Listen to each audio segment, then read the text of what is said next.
a route in, but Dennis, again, looking to be nasty with that scout. MSL to late rotate towards CT. He's found Flusher. Bomb is down now. Flash over the top for Config, and AZ's going to help him push this one down. The smoke's going to dissipate, give a little bit more sights to where the bomb is, but Olaf, he's sitting back. North still have 3 smokes. They should be able to shut off ramp, but Dennis is still finding shots before then. This is so dangerous. Crims can play into it now, and he has. It's a 1v1. Config touches the bomb, but Crims will take the fight regardless, and that is beautiful from Fnatic, forcing the issue, but it's Dennis at the forefront with that scout. That was just obscene in that round. Yeah, and the positioning was brilliant as well. 2 Fnatic players were heavily flashed as they pushed ahead on towards the site. Dennis stayed back in towards T-ramp. He wasn't affected by that flash. He managed to get the kill of the player up on top of the stairs there. That was very, very crucial. Otherwise, it could have been an easy spray down there for North. 2-player advantage going over towards the Danes. They could have closed the round out from there. Now, this is a bit interesting. North, not a lot to work with here. It's only going to be UMP for Magisk and pistols for all and sundry. And they've gone the wrong side, no doubt about it. Now, MSL, get yourself out of this one, mate. Got yourself a 5-7, and he's not going to last very long. Can't hold up in the heat. Fnatic will pressure this B site and get the bomb down. Yeah, I want to see just Flusher just try and plow through some of that UMP, just build up those funds, really try and secure a nice bank for himself in the last couple of rounds. But North are taking a long walk. Yeah. You might as well keep this, to be fair. One more round left in the half. Come back into it with the UMP, something to work with. Don't lose guns, don't lose money. I have armor to take into the next one here as well. 11-4 will be pretty nice for North here as well, especially after the start that they managed to put on. And Fnatic only now starting to find the answers. Unfortunately, it's a little bit too late in the day on this T-sided half to really start racking up rounds. Need to turn their eyes to the next half. Flush, just going and checking to see if anyone's sitting back as a vanguard over at A. A couple easy picks would go a long way for them, but they'll take the round in itself. 10-4, North do lead by a considerable margin here. Fnatic have a chance to bring it back 10-5 at the half and give a semi-respectable T-side total.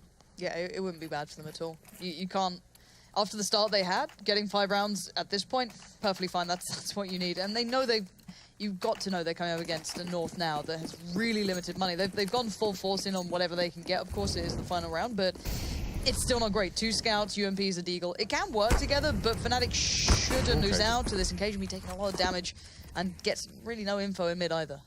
Sometimes you've got to take risks like that. We've seen plenty of interesting Molotov plays there, but Cbble was unable to see the wood for the trees now. There's 3 smokes down in mid, and that's allowed Fnatic to gain a lot of progress here. I've actually got players pushing towards apartments as well. This is going to draw MSL forward. It's reasonable to expect that a Fnatic player is infiltrated in towards ladder room, but it's not the case. So MSL now may be in danger. He's drawn himself that far. There's 2 players pushing towards short for Fnatic here. They need to check ladder room. MSL will be waiting with JW. Doesn't check it. MSL pushes forward the 180 from JW. The head goes flying from MSL, but AZ in MSL's place over at B. Nice little peek up there with a 5-7. Oh, and I was about to say he has the bomb, but it doesn't matter. He gets naded out, and now he's down to this 2v2. But oh my word, Config, that's the shot you needed. Flusher falls, and now he wants his Crim Scalp to add to the collection thus far, and he gets another shot at it, but he can't get the job done. Now, Crims has to try and navigate around this. Where is Magisk?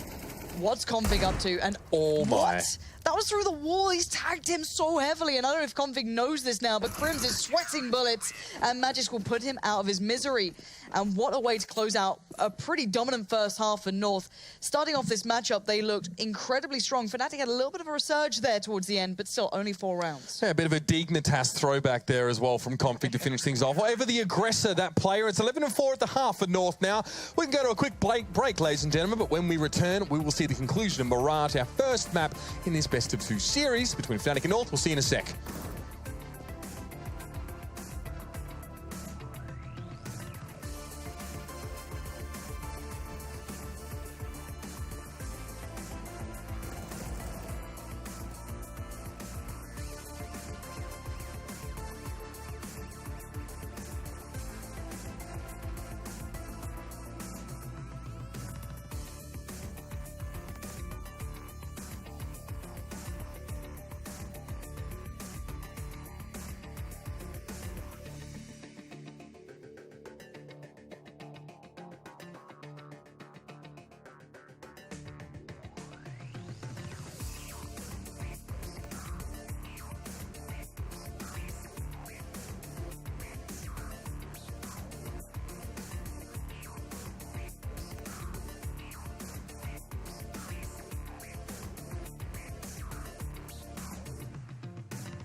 Off the back of a deep dive over at the E-League Major here, North are showing no signs of slowing down here, going up against Fnatic, the newly oldly reformed roster that it is. And we haven't really seen, I guess, look, first match, fair enough, but we haven't really seen what we used to see from Fnatic here as well. It's something a little bit different, and maybe that's okay, Lauren. It's 2017. It's time for a bit of a new starter. Maybe Fnatic can find a new formula as well with this old, not by age, but of course, this older lineup of players. Yeah, it's very much up in the air, and you can't give them too much gyp yet. It takes time to settle back in with players, new or old. People have learned new habits, new ways of playing, so it'll take a little bit of time, but there are a lineup that you can't ignore. It's as simple as that. It's always been the way of Fnatic, and everyone knows that T-sides, especially Danish T-sides, do like those A-hits, and they're generally well orchestrated. And Dennis, the danger man on pistols for Fnatic, is down, and that, for North, is a lovely addition. Definitely bolstering the morale as they move forward there. Don't know how MSL found JW there. The smoke was there, but Flusher threw them smoke himself. You're not allowed to do that. You can't see through it, mate. Nonetheless, found the frags and now getting pushed back. Config gets aggressive towards them, as we know he likes to do, but Olofmeister trades that one out immediately. 2v2. Look at Magisk as well. He's going all the way around. That plant is for short, and he can play it from connector however he pleases. He even has the P250, but he might not have to.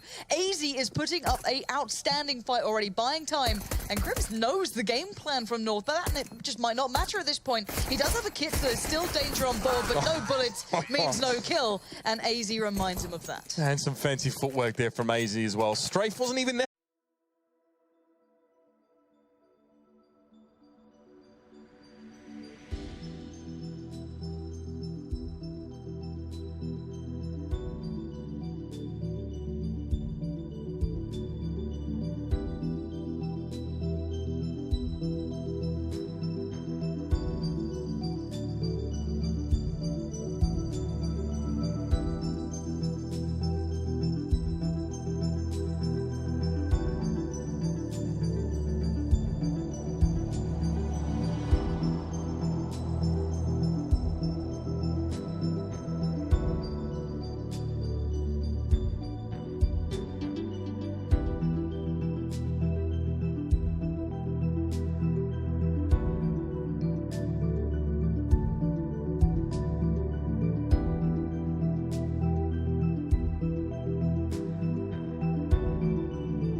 From AZ as well. Strafe wasn't even necessary. Crims didn't have the bullets to get the job done, but that's huge. That's a big start for North now. Winning the pistol out, second half, already a big lead for them here. It won't take long to have Fnatic straight back to Compton. God. And I've always liked, whether it be in under Dignitas, whether it be in North now, pistol rounds they bring on Mirage were always really enjoyable. They used to have the, there was like 2 or 3 nades actually towards CT on this, smokes galore, even on the first pistol. They used to really do quite interesting things, and that time, again, no real stranger to it, so always enjoyable. But Fnatic, even though Flusher does Flusher things through smokes, it doesn't really make any difference here, but try and go on a bit of a fact-finding mission for JW, but merely finds, well, a bullet to somewhat of the torso. So, Fnatic do have weapons to work with. You do have Flusher on the CZ, so we know what he can do with that thing, but it's looking for options here. It's looking for opportunities, whereas North just have to try and play this as cleanly as possible. And towards underpass here for AZ and Magisk, and at the same time, MSL and Cajun are going to go towards top mid here. Good amount of crossfire. Config being that lone lurk over at A. Dennis and Crims are playing quite close here. Almost expecting a T-ramp push, so it's not going to be coming at this stage now, and North are actually going to be able to get out on towards the A side pretty comfortably here. Crims drops down early on. Config decides to pull the trigger from Palace. Now Dennis, lower dark, can't channels. MSL finds him. Magisk finds JW straight after. That was over towards Connector, and as quick as you like, Fnatic are out of this round. And really nice approach from North, just playing as a collective, keeping this round as clean as possible. This could be a team ace as well if Cbble gets it, but the point being that they took their route carefully. They didn't play into those closer angles. Comfy getting those kills through, you know, towards Palace, getting the first through there, and then follow up on towards Dennis coming in from, I think it was MSL, if I'm not mistaken, was great. It just keeps it clean. I was a little worried that they may not have checked for Dennis at that point. They'd maybe got away with just sitting underneath on the balcony just by Palace, but he didn't. They checked on it, they done the job, and North keep this incredibly clean for themselves. They don't need to buy much into this round. They can just kind of resupplement whatever they had to utilize in that one, and then just come right back in, because they know the Fnatic have nothing to really work with. And it just gives them resilience in case Fnatic do get towards a point where they can buy and they do win a round here or there. It won't be enough for Fnatic to build momentum off that one round, because North can build some bank. Straight up mid, Cajun says no thank you, Crims. I'm not buying any of what you're selling. And JW now has to reconsider the wisdom of the push. No, Cajun deals with him exactly as his counterpart prior. And that will definitely slow the Swedes down. So those goldfishes, you know, they just go around in the little bowls constantly, just keep going into the same thing. Well, Dennis might have a little go. He's still in mid, so that'd be quite fun if he does. But at this point, North have just hit the brakes. They're like, well, Fnatic have to make something happen. They'll probably try and make a play somewhere. And they've waited out, and Cbble obviously reaps the rewards of it, and he does find Dennis in the end as well. Flusher, though, does at least hold off Magisk, and that's probably about as much as you can expect as the slow walk towards B begins. And North here continuing to pressure B as well. It's not something Fnatic are going to expect here. They probably think, okay, well, they know Flusher at least is at B.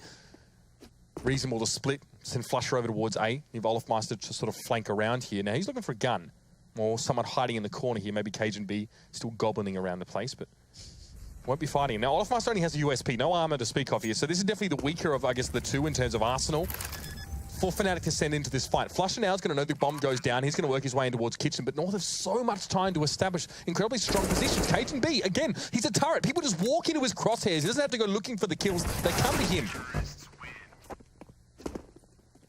Really nice positioning from Cajun throughout that one. Just kind of read it pretty well, put himself in the good spots.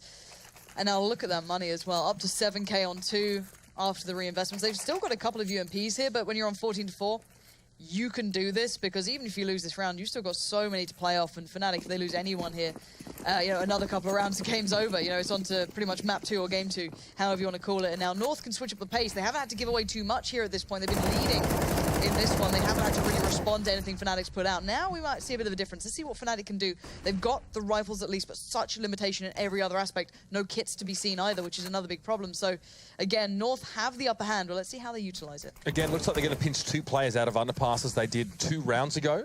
Managed to get very clean control of mid as a response, or as a result. Olaf and V won't see anything now with the clouds obscuring view. And what is on the other side is North are gearing up for battle. The North is coming. There's smoke over on towards B here. Flusher looking more towards short as Cajun trying to just take a bit of attention away. Now he'll know. Flash comes in. Magisk can config already hit the side. The smoke goes down. Olaf does meet the first player pretty comfortably there. Headshot with the UMP is going to be enough to get the job done. There's only config to find a frag so far, and Olaf is all over it. Nice hold there. 3 kills for Olaf, 1 for Flusher, working his magic there from short. And now Cajun is in a 1v4.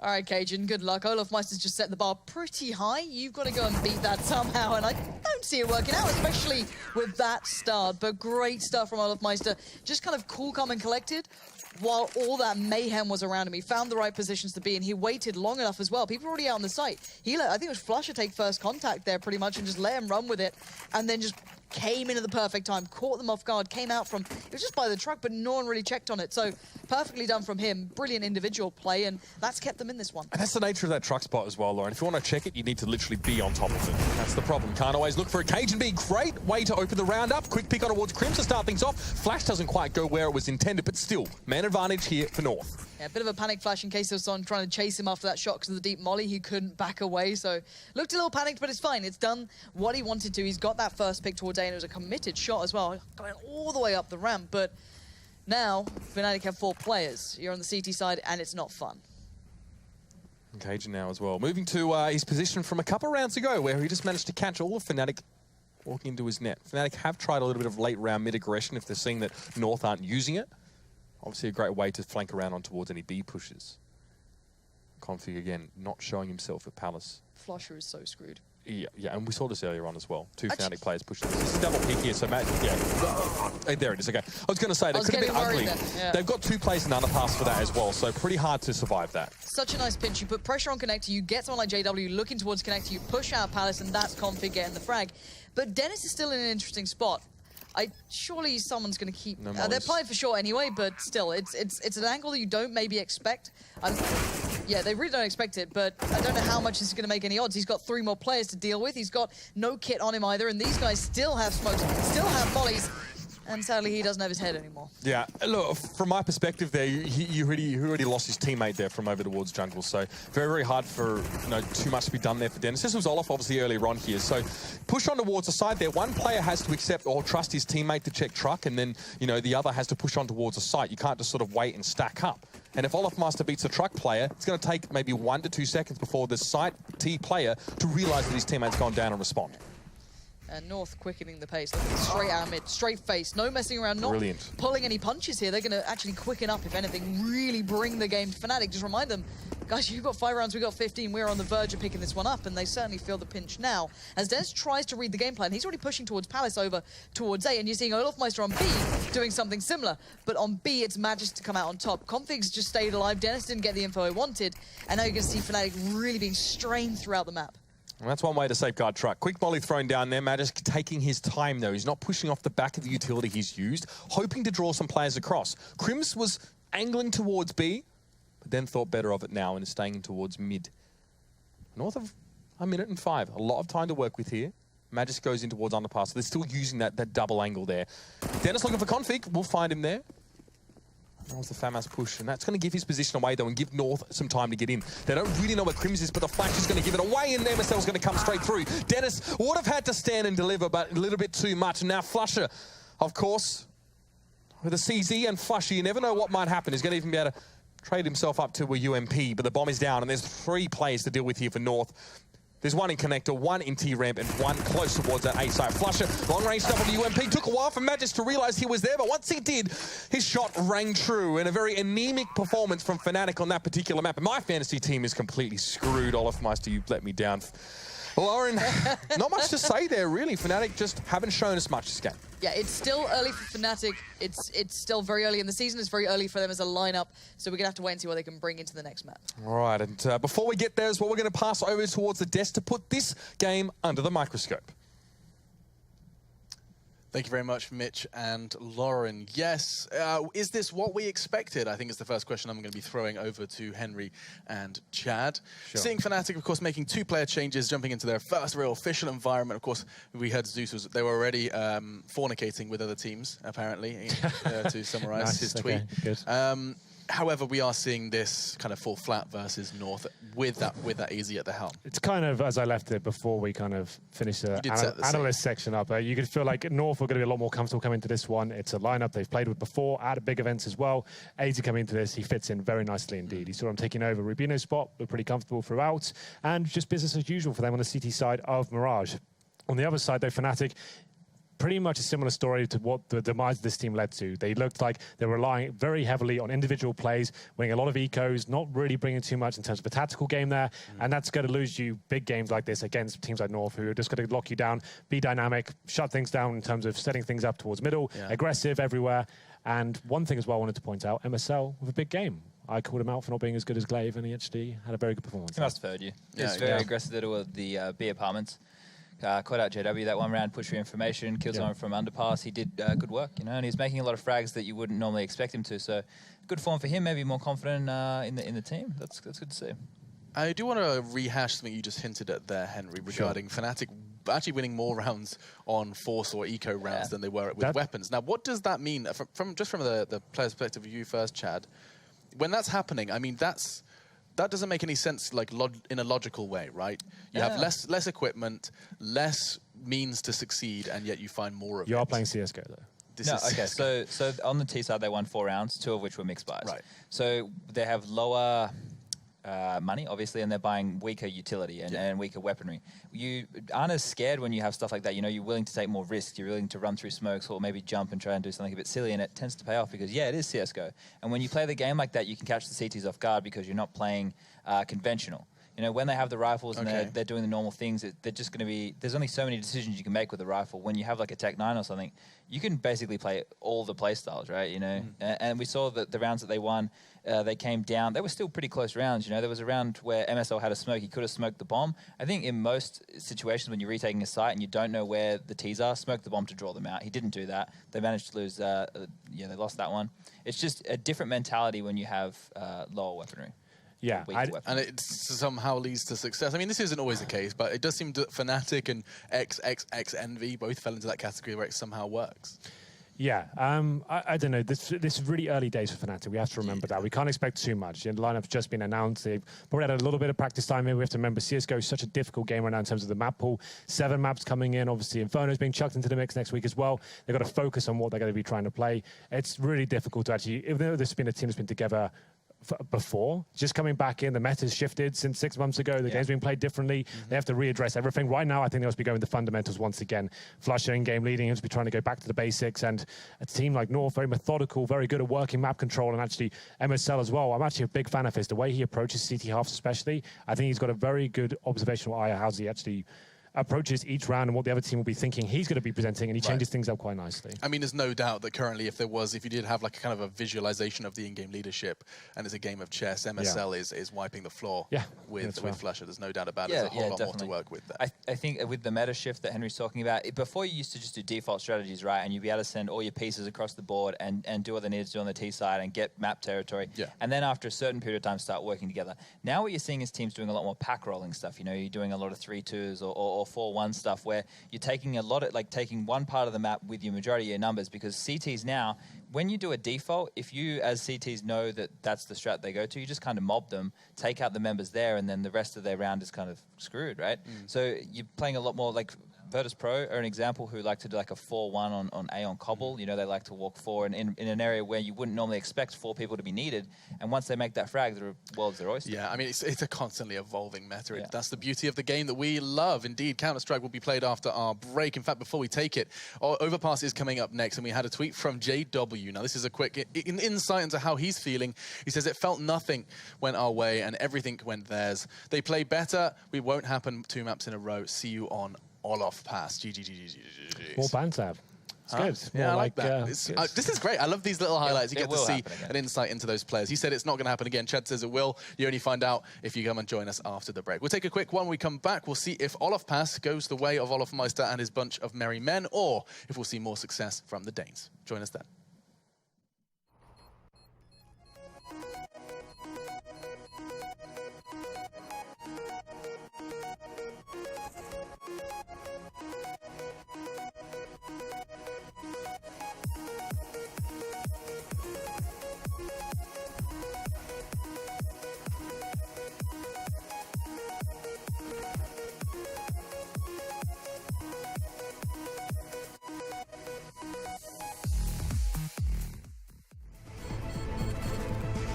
Brought to you in part by Logitech G.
Logitech G, Pay Safeguard, Mountain Dew League, and ESEA.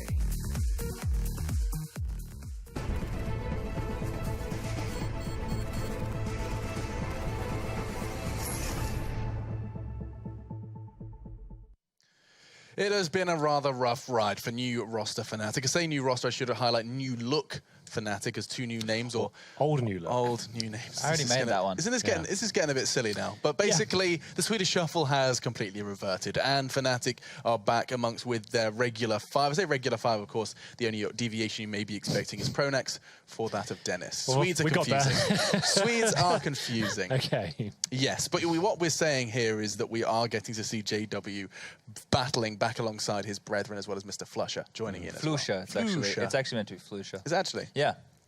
How on earth are you sourcing this information? Did you speak to the guy? When we're in Vox, we boot camp with Fnatic.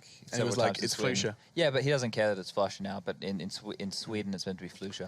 That's like the people that tweet me saying, I can't believe you're calling him Zipnix, it's Zipex. And I spoke to him himself, he was like, I really don't care. Yeah. Yeah, they really don't really give a Should we do some analysis? Absolutely. Well, I mean, the problem is it's overpass. And the reason, Henry, that the conversation hasn't immediately dived into analysis is I imagine it's going to be a rather lacking affair. We can highlight North to no end. So let's start the North story of overpass. Sure. It feels it's like actually nothing else. It's an interesting one, Matt. Matt? No. He's not going to be happy with that one. It's happened again. I did this last time. It's an interesting story, chat. Yeah, no, we've got this. So it's normally, I used to call this map like it was the bread and butter of MSL, the way he strategizes, and it actually works out very nicely in terms of the way it should be played. You actually have to gain map control. It's what the Danes are so good at, right? You get towards long, the bathrooms, and towards the connector area, pushing the CTs back. That's what I thought he was so good at on that T side. But we saw at the major against Virtus Pro, they actually had a bit of a crumble overall. They actually said that they really didn't show up in the first map. They looked really lackluster, and I remember casting, I was like, well, this is not the MSL. I'm going to be distracted. It's not the MSL we're used to seeing on the T side of this map. So it's interesting to see. Normally, I would say this is a fantastic map for them. In this particular setting, I think they're going to run away with it, especially as they start on the T side. But what do you make of this before I actually fall apart? A concerning factor for me was, there was a bit of a stomp there, but Magix didn't have a very good game. You know, he wasn't getting that many frags. But we're going to the casters map. Well, yeah, so just predictions. One word. North. North. Neither of you are going south. With that said, we certainly will on our broadcast because I've got to hand it over to our casters. It's Mitch and Lauren. Speak the devil's name and he doth appear. And of course, a very diverse skill set there from our friend Matt. But yes, Fnatic and North, map 2 coming through. Okay, we can call it Olive Pass as much as we like, but it's important to highlight that the last time we saw North on this particular map, it was against Virtus Pro at E-League. Not their best outing. No, was it 4 rounds, I think? Something along those lines? Yeah, 4 rounds. Really not a good display from them. But, you know, that they did have a little bit of an underwhelming performance throughout that one. I think everyone was aware of that. And we're hoping that they've found new composure. I think that's the only way to put it. And for Fnatic, again, it's, you know, just keep waiting to see when it eventually all slots into the right place. Okay. It may be now, it may be never, who knows. We hope that we see the improvement coming up. You know, it honestly feels like when we first saw the previous iteration of Fnatic, right? So obviously the not so full strength Fnatic roster, okay, with your twists and the like in that roster, you know, we sort of like, well, we don't really know. Yes, theoretically this lineup could do well. The problem is we have to throw everything we used to know about Fnatic out the window because the game has changed as well. The way people are playing it have since they were the roster that they are. But it's going to be North on the T side here as we jump into the pistol, and already Dennis going for an early pick down monster. Yeah. MSL just smoked out the site pretty much to allow them to play through to get the clean bomb plump, but what you don't account for is JW landing shots like that. They back-to-back. 2 kills there has secured this favorably towards Fnatic for now, and they are making it hard work to dominate this site. Conflict's landed a nice shot, but the nice one will stay with Olaf and Dennis to close down. Someone you can certainly depend on in these rounds, but JW made that incredibly hard work for North. They're taking the wind out of their sails entirely. So they try to make their way over towards that B side. And a better start from Fnatic here as well. This was definitely not their forte. If you look back to the previous map, pistol rounds was where, well, it all went wrong for Fnatic. Now, it's going to be 3 UMPs, a famous board up here for Fnatic, and a veritable amount of utility here as well. Opting obviously not to go for anything crazy buy-wise. Make sure they have plenty to work with. On this CT side to begin, 3 players over towards a toilet block to start with, but it's going to be North Daisy training it straight down in towards underpass. You just want those Tech 9s to get the closest angles you can, and you can kind of come up this way, go through towards toilets. You can keep these kind of close angles all the way through towards the site. So that's what they're kind of hoping for, and a well-timed flash perfectly catches Dennis out, and the swarm begins. The Zerg rush appears in front of him, and look at Config just absolutely runs him over. Now Olaf has to respect this. Got to back away a little bit here because the train's not stopping. Yeah, that's right. And Fnatic trying to respond to this as quickly as they possibly can. They're trying to get back towards this side. They're trying to give a little bit of room to North. But North continue to take more and more away from Fnatic. Real estate, kills, whatever you want, they've got it. Now it's going to be Crims in a 1v4 to try and save this one. But the bomb will be down momentarily, care of Magisk. And as the smoke clears, Crims will see just the extent of his folly now, trying to challenge out these 4 players from North. Yeah, and Crims is a great player, do not get me wrong, but this one might be a little too far, and I think he's aware of it. There's already a player watching this, and there he is. It's Config, and he'll find it second, but prior to that, the whole kind of piece that started this off was great. It just caught Dennis out. The one kind of falter or flaw in the way they're approaching is if someone's playing that Guardian stairs spot in toilets, if someone was kind of facing that as they came through underpass, perfect timing on the flash comes out. Yeah. Done. He is completely blind. He gets caught by it, and they just push the hell up. No brakes on the mind. Fnatic was satisfied with 1 player towards long, 1 player in the toilet blocks to start with, and it wasn't sufficient as North were able to avoid actually making any sight contact with Fnatic before they were, well, pretty much on top of them now. So 1 apiece. And great recovery from North here as well. They've managed to get themselves some guns from that previous round here to UMP's Afamis. Magiski's bought himself up an AK, so this is a good arsenal to work with. It does worry me how alone some of these players are, though, for the T side, because MSL, he's just trucking on through. He's having a great time. Dennis is like, where are you going? The rest of the team's over by B, so basically MSL is selling this huge presence that actually isn't there, and he's pulled 2 players over. He's got 2 players on his side, but the rest of Fnatic are in underpass. They're looking for other ways to get back in towards B that has been completely evacuated. Yeah. And look at this from MSL. He's just, is this the game where you just hold W as long as you can and see how far you can get? He's made a lot of sound, though, so he definitely gave his position away to Crims, who was stalking him, but it doesn't matter because his side is under control of North right now. Olafmeister was sort of caught between a rock and a hard place. At that point, you can only really run away towards underpass to avoid North just collapsing on you. 4v3. Dennis, oh, that's not a great start. You'd think as soon as he makes the peak, Cbble going to finish the job. At least Crims is there for the refrag, but it doesn't help in the numbers game. North still with the man advantage. They got the bomb down. Magisk is sitting right back towards that T-spawn where JW is now as well. He should be able to catch him as he comes through. We'll see if JW checks for it, or if he even goes that far. He might just wait behind the stack and just listen out to see if anyone comes past.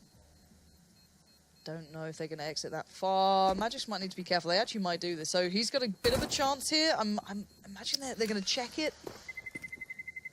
No, they're okay. They don't even need to go that far. So JW's going to have to take the fight to them. And timing is of the essence and AZ. Waits so patiently. And now, you know, it swings and roundabouts. North have huge amounts of money now to play with.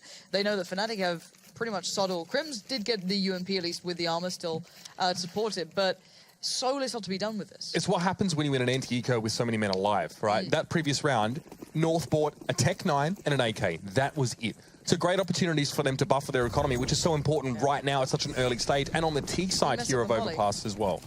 Yeah, that didn't connect, and that would have stopped JW. But that's a problem. That might fall into Fnatic's mindset that, okay, they mess up that molly, we can still push this. Because if you see it coming in, you might, you know, you might just write it off. If they know that maybe they're not landing this every single time, we can maybe exploit that. If we get towards short, if we get towards water side of things, then we can actually make a play happen. But North are being very, very patient. Look at this approach. Incredibly passive, staying as a collective, not sure what they're coming up against. So they're just going to take their time and clear it out well. So you've got the flash towards long. Cbble is going to just kind of tank it for a little while while the rest of the team take the fights. And Fnatic get pushed back again. Plenty of shots in towards Cbble, though one even hit him in the dome. So a little bit lower than he'd otherwise like to be, but he is the most underarmed player on the side of North. Again, shots are coming through. Fnatic keeping a respectful distance from North now. It's Flusher making a peek from the armored truck well back on A side. Timing is important here, and I'm wondering how they're going to utilize this. Olaf's gone on the long flank, and now everyone else is over by A. North are making no secrets about this by this point. They have no one holding that B play. They've got no one in underpass, so you know that the opponents are surely going to have some idea as to where you're going, and they've not checked every corner. Dennis has been able to get away with murder. You've got Olafmeister on long, and now this is a problem. It's going to cost them a little bit of time. They're down to 30 seconds here, Midge. This could get worrying, and JW fancies to go at it. And not going to be the case. Yeah, with the bomb going loose, that was a bomb planted down. At least finally now it's been put to rest and ticking along here. But Fnatic had the great opportunity to mess things up, and Olaf comes in for one and gets a good amount of damage on towards the second, and that's Flusher to get the job done. Now the 2v2, but Magisk is there, and it's a hail of AK bullets, a salvo to take Olafmeister down. And Flusher to smoke towards the bomb. He can hope to bait some attention here. Stands up on top of the stack. Magisk reciprocates just out of view. This is ticking way too fast, and Flusher doesn't have a kit, but a kill before the round ends wouldn't be too bad. Magisk not going to take any chances. Doesn't know if he had a kit or not, so had to challenge. And that's going to be Fnatic at least able to cut North down to one player before the round is out. But look at the bank on the Danish side. Yeah, they are good for cash. You're going to see that AWP straight in the hands of Cbble. No surprises there. JW, not exactly able the option either. Didn't have all the cash for it, so going to have to stick on the M4 for now. Not going to see that battle go down. Obviously, a couple of other players well and truly able to AWP for Fnatic at this point, but at the end of the day, you want JW on it. And let's see how Fnatic approach it now. They've got weaponry beside them.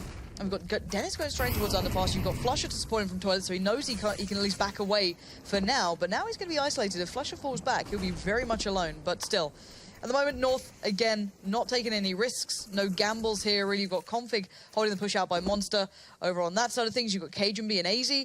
On the other side, again, waiting to see if Fnatic have any tricks up their sleeves, trying to turn the tables, trying to turn the odds, because they know maybe we can't sustain, longevity-wise, but we can catch them off guard. Yeah, and maybe also hoping that Fnatic get a little bit, I guess, flamboyant now as well. Maybe expecting, okay, we know how they like to play.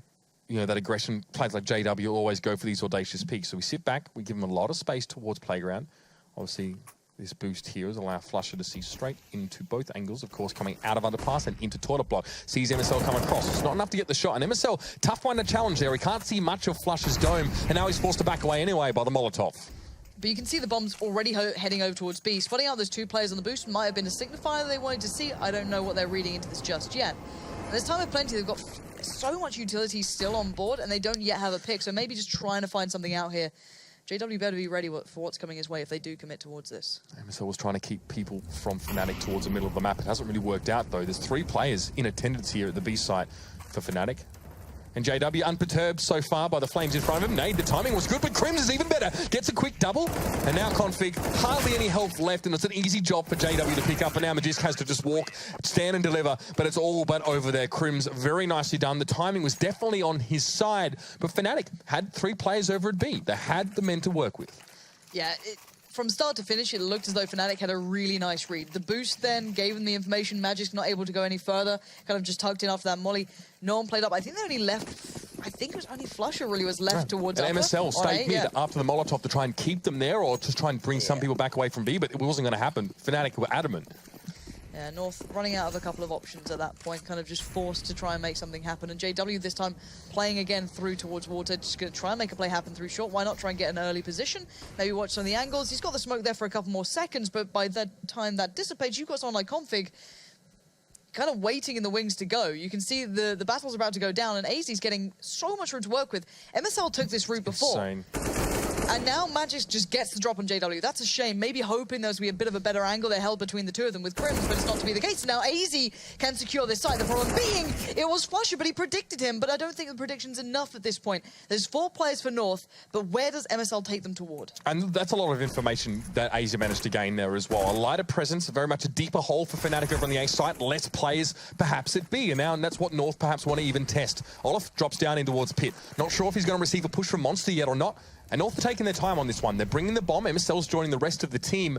And a Molotov thrown by Fnatic will have no effect at this stage, as North are more than happy to spend a few seconds to set up.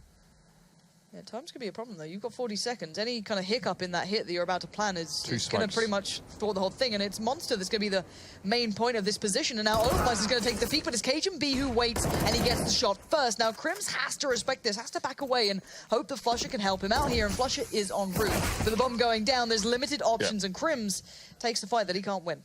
Smoke as well makes it very hard for Flusher to do anything about this. North had 2 smokes and a flash, and they've used almost all of those very effectively. Cajun still has a smoke, but he won't need to use it here.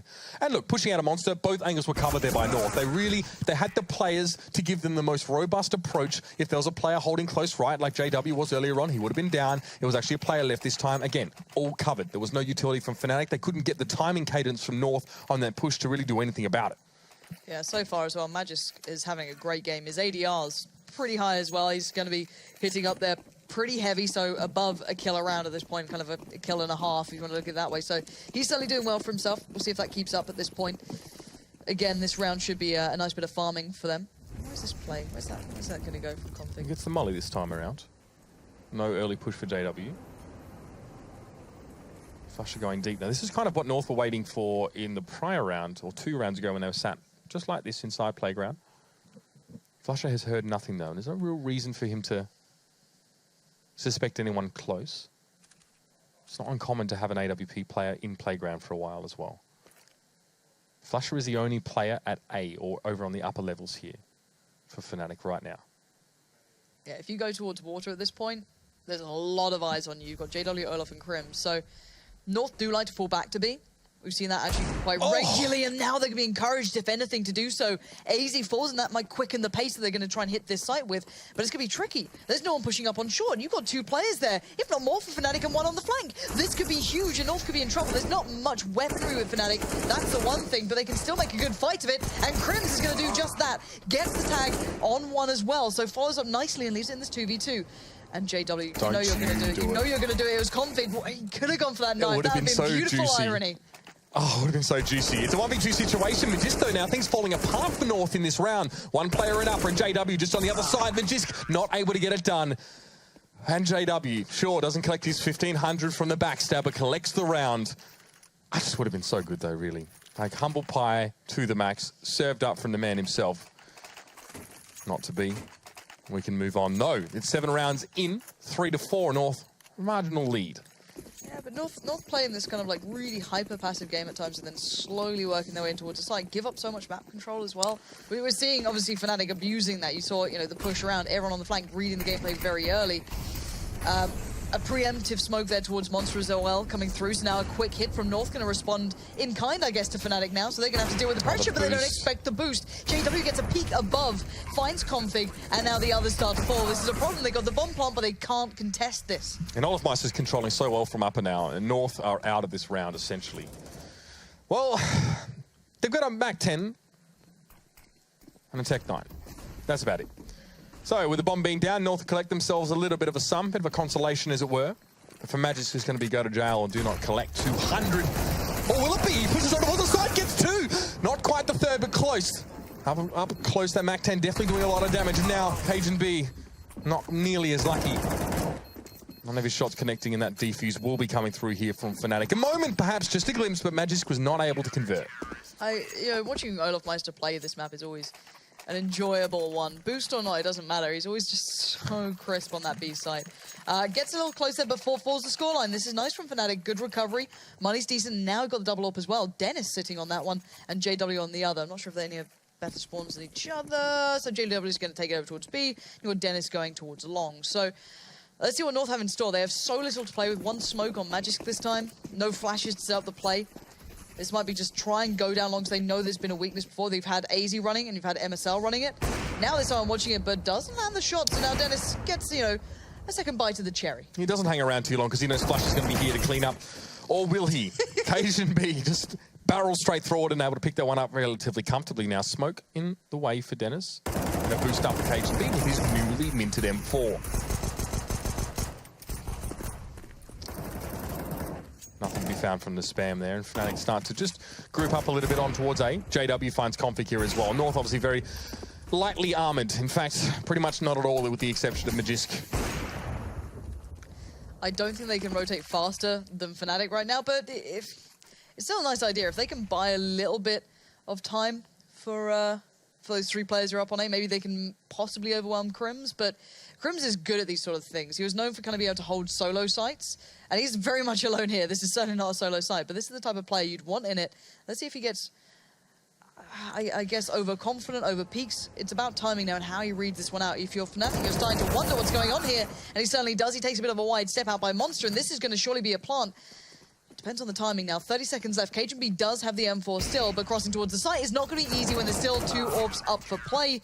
And it's not even the orb to follow up with the kill. It's just the Tech 9. JW's hands will do the job just fine. Yeah, Krims was hoping there as well just to use distance to his advantage up against the pistols of North, but Cajun, of course, had that M4.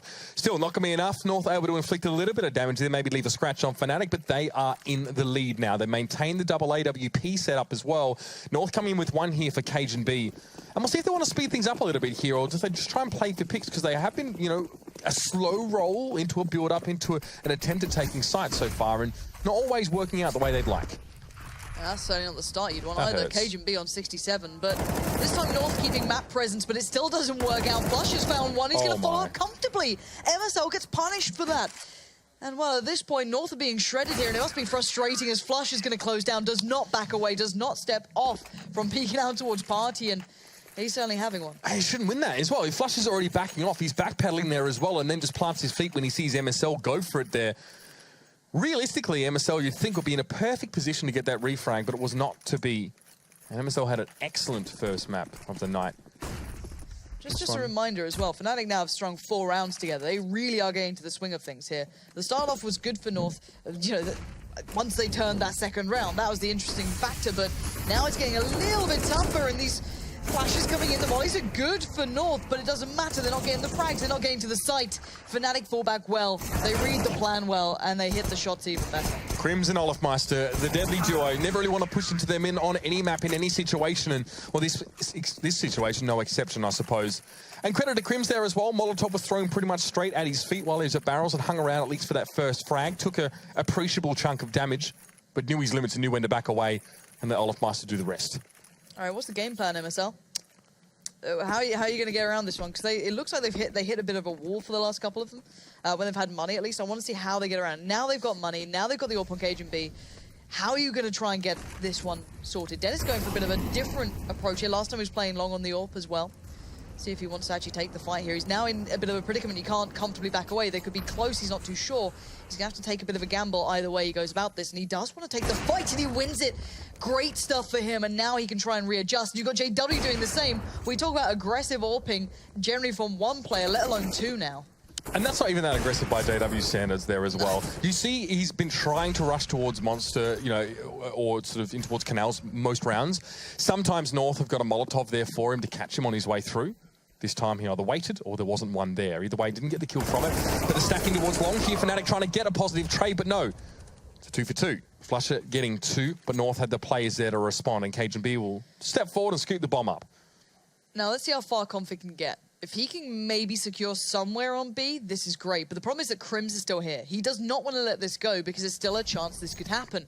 Now Cajun is making the rotate right about now. Dennis is actually doing the same as well for Fnatic. He's heading over because Config spot out Crims. Here comes the flash, and one in return. They both blind each other, so equal so far, and Cajun is still en route. It's a long rotate, but the support is there, the backup's there. JW's clearing toilets as we speak, so they know what the game plan is now. Config's already so deep on this site, though. There's not actually going to be any help from Cajun. He would have had to do it on his own anyway, but he makes it work. Now, Dennis, things get a little bit more stressful for him. It's 2 AWPs for Fnatic on this, well, eventually retake attempt, and with a smoke, Cajun able to move towards the site and plant the bomb. It's going to be JW to flank through short. Double AWP retake, not too easy, but the lineup looked good then almost for Dennis. Oh, you do get worried when you see these players going for sorts of shots like that, but now, how do you find your way back in? You've got flashes, you've got mollies.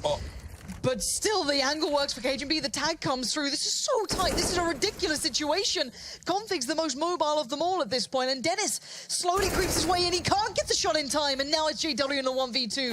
Essence is time at this point, and now JW is dancing around the center of the site, and he cannot make this happen. He's going to have to back away from this one. He knows it as well. Oh my God! Get wrecked, Cajun. That's not fun, but it doesn't matter at this point. They've got the round, finally breaking the back of what was a string of rounds coming in for Fnatic. Yeah, North needed that one, no doubt about it. That was disgusting from JW. Even Molotov's himself slightly as he tries to back away, but of course this is the Crims Olofmeister do-si-do.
giving ground consecutively and allowing North to push in towards them. 7-5, a strong CT half right now for Fnatic, but North have enough money to buy up here after a successful round. However, Fnatic built a buffer. Just the one AWP coming in this time for JW. And there's a difference. Olofmeister's over with Flusher and Dennis, so they're going to switch things up here. They've gone for 3 over by A, 2 over by B, so maybe expecting this, maybe just wanted to switch something up, and Dennis about to be fed. He only gets 1, and the trades come in. This is good for the T side. They can keep this up, but would you expect Olofmeister? He has not been here before, and they certainly don't expect it, but Cbble adjusts so quickly. And now North are wondering, was this a stack? Is there something going on? Why were there 3 players here? Now we need to take a little bit of time, but we have an advantage. It's just a weird timing there as well. Dennis was not in an optimal position to hold that angle, actually. He couldn't have gone neither left or right to break line of sight. To be fair, the player that he took down initially, I think it was MSL, had a nade in hand, so it kind of worked for both. Look at Crims as well. Fnatic are in kind of interesting spots. They can still fight this. You can see the North have hit the brakes so hard, they're just stuck. They're like, okay, let's just wait and see. We've got 57 seconds. Let's see if someone tries to make a play back to us to try and even up. If you're on C7, you want it to be a 2-on-2, but you have to work for it. So now North have to be very cautious how they take this, because there's a lot of players very, very close by. And if JW makes noise, if he scopes in or out, they're going to hear it. So he has to kind of stay in these situations. Crims is on the flank, and now he's heard nothing. Nothing's gone past him, and JW's going to start getting an idea here. JW's attention is going to be drawn towards the A side here, and Config is behind him inside toilets. Now, Config probably won't know he's there, because I really doubt we'll see Config go towards the outside, and he's not. Yeah. So JW won't be flanked by Config immediately here. So he might have the advantage. First shot comes in. Config now needs to turn and address this one. The second was close, but it wasn't going to be there. Now JW, endangered species, who's trying to hang on for Crims, but Crims is a long way from getting towards his B side now and being very leisurely about it at that. Going to be a bomb plant here, and Crims now with the time M4. on that was down to the wire then. That was really close on the plant. And I think Crims was waiting on that in case maybe hoping that didn't come through. But it is there. He's got a flash and a nade to play this retake with. Let's look at those after plant positions as well from the T side. Manager's still pretty close to sight. And then Config going walkabouts. He's going to go all the way around, I can imagine. He's got the molly as well. And now he's found the first. Crims knows where he is. The nade's probably going to be a bit of a surprise for Manchester. Not one that he'd want, but it doesn't matter. It does not connect as cleanly as Crims would have prayed for. Magic's closed down, and North have a nice kind of come back into this map. It started to look a little bit good there for Fnatic for some time, string together those rounds, but a good turn of events for North. You also identified that North really put on the brakes about midway through that last round, and that bomb plant came very late. I actually don't mind to see this from North. I think it's better than them playing really slow and then just going hell for leather. At least it's in response to some kind of stimulus instead of let's just play slow until we have a reason otherwise. So other way around seems to work better. North start fast and then have to modulate towards a slower speed of play if they need to. That's fine. So let's see how this one plays out, because JW's already going looking for info. He's already down by short. He's had a walkabout by B. Seen nothing. So maybe this is going to bolster the players on towards the A side. So Dennis, Olofmeister, and Flusher to be careful. And already Flusher's kind of just backed away from long. He doesn't fancy it.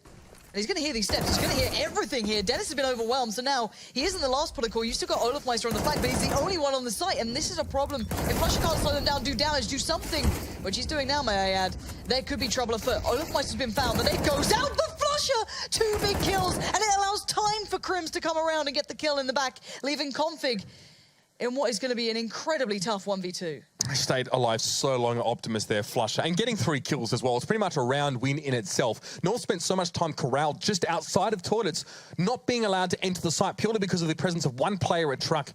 And now Config has to get the bomb first, which is, of course, going to be studiously watched by Fnatic. 2 players to deal with, 2 angles to watch, and JW takes the first pick. No need for Crims to get involved.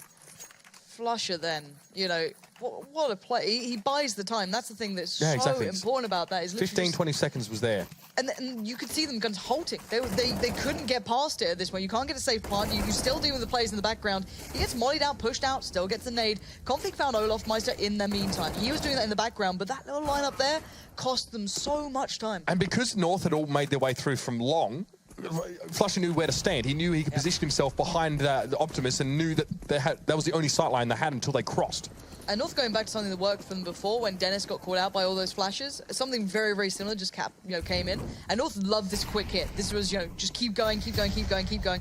And I guess it's an all or nothing at this point. Flush has been forced off the position, but you still got Dennis at long, creating a nice crossfire.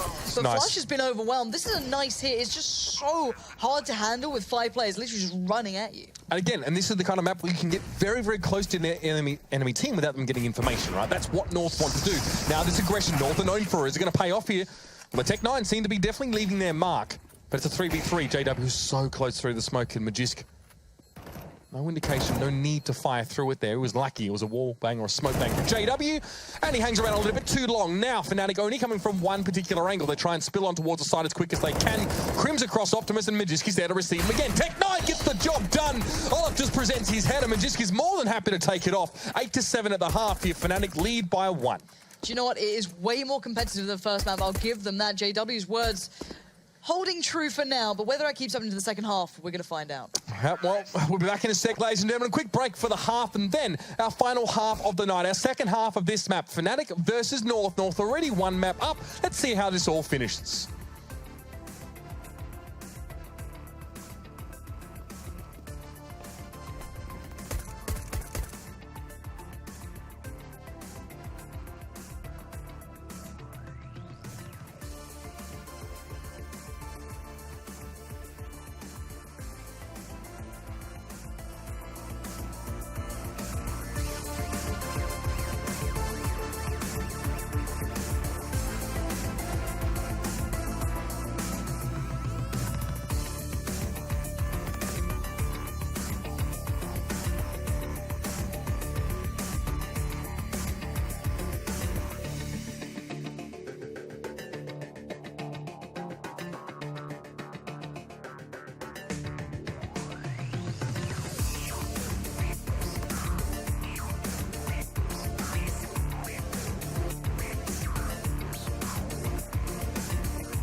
Well, earlier on in the night, it was JW that promised that things wouldn't be the same for Fnatic on this second map. And so far, so good. They're keeping it nice and close. It's a tight affair, Lauren.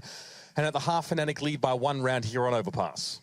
Yeah, but we saw the composure that North can bring throughout these games. We saw what it can do. The T side is certainly explosive, and there's no disputing that, but the CT side was well composed on Mirage. And I'm wondering if we see that kind of converging towards this map at all. But we'll find out what Fnatic can bring as well. They're certainly known for their ability, and whether you think T-side might allow them to be a little bit more individualistic, try and find more solo opportunities or not, will be pretty much seen at this point. And again, credit to AZ for slotting into this lineup just comfortably so far. We haven't seen a huge test for him yet. I think this is just an easy kind of step back into it. Obviously, the scoreline is very close, but, it's not a huge expectation. It's still early season.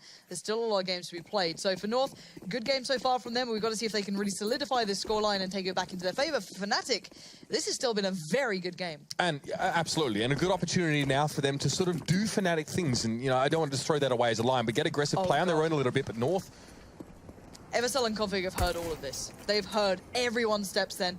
Now kind of, I guess, backed up by what was seen. But look at this. Fnatic are just running around all the map. They're just doing the train. Just go everywhere. Make them over-rotate. Make them question what's going on. You have Flusher waiting on B like, guys, I'm ready.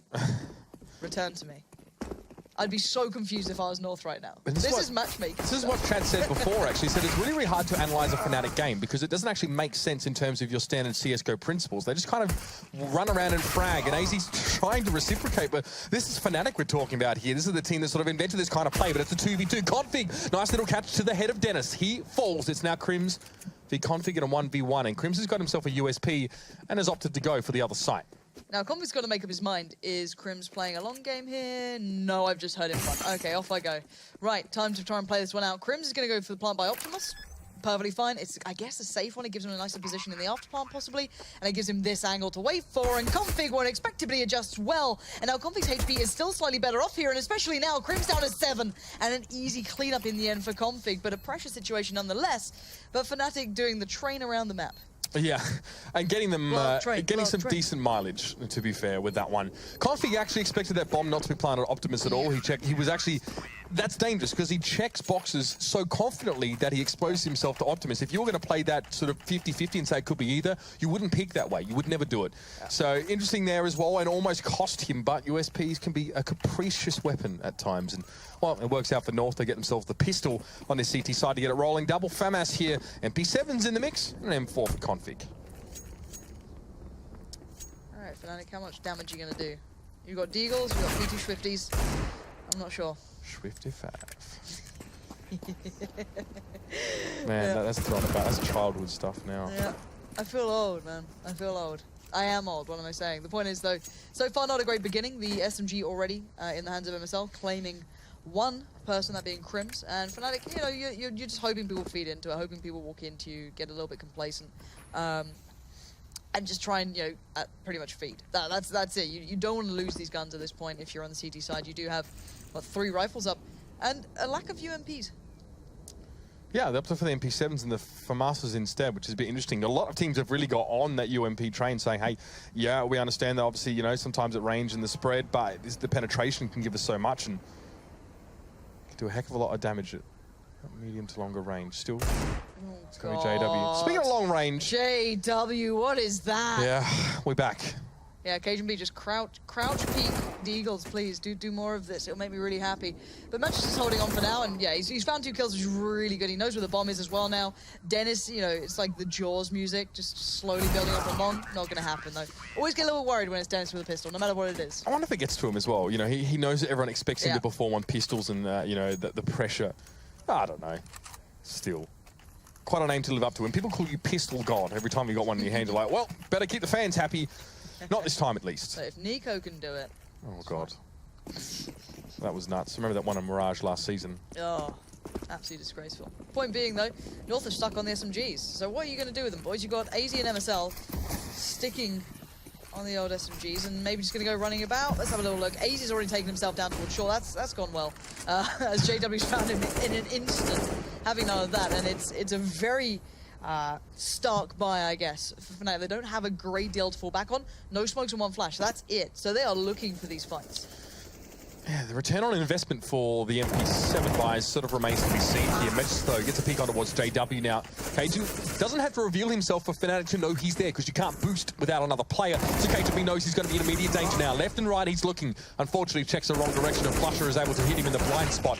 However, Config uses distance to his advantage, gets back behind the mid now, a couple peeks, just to buy some time. Do what Crims did earlier on. He gets to the side with only 3 points of health, and that was well played by Config. Good composure, and that's going to give North another round. That was really nice from Config. Just didn't get flustered, didn't get worried, and he won out the Angels pretty much. Not always an easy task against someone like Fnatic, even though, yeah, they've been apart, but they've all still been playing. It's not like this is a roster that's come back together from, you know, just coming out of retirement or players being pulled here and there. No. These guys have been playing in other teams, so they're still individually just as powerful, just kind of filling in the slots together as a team. Now, MSL back on the SMG, it's unique to see. I'm not too against it. I prefer it being in a UMP because you know that Fnatic could go for the force up. And we'll see how well it goes out. They've got utility, and oh my god, this position actually works. There we go, Olafmeister. That's not how you want to die. Nice little bit of change in the pocket for MSL there, and he escapes with his own life. Cajun was always going to be there for the backup as well, especially if someone's going to try and press him from Fountain or from Birthday or Party, whatever. Cajun now. Couple taps across. Now, Dennis, he's only got the Digger to work with, but we do need to respect that. I doubt the SMG and it just starts dominating. Good. Really glad to see that. Cbble, again, getting deagled. He's going to be a little bit hesitant in the future, but he does get found in the end by Magisk. And now they can upgrade to 4 rifles, so that's fine. And then, I don't know if is anyone going to drop out Cbble for the AWAP? Yeah, we're going to get that out to play. All right. And Fnatic, he's got a spawn too. Yeah. 2 consecutive rounds, Fnatic brought up armor there with not much to work with, but pissed. Hello there. Config sticking on it. Okay. Right. Is that from spawn? No, Config had a really nice spawn. You could go for the Phantom Peak. Quick B spawn? Because look at what they're doing. Config is soloing B, and then we've got 4 players just like lining across towards the A push. No early monster peak though. He actually opts to Molotov that one instead. Magisk holding a closer angle than you'd normally expect, and Olofmeister wasn't ready for it. Dennis does see this happening. He sees the North players push across. They didn't expect to be another player in playground, but he's only able to get 1 kill with the Deagle. Yeah, and that Deagle certainly isn't a toy, even if it is in playground. Flusher gonna find Magisk, and now 1v3. He's gonna have to go big or just get found by Cbble. And the more likely option happens. As a little nap. Looks quite ergonomically friendly, actually. Very serene, having a nice time there, but all in all, I actually like that from North, just really switching up the pace. A little bit dangerous. You never know what you're coming up against. You know, if there's something close by, if they've just gone for a bit of a stack or something, it doesn't really matter. I kind of like the little bit of a switch of pace. And now Cble's back on the AWP.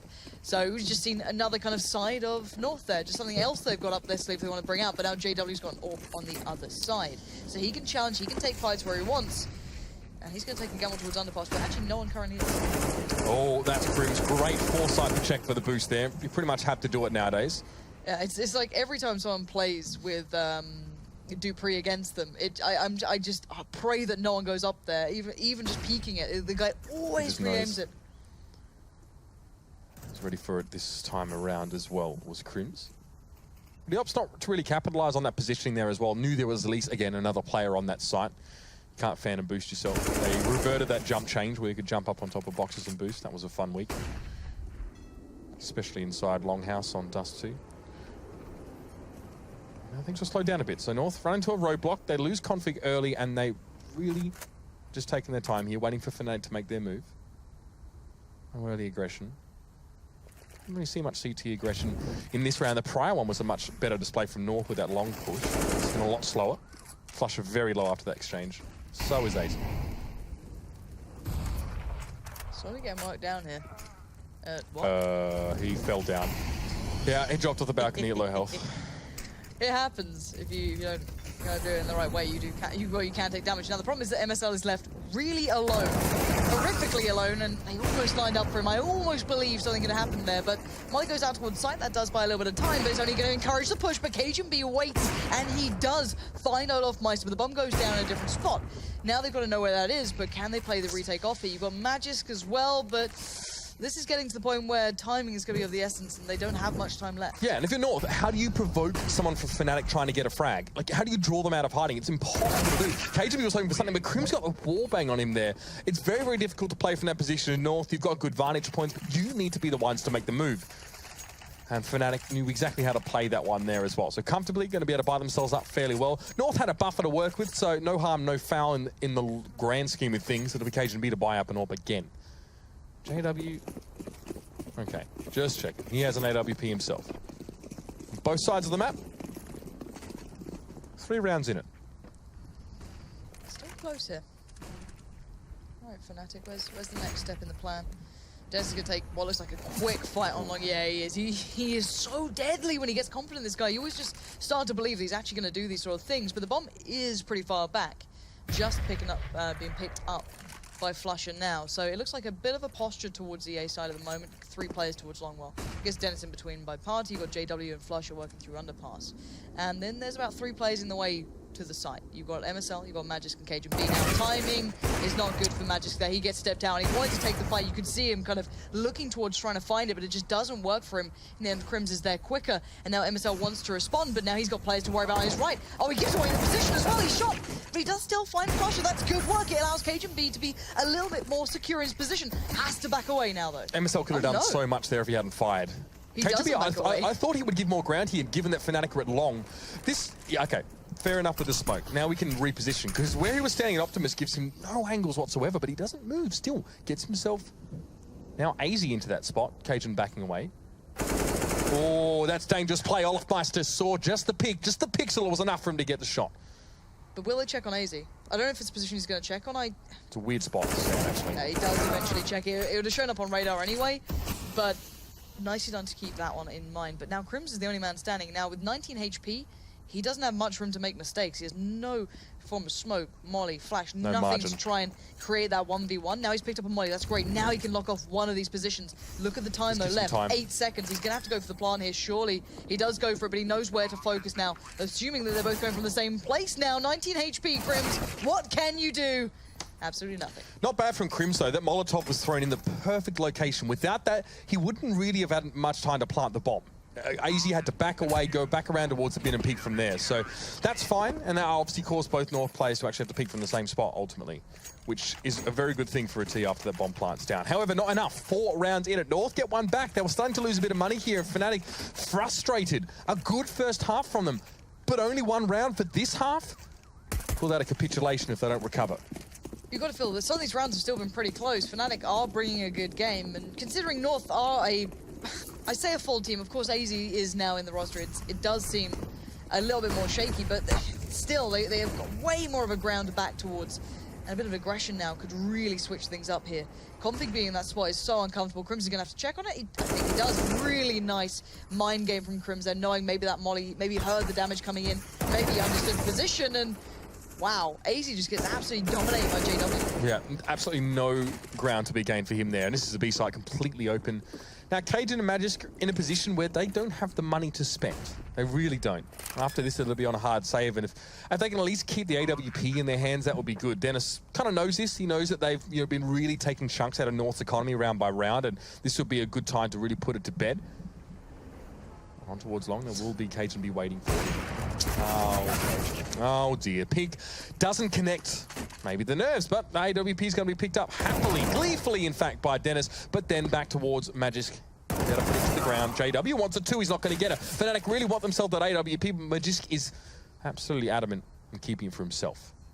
This one looks like, Fnatic are clutching at straws, but they have got 3 men now ready, willing to try and take this fight. And oh my god, Magisk, if you do this, I would have been so thoroughly impressed if he'd pulled that off. But they do throw 3 players at him to recover that 1 AWP. Yeah, it's quite a lot of money spent. Look at Fnatic's economical situation here. I mean, Dennis, what does he go for? Maybe not even an AK in this case if he wants decent utility.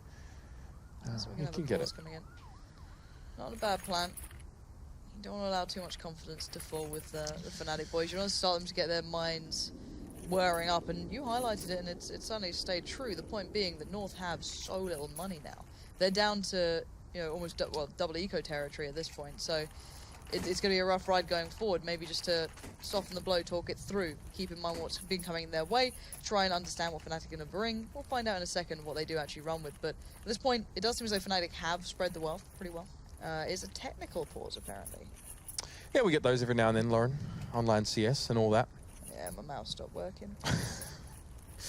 The amount of times I've heard like headsets don't work or mice don't work, it's just... So like you have a headset issue with the same headset you've been using for how many... Yeah, that's a favourite one. That's my favourite.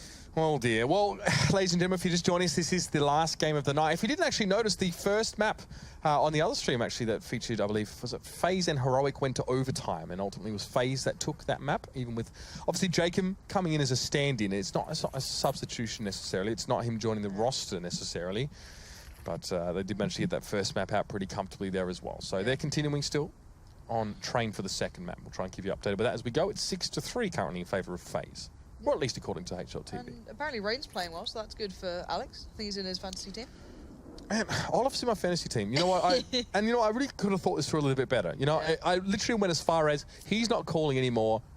He's unleashed. Leave him free again to do, Olaf things and actually sort of maybe just play a bit more individually. But again, that still requires this Fnatic lineup to be well oiled. And well, so far, I wouldn't quite call it that.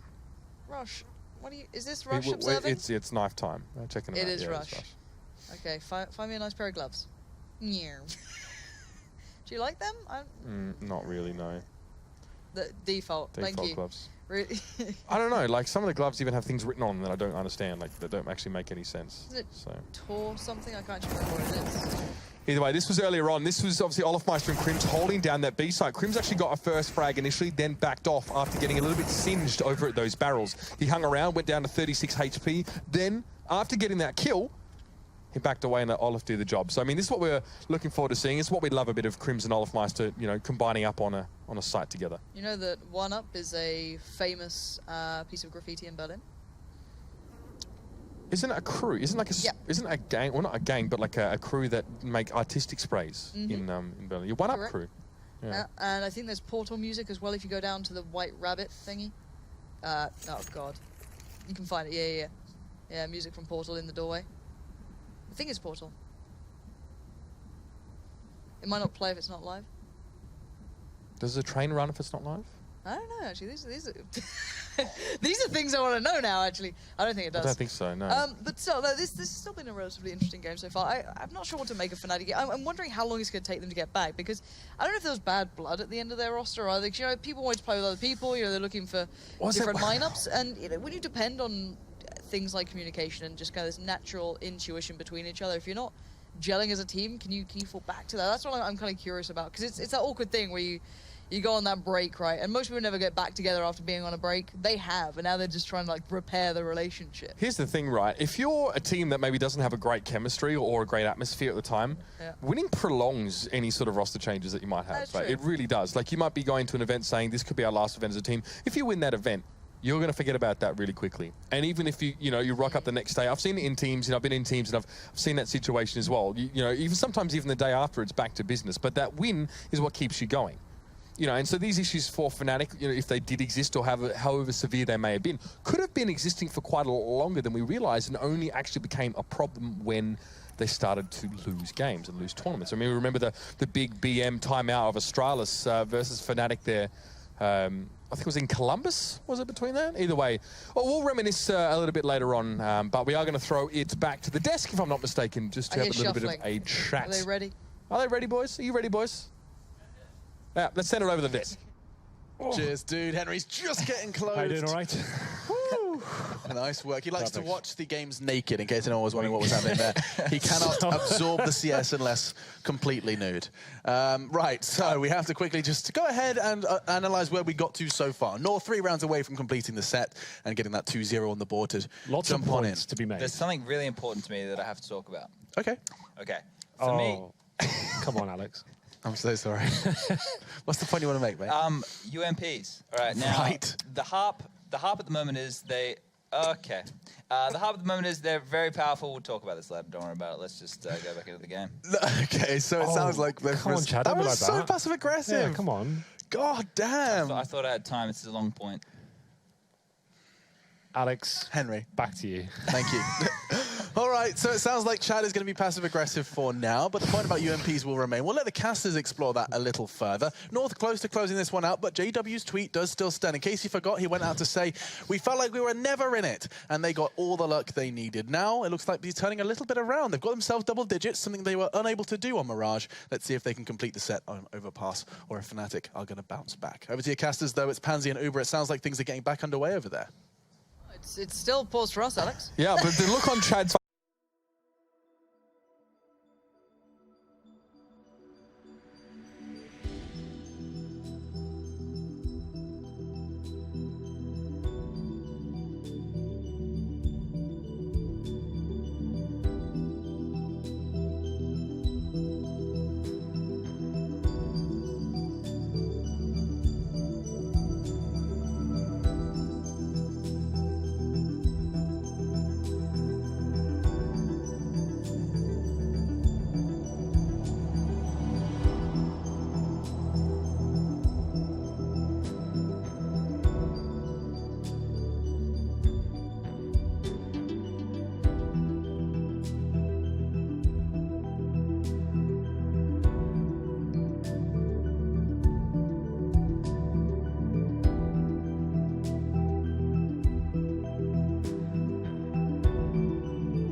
is that in the time that Alex took to make that extended segue back to us, he could have explained his point quite comfortably. You don't know, that could have been a 10-minute bit of filler there from Chad. It's Chad. You reckon he just delivers real quick?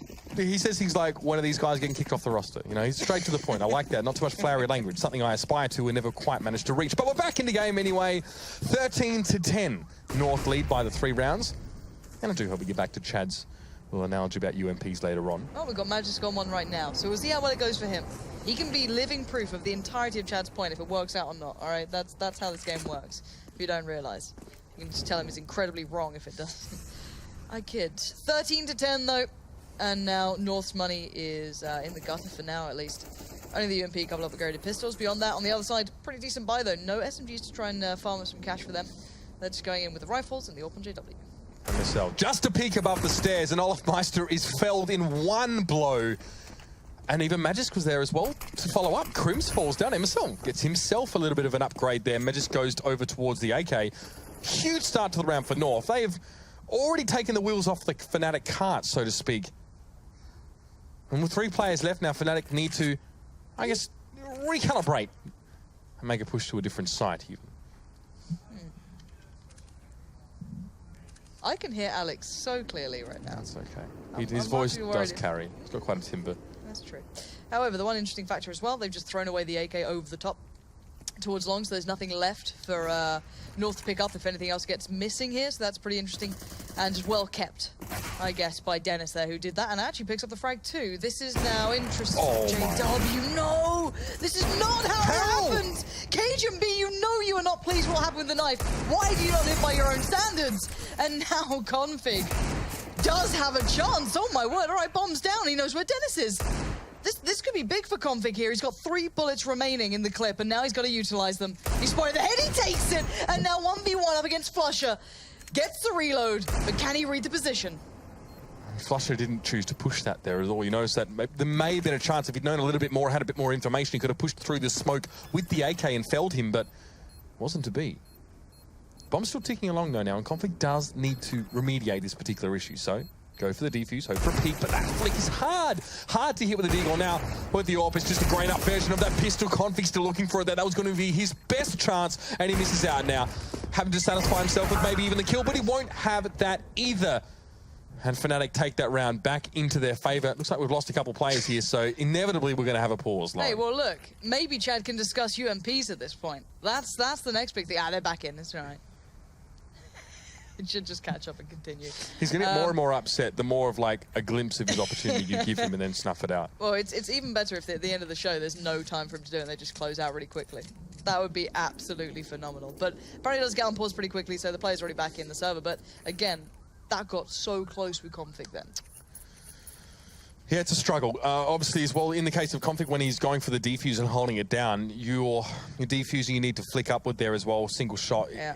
Much harder to do there now, of course, anything semi-automatic or fully automatic in that case. So you just don't really have the best arsenal for that retake situation. You have a Deagle and you have an AWP, the 2 weapons you probably don't want there. And I'm hesitant to believe the scoreboard right now, but I'll have a peek at it at least. It does seem as though Magisk is having a great game. If that is true, it does seem as though he's playing very, very well. 28 kills so far. I feel like the scoreboard bug we had has been alleviated. I think that's been sorted out. But it does seem as though he's having a good game. Even if it's not exactly accurate, he has individually been playing very, anecdotally. Very well. Yes, but at this round, I doubt he's going to have much of an opportunity. He only has the CZ, no armor. This time, North have to be a little bit more reserved. Will they purchase? Fnatic are just going to go waltzing in towards B. Just take the straight fights, put your utilities down, and get in there and do the damage. There it is. Magisk will get picked up. Config, though, with a nice USPS shot, but it's all for nothing. It's going to be a really clean round for Fnatic after this. Yep, Nade does get home, and AZ going to be catching that one and saving it for the rest of his team. And good intuition for Fnatic about the game flow there as well. They sort of knew what they were going to be pushing into, even at this stage of the game. Even after a couple pauses, they knew approximately what economic state North were going to be in there, and that's why that they can be so confident waltzing forward and getting aggressive. Now North, though, can buy it. Rifles for all. A little bit of utility, in fact, a decent amount here for stall. 5 smokes at that. No kits on North either. They could have afforded one on Cajun B, but chooses not to. Well, all the extra utility on Config as well. I mean, yeah. Molly. And look at the aggression, though. They want to get map control. They want some of the real estate that Fnatic have been dominating so far, and JW's not been completely deterred from playing through underpass. He's going to have some support, if anything, now that Dennis has come down, and Krim. So this could get a bit tough now for MSL. Flashes in, but now where's the support? There's the trade. It wasn't instant, but it was there close enough. Krims finds him, and now again, 4v4, but we know that can always favor the T side at this point. I don't know what Olofmeister's seen here, because this is a very curious stack from North into sort of the mid part of the round, having 3 players towards Playground. I like this from Cbble. You don't expect to see players here, and Krims wasn't ready for it. Fortunately, his reflexes prevailed. He's left on 3 points of health, and now North are 1 less player to work with. A minute remains. What do North have to just hold them off? I guess just further forward positioning than you'd maybe expect. Players still kind of close up on long a little bit. Magic's playing towards the edge of toilets, but the bomb's not committed either way at this point. Fnatic can still pull it either side, but it does seem as though they are looking towards B. They've got the mollies, they can clear out places, either be it short if you want to allow someone with a quick hit up there if they want to. I doubt that's it. Maybe go towards barrels. That'd be maybe a better idea if you want to just make sure you can enter in cleanly through monster. We'll see what they go for here, as they still do have those smokes and a couple of flashes. So they can try and make something happen here cleanly for themselves. And at the moment, Magisk has actually read this well. He's put himself towards B here. And then he got into that early exchange and still came out on top, and that's where the molly goes in towards the barrels. Config's going to be pinned to the wall, but will they expect Magic so quickly here? Krim's very, very low, so he was going to fall apart quickly. There's so many angles to be watching, but AZ was also there. He chimes in, finds Olofmeister now as he tries to join. Well, he tried to join Magisk at the site, but he fell. Dennis low, and that's good for AZ now, but he doesn't quite know where he is. Some shots come through past the smoke now. He does. Bomb. Early days for the bomb, and AZ gets the wall bang down. The defusers are going to come through, and North get themselves back in pole position. AZ seems to be happy with that one as well. The newest inclusion for the Danish team, coming up with 3 and a defuse for this round. Got to be frustrating for Dennis there, but at the end of the day, well played from AZ and Magisk as well, both being around the right place at the right time. Magisk, if only be able to get a little bit more, but the timing with him and AZ was really, really good then. 14-12 North, just about staving off the Wolves. It felt like Fnatic were really starting to take this game into their direction and start to run with it, but I wonder if this can be kind of elongated for North. That's the problem for my eyes, is that they were struggling to contain Fnatic, yeah. And there's still money with Fnatic, so I don't know if this is going to be an instant change here just yet. And this is not exactly necessarily, you know, them passing their health check with flying colours here. JW a little bit confused as to what was going on, but MSL was assailing him through the smoke. Couldn't have seen the traces, and now AZ finds Olofmeister. This is looking nasty for Fnatic. Krims is already very advanced towards B there, towards Canals. Flusher and Dennis have made 0 inroads on the upper side of the map, and that means Krims just needs to join them, and they need to hope that they can put their nose to the grindstone and make an opening here in North's defense. Yeah, this is rough now, though. North's early aggression hadn't paid off that well in what seemed like forever. They'd be getting map control, definitely, but it didn't seem as though they were getting that cleaner kills from it and be able to back away and reset the complete fight. If anything, this round's gone better than the last few, so as you said, Fnatic have really got to dig deep in. Would you expect AZ in this spot? It looks like Krims is kind of considering it, but again, it's just taking time now. AZ can be the first port of call. Try and hold off that push-up. The smoke dropped short enough that they could actually get into the toilet blocks without being discovered. That wallbang was nasty on towards AZ. He gets low, but he gets a spray down, sees the bomb goes loose as well. That's going to be the cat out of the bag. Dennis springs forward, knows he needs to save this situation, but now he's up against 4. In the meantime, it was Krims trying to work through long, and Magisk just cut him down to size. He'll do the same to Dennis as well. 2 for him, 2 for AZ, 1 for MSL, and 1 round away from victory for North. And there goes Fnatic's money. Look at it. It's just, again, right into the garbage. Dog pile. Yeah. Oh, a dumpster baby of a buy here. Olofmeister onto the UMP. We've got at least a rifle coming out for Dennis. 2 Tech 9 to CZ with JW. Yeah, it's not pretty to work with, but, you know, they've been able to kind of have these scrappy rounds before. But it feels like North have maybe just stabilized a little. Maybe got that confidence in them to go for something here. But Magic's just going to have to back away. Not sure what he's coming up against, but these mollies beautifully placed from North, really hindering any quick approach towards that B side. Yeah, 2 mollies as well. So Krims, you know, despite getting past the first and rushing through it, wouldn't have had early access to short to entrench himself close to North.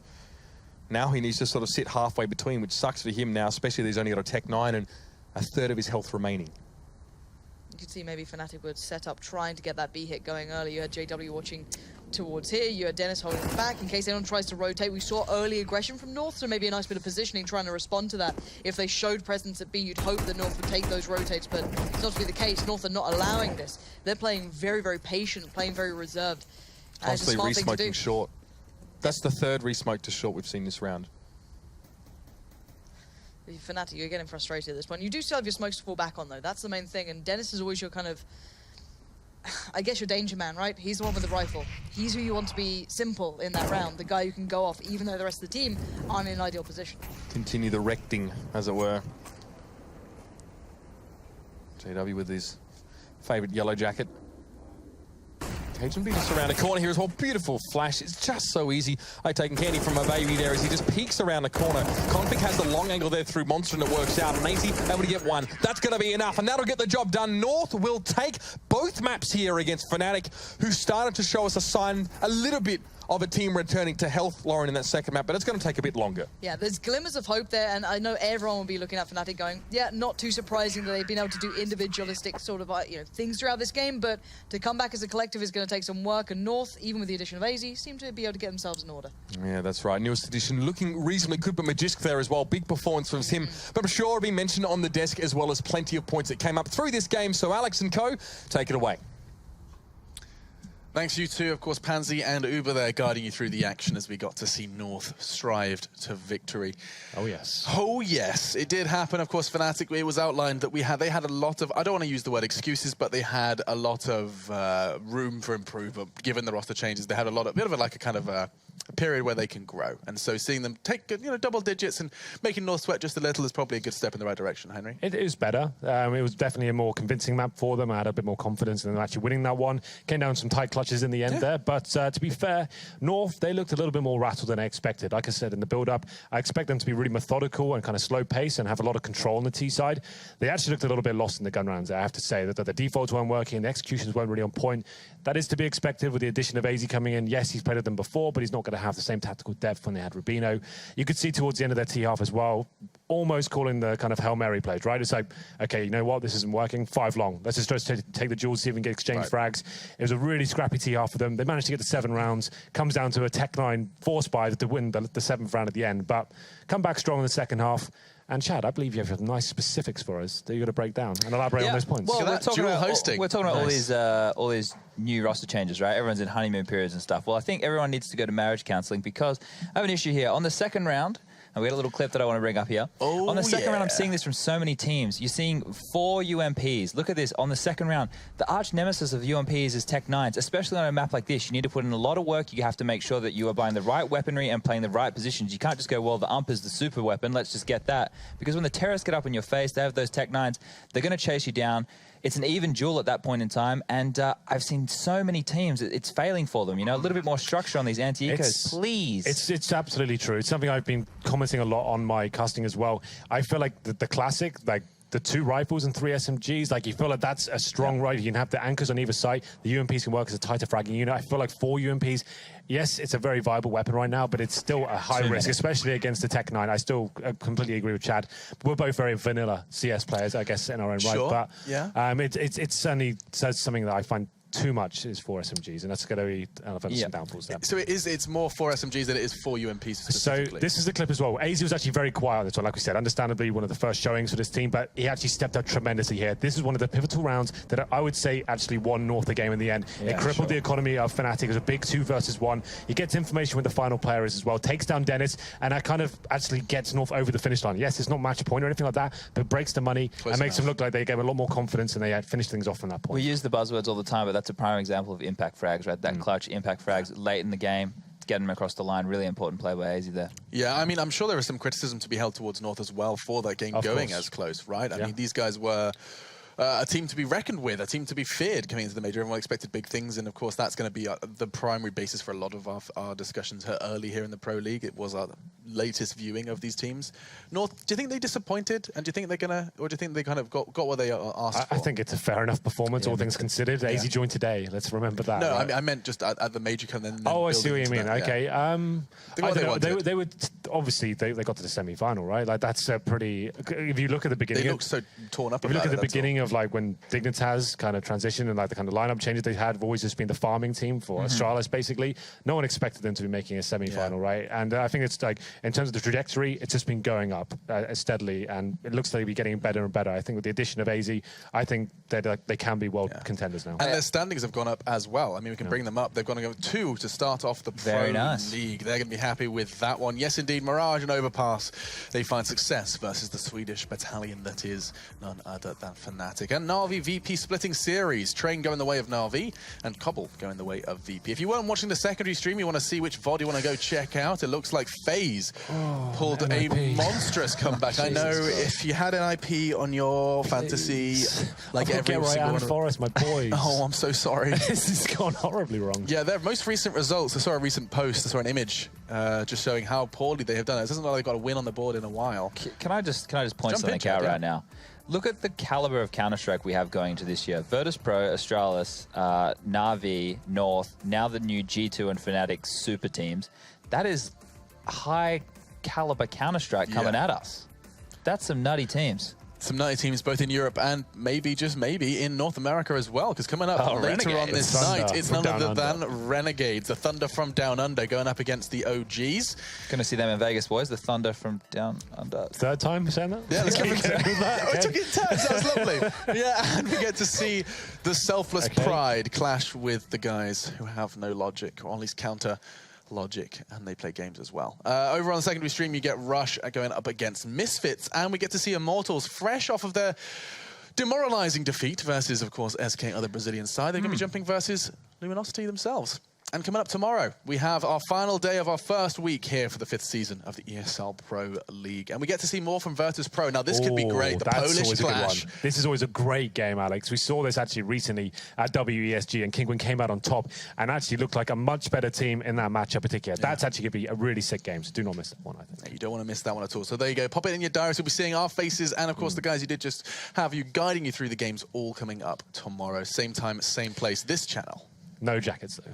None of these. Should we actually burn these, Henry? Yeah, I think we should. After this, we're gonna destroy them. Lovely. You up for that? Chad, do you want to be part of that? I don't wear jackets, so. Yeah, you're just far too cool for that. You are going to Vegas, though, and that is coming up. Well, you guys didn't get my Thunder from Down Under reference. There's a show, Australian strippers in Vegas called Thunder from Down Under. That was the reference. There's male strippers, so. Right. Well, we need to process all of this information. Good show, is it, Chad? Then when you said third time, I thought you meant I'd seen it for the third time. And this is where I just went over the head of everyone. Australian male strippers aside, we're going to leave it here. This has been an absolute pleasure to guide you through. Welcome to Counter-Strike and welcome to the Pro League. We'll be back tomorrow, same time, same place for more of the same. Thank you for joining us.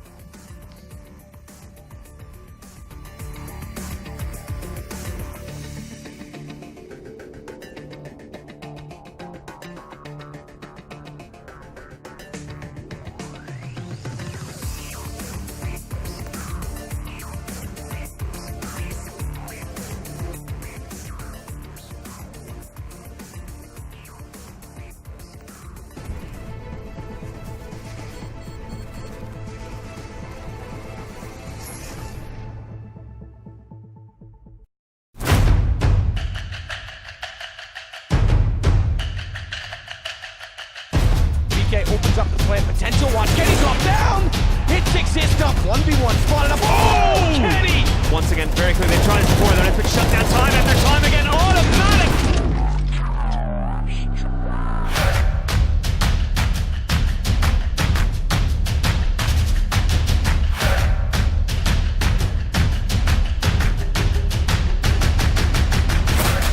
This ATB got 2. Goes for a shot. That's smart. Does gets Skadoodle. Jumps up. Still a bit of time on this. It's going to be a 10-second defuse. He's got to hit the shot right now. Oh my God, Fallen!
Good evening, everybody, and welcome to the CSGO ESL Pro League.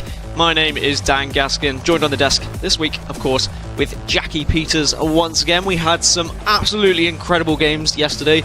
Some big upsets, to be honest. Heroic coming on top over NIP was definitely unexpected. I mean, talk me through what happened a little bit. What went wrong with some of those games? Yeah, obviously, to start off, we had that fantastic matchup between NiP and Heroic. We assumed NiP would be coming in, quite dominantly on a map like Train, but Heroic, they just brought their A game. Now, the Danish scene has just been looking better and better recently. There was some exciting controversy that actually happened today as well, so I'm sure we'll probably get into some of that later on. But yeah, it was absolutely dominant. Heroic just whooped their way in. Communication was on point. It just looked fantastic. Meanwhile, for NiP, they were just stuck in a rut in terms of playstyle as well. Economy management was terrible, and just the way they were using their utility, everything just looked really off for them. It wasn't the NiP we expected to see going into that, especially on Train. Yeah, there were some big results yesterday, and we'll see how that affected the league table in the grand scheme of things. I mean, obviously there was results on the mainstream as well. You can see at the top there, Astralis, they have played 4 maps, but their record is 2-2, so they're not going all out just through everything just yet. Kinguin and Heroic with some great results we saw yesterday on our secondary stream. They're 2-0, and then Mouse Esports just below there. Mouse Sports there with Na'Vi at 1-1. And down at the low end of the table, we see NIP after those 2 losses, and that's not exactly how we expected the table to be looking early on, but there's still plenty of time for these teams to get back into it. We'll have a look at what fixtures we've got today, though, Jackie, because we do have some juicy ones here.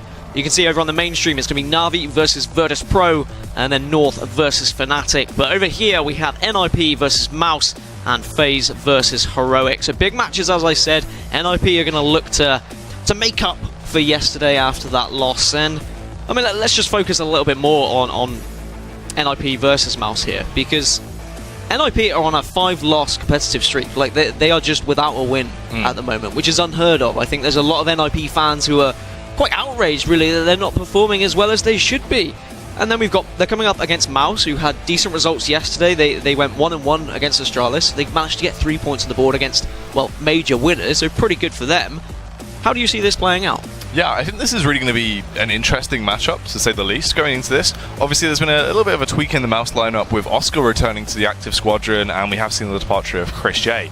Something that was talked about very heavily, was this the correct decision to make? Was this the right move? As obviously, Chris J was someone that was still performing quite well. There was a lot of discussion whether it should have been Spiddy instead. So this is something that we need to see them prove to us going into this matchup today. Hopefully, Oscar can bring a lot to the table, but NiP, they need to step it up. The form they just played yesterday has been really sort of, a key of their 27 form. It's not been what we want to see.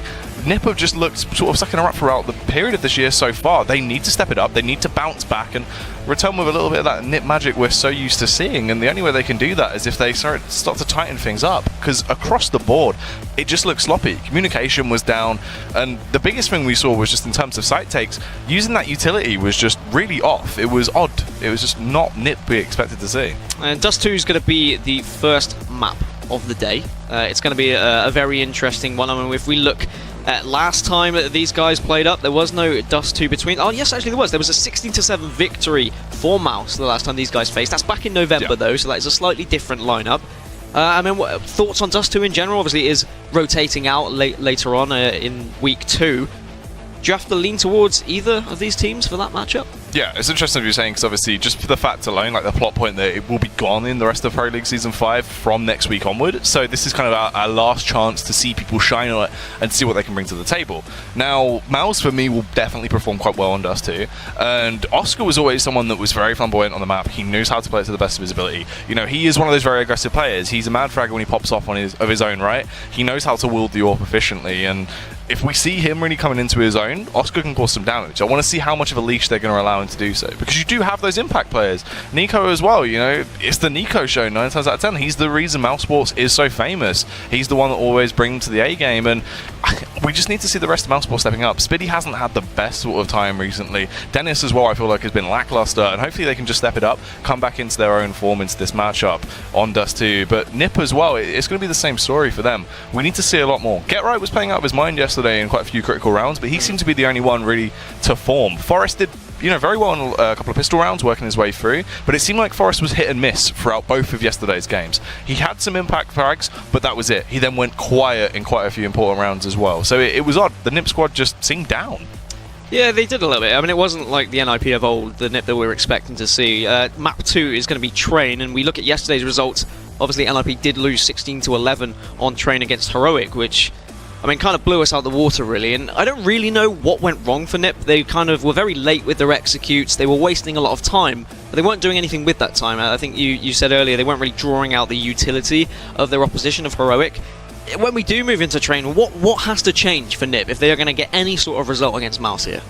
Well, yeah, that's absolutely right. I mean, that was one of the major things that really caused that to happen in the first place, due to the fact when NIP were playing like that on Train yesterday, you know, they started off well. They were able to pick up the pistol round quite dominantly, and then from that point onwards, things just started to leak away. They got those first 3 rounds, it just all went downhill from what I remember, and it was just the fact that utility management was completely off, and their playbook just seemed bare. And this is what we're used to. You know, NIP have threat behind them. They have a lot of strategy involved in their team. It's sort of imbued with that NIP play style. They do work their way through. They used to have a very vast playbook, and on a map like Train, I expected them to bring some of that to the table, but it looked static. It was not organic at all, and all Heroic were doing is just slightly bending, slightly adapting their play style, and they didn't break once. NIP just kept hitting the same brick wall over and over again repeatedly and didn't really switch up their play style enough. And this is the thing, going into today, they need to be a little bit more organic. They have to switch up that style of CS. You can't just accept the same thing to happen, you know, over and over again, just sometimes work if it's being shut down. And that was all it was. You know, NIP just seemed like they got to this point where they were just like, all right, it's not working, and just accepted it. They just really set themselves up for defeat. And it's interesting because the last time these guys matched up as well, they did actually beat Mouse on Train, 16-9. Yes, okay, that is a couple of months ago now, and yes, okay, there were a few different players on rosters, but that might be a little bit of a confidence booster for them. They may be able to go in and think, right, okay, yeah, let's just put tomorrow away, let's put it to bed, put it in the cupboard, close that, hang it up, we'll take it out next year maybe, depending, but now they just need to focus on this game today. And if you had to give me a prediction, let's talk map 1 first. If you had to predict Dust 2 then between NIP and Mouse, what kind of scoreline do you think is going to go here? Or if you're not confident with the scoreline, I mean, who's going to win this map? Honestly, just going in terms of like what we saw from NIP yesterday and what I'm hopeful to see coming out from Mouse going into this, I think Mouse should be able to take it. I think it's going to be a close affair on Dust 2, but this is more so a map where they're going to be sort of slightly peeking ahead. And I think this could be, you know, in the region of sort of a 16-11 scoreline if NIP are still playing to that style they were playing yesterday, because it did just look sloppy. It wasn't NIP. And against Astralis, I mean, Mouse had a good performance. They won 16-8 on Mirage. They did then go and lose 16-11 on Nuke. So they're more than capable, but we did have a Twitter poll. I think we've got a Twitter poll going on. Get involved with that. You can tweet at ESL CSGO and just let us know who you think is going to win. We're always interested to see how the community is thinking here. Or go on to facebook.com/ESL Go, ESL CSGO to get involved as well. Let us know your thoughts. But whilst we are waiting, let's rewind a little bit and let's have a look back at some of the best moments from the Season 4 finals.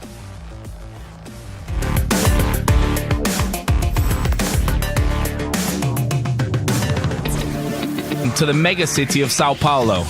As both SK and Immortals qualified for the tournament, it was a question of honor for the home teams to impress the crowd and, if possible, win the title. However, after a weak group stage, Immortals got kicked out of the competition quickly. Was fired up for a Brazilian team winning the title on Brazilian soil. I think it's natural to really want to win, and there is a little bit of more pressure, but we try to handle it the best we can. But in the grand final, another American team showed up. After losing to SK in the group stage, Cloud9 battled their way through the playoffs, defeating OpTic and Mouse Sports for their chance to take revenge on the Brazilian superstars. The first map became a close affair, and Cloud9 pushed SK to overtime, but in the end, Fallen Squad was victorious. However, the pressure Cloud9 put on SK seemed to be too much. On the next 2 maps, the Brazilians got overrun, and Cloud9 won their first ever Pro League title.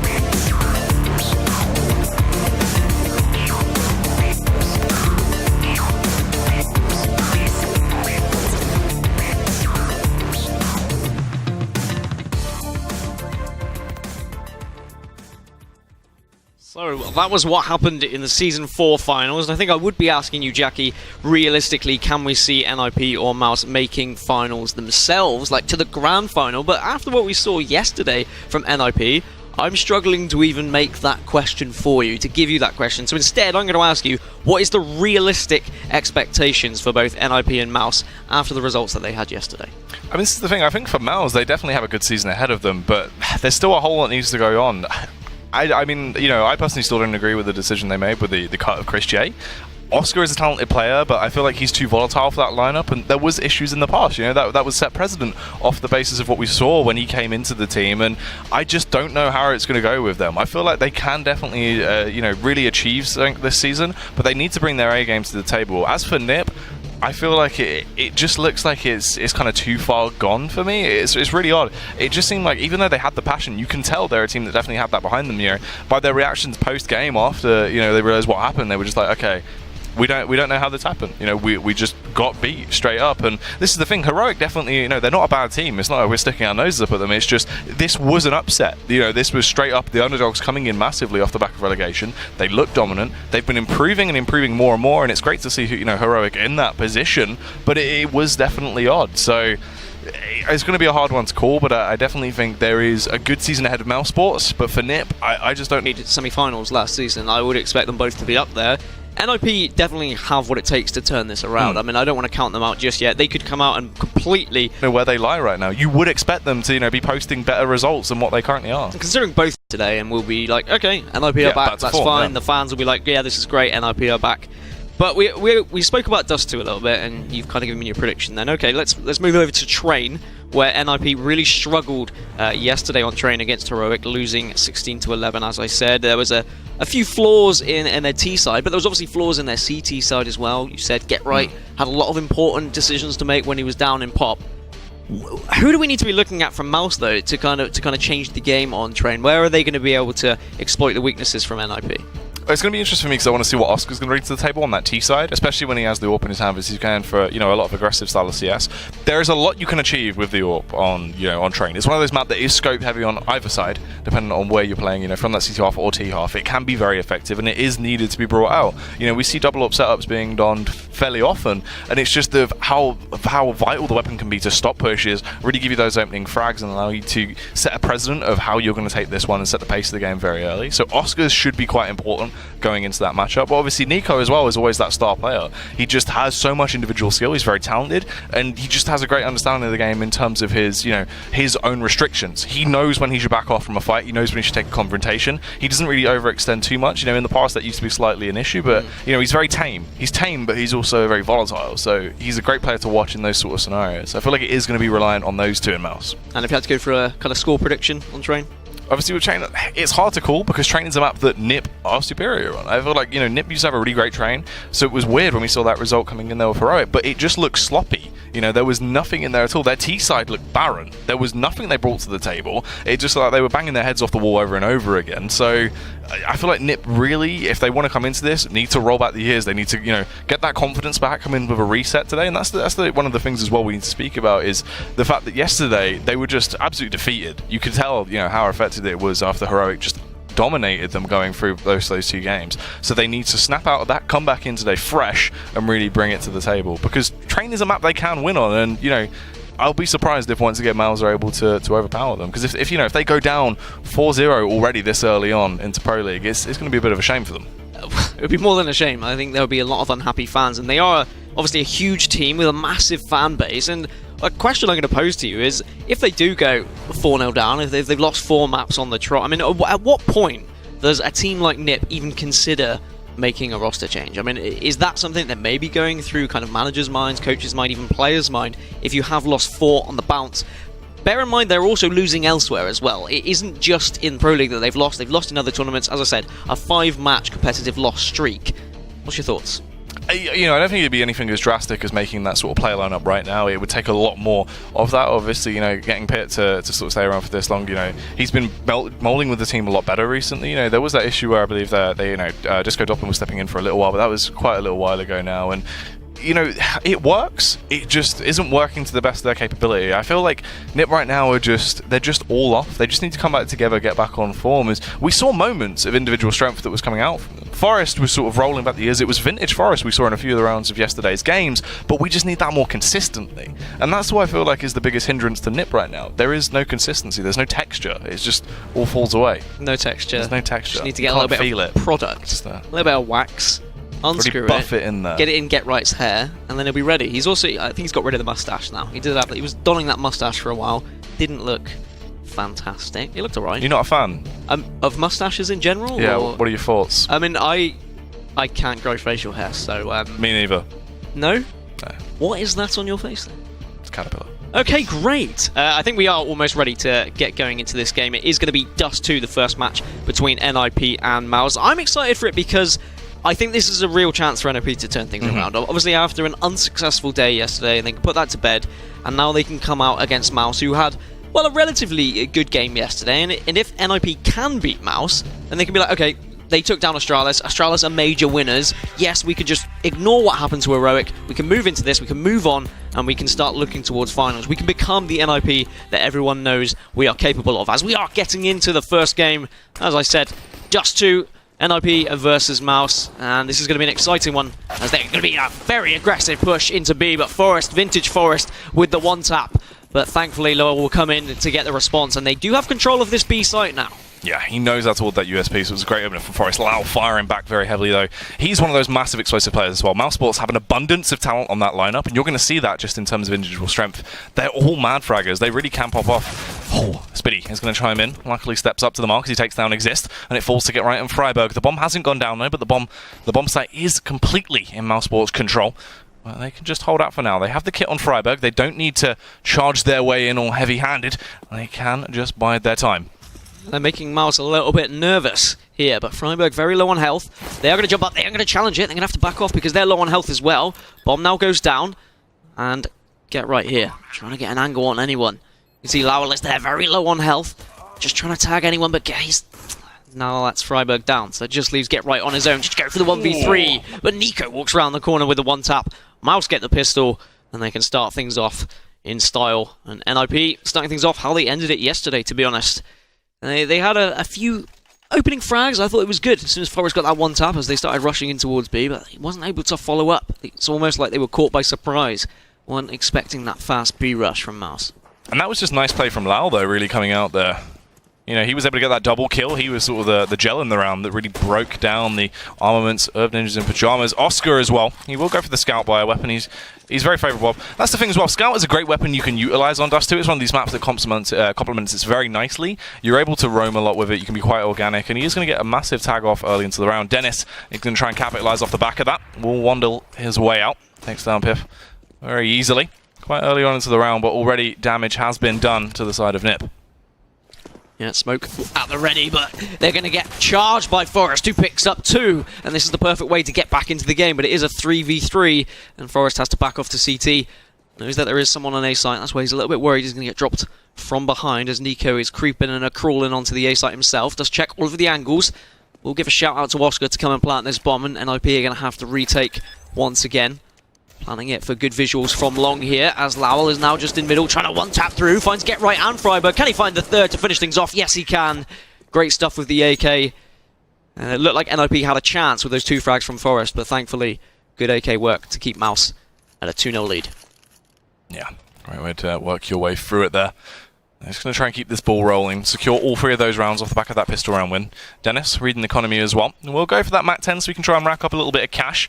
What are Nip going to bring to the table, though? Seems like we'll be going for a bit of a long push to try and work your way through. Obviously, you can't really play out these eco rounds like a full bite. Can't play it like a gun round. You have to just try and throw a spanner into the works. Get Right will just lurk his way on that B bomb site. Hide him behind the boxes, so they won't be able to spot him out. He will get all of the information, and then his teammates can just attempt to do something. They haven't invested much into the round as well, so it doesn't matter if they try and go for this. Tiptoeing out is going to be Mouse Sports, though.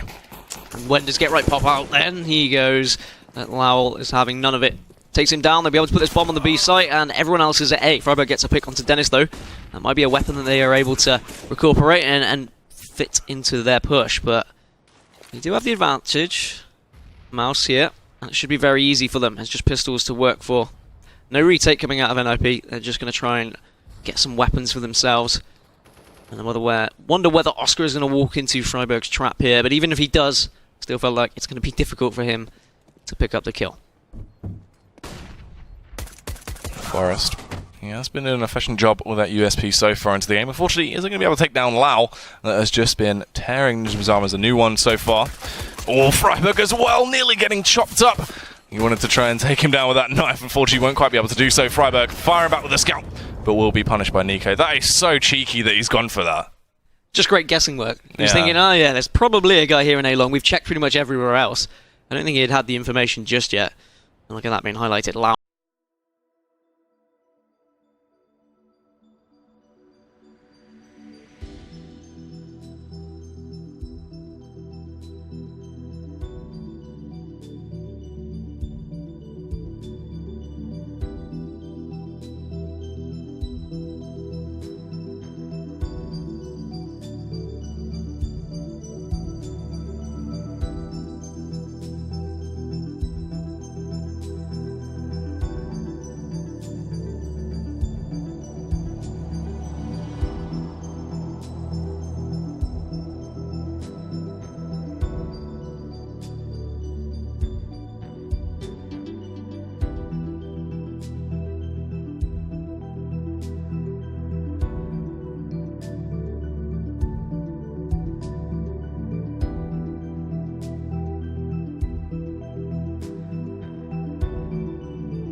Ready after 3 rounds, but now we're getting to the interesting stuff. We get the buy from NIP, and I wonder whether they're going to be able to hold here. Really important. They struggled yesterday in these kind of rounds, and now they need to perform. They need to show their fans what they're made of and get back on track here in the ESL Pro League.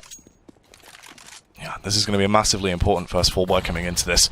Great play as well from Oscar early on into the round. Gets that tag off on towards Get Right, knocking him down to just 35 HP. And you can see they will be tiptoeing their way through and trying to get this control here. Nico just going for the spam, seeing if he can any more damage onto those players. The mid-to-B smokes will go up. Nade into short as well as transfer any damage. Anyone just hiding, waiting to peek out. Oscar trying to take an angle here. See if anyone is going to peek out through middle, but nothing just yet as his teammates are going to edge their way up to short, see if they can get any more information as well.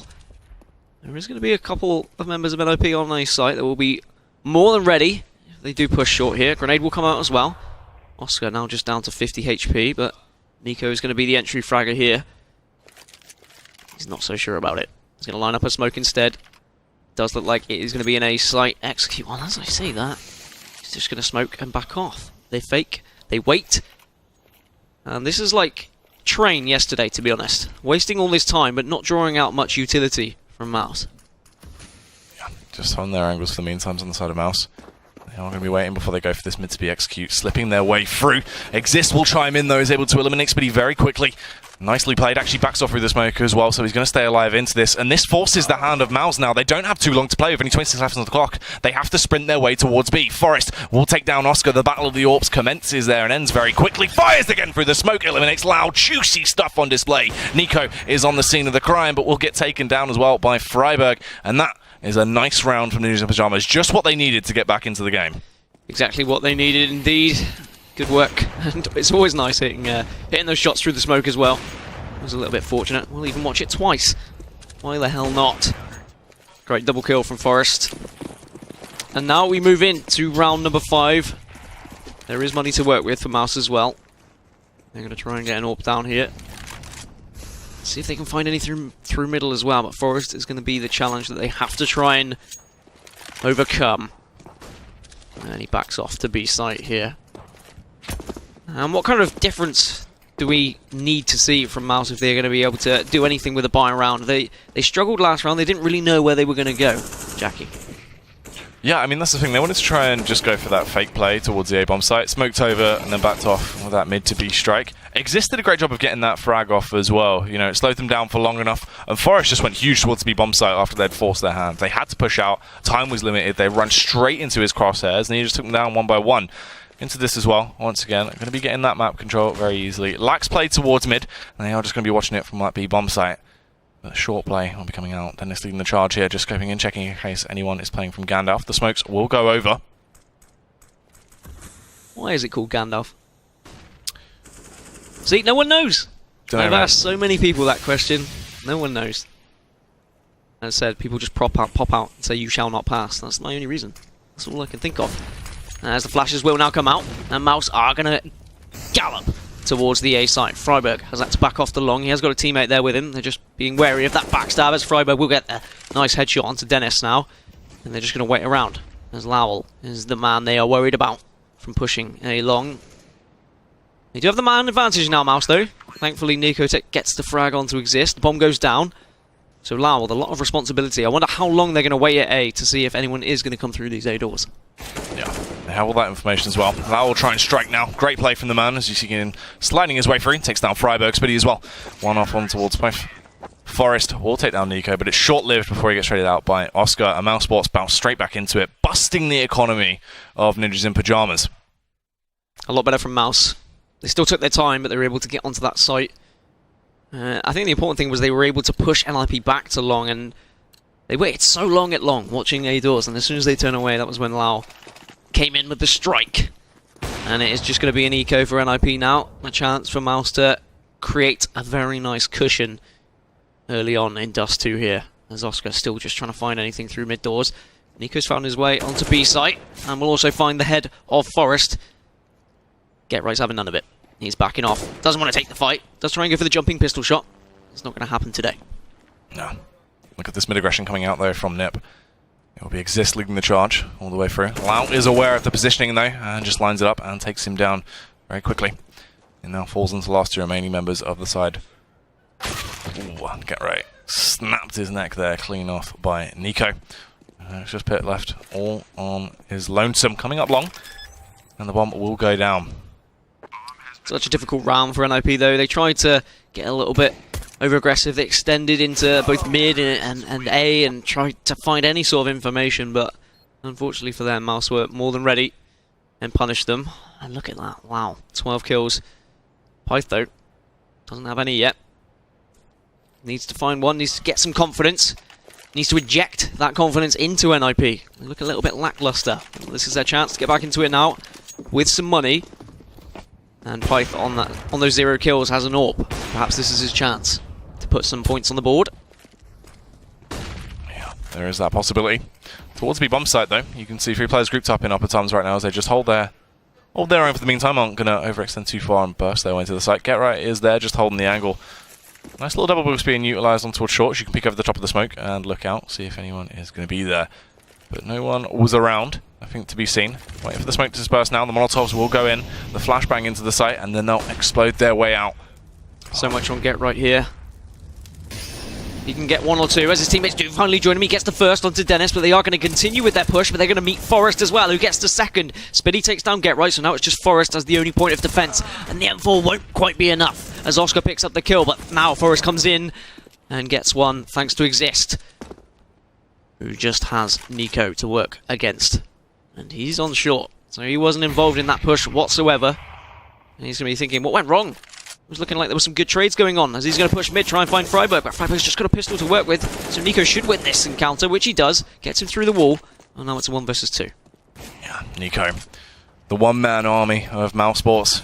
If there's anyone you'd want alive in this situation, it would be him. Has that Molotov to work with. He's going to chuck it into the site, land straight on window, dive straight through. That's smart play, actually, confusing them. Obviously, they wouldn't think he'd go straight through window off the back of that Molotov. He tried to go for it, didn't really work out there. Unfortunately, Exist was able to pick him off. Very interesting there. Big round for NIP, but their money isn't great, actually. Still got just about enough to work with. It isn't going to be an incredible buy. You can see UMP coming through. But UMP, a very powerful weapon. Too powerful, some would say. As Mouse still with 4 AKs and the AWP in the hands of Oscar. And Oscar is actually going to go through this smoke here, see if he can get an opening pick. Freiburg is going to be defending here with the UMP, but Oscar comes through and gets... Was that through the smoke? I think it was. I think he just went off the back of his teammate there and just was able to take him out with that pot shot. And Oscar, he's dangerous with the AWP. And that double AWP setup being in play from Nip as well. It's going to be interesting to see how well that goes down. Forest towards mid. Hasn't been able to sniff anyone out just yet, as everyone just takes map control over towards long and just holds their own. A lot of pressure on Forest here if they do push middle. We saw earlier he had to take a pistol fight when Nico tried to get through those doors because he didn't want to take the AWP at such close range. As Lau trying to take an easy peek. Just going to throw a grenade as well, as he's going to push up A long. And Pyth sitting on site, needs to get some kills with this AWP as well. The double AWP isn't going to happen though, because Oscar comes in and gets a kill with the AWP of his own. And Lau is going to push around smoke. We'll be aware someone is just to his left, doesn't get sprayed on though. Exist gets the kill. Can anyone get the trade off? No, Exist backs off through the smoke. Continues to spray. He is worried about short though, as Flashbang will come out. He's going to be full white, but thankfully Get Right is there to save his back. And Forrest gets one of his own, leaving just Oscar and Spiddy. Bomb goes down though. There is every chance, because Get Right is very weak here. Yeah, Get Right just on 1 HP, but he's still alive, and he will still be trying to fight through to win this round. You can see that flank coming in from Get Right as well. He'll be the one coming from long. He needs to shut down Oscar in this scenario. Spiddy, meanwhile, will just be covering short. Is Oscar going to be aware of this? Sitting in pit. He's slightly sticking out. Get Right really has to try and find this frag. We'll see him popping out. Fantastic job done by the man. It just falls into a 2 versus 1 now. Spiddy trying to fight from short. Unfortunately, can't quite connect the shot off on towards Exist. They're going to sprint their way up onto that site. They do have the kit, and will defuse the bomb just in the nick of time. That's a lot better from NIP as well. Fans will start to just breathe a little bit more. NIP getting back into this game now. And money-wise for Mouse, they should be able to still work out a bite. However, they've got to be worried about losing this next one, because it's going to be extremely harmful to their economy if they do lose, and that will really allow NIP back into this game. On the other end, Mouse might be able to put another one on the board. Suddenly they're looking like favourites once again. They're just going to buy up. They have got the Scout and Tech-9 to work with, alongside the AKs and Galil. I want to see something different from Mouse now. They've tried the slow approach. They had the fast approach earlier, which worked in the pistol round. Aren't going to burst out of anywhere just yet, though. Still waiting, hoping that NIP will overextend slightly, but I'm not sure anyone on NIP is going to play ball with that. Yeah, just holding their angles. You can see Mouse as well, seeing if they can be drawn out here. Oscar, even with the Scout in his hands, will still be fairly dangerous. And they don't really need to do too much into this. They have a lot of time to play, so there's no reason to just rush in. They have a lot of utility as well. Exist. Take a couple of shots off towards mid. Can't quite find anything just yet, but meanwhile, Oscar is reigning supreme with that Scout. We said he can do damage. He actually bests Forrest as well, so that's quite a massive frag to open this round. Absolutely huge frag with Forrest going down. Exist will try and get the spray down on the aggressive push from middle, but he's going to be smoked off now, so he's going to jump. Well, he tried to jump up onto box, and there we go. So we're going to look over the smoke, seeing if anyone is going to push up to B. But no one is just yet, actually. Spiddy's considering going up short. He's got several teammates behind him. Is blind at the moment. He's going to back off. And Mouse just running down that time. Trying to waste NIP's utility. As Nico is going to push onto B site here. He doesn't spot Get Right just yet. Get Right always lurking around this B site. And he will get the kill onto Nico. Get Right, I don't know how he always does it. Just manages to stay unseen so well. He is truly the king of lurking.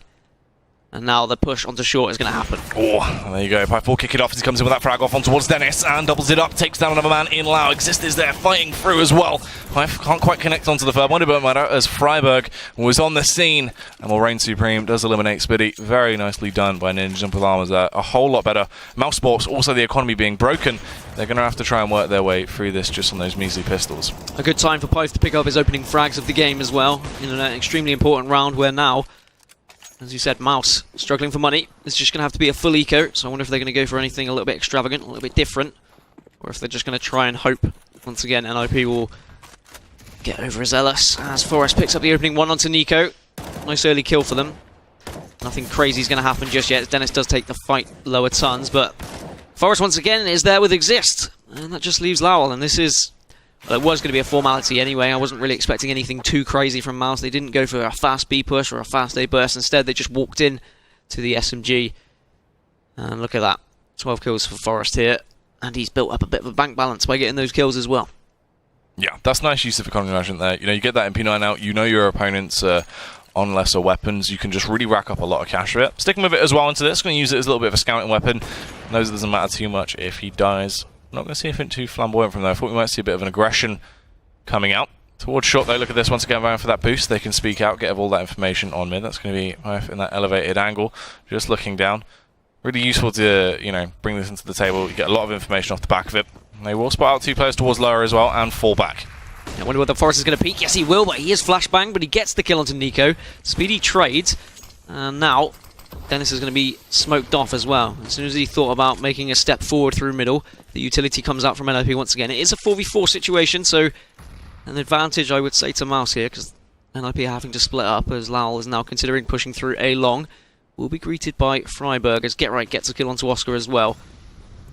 So the advantage back in NIP's court, but great stuff from Freiburg holding this, and the trade's not going to come through because Spitty was flashed there as Freiburg gets aggressive, but he doesn't even need to because Pyth comes through with the AWP, and he's really starting to rack up those kills now after a somewhat lackluster start.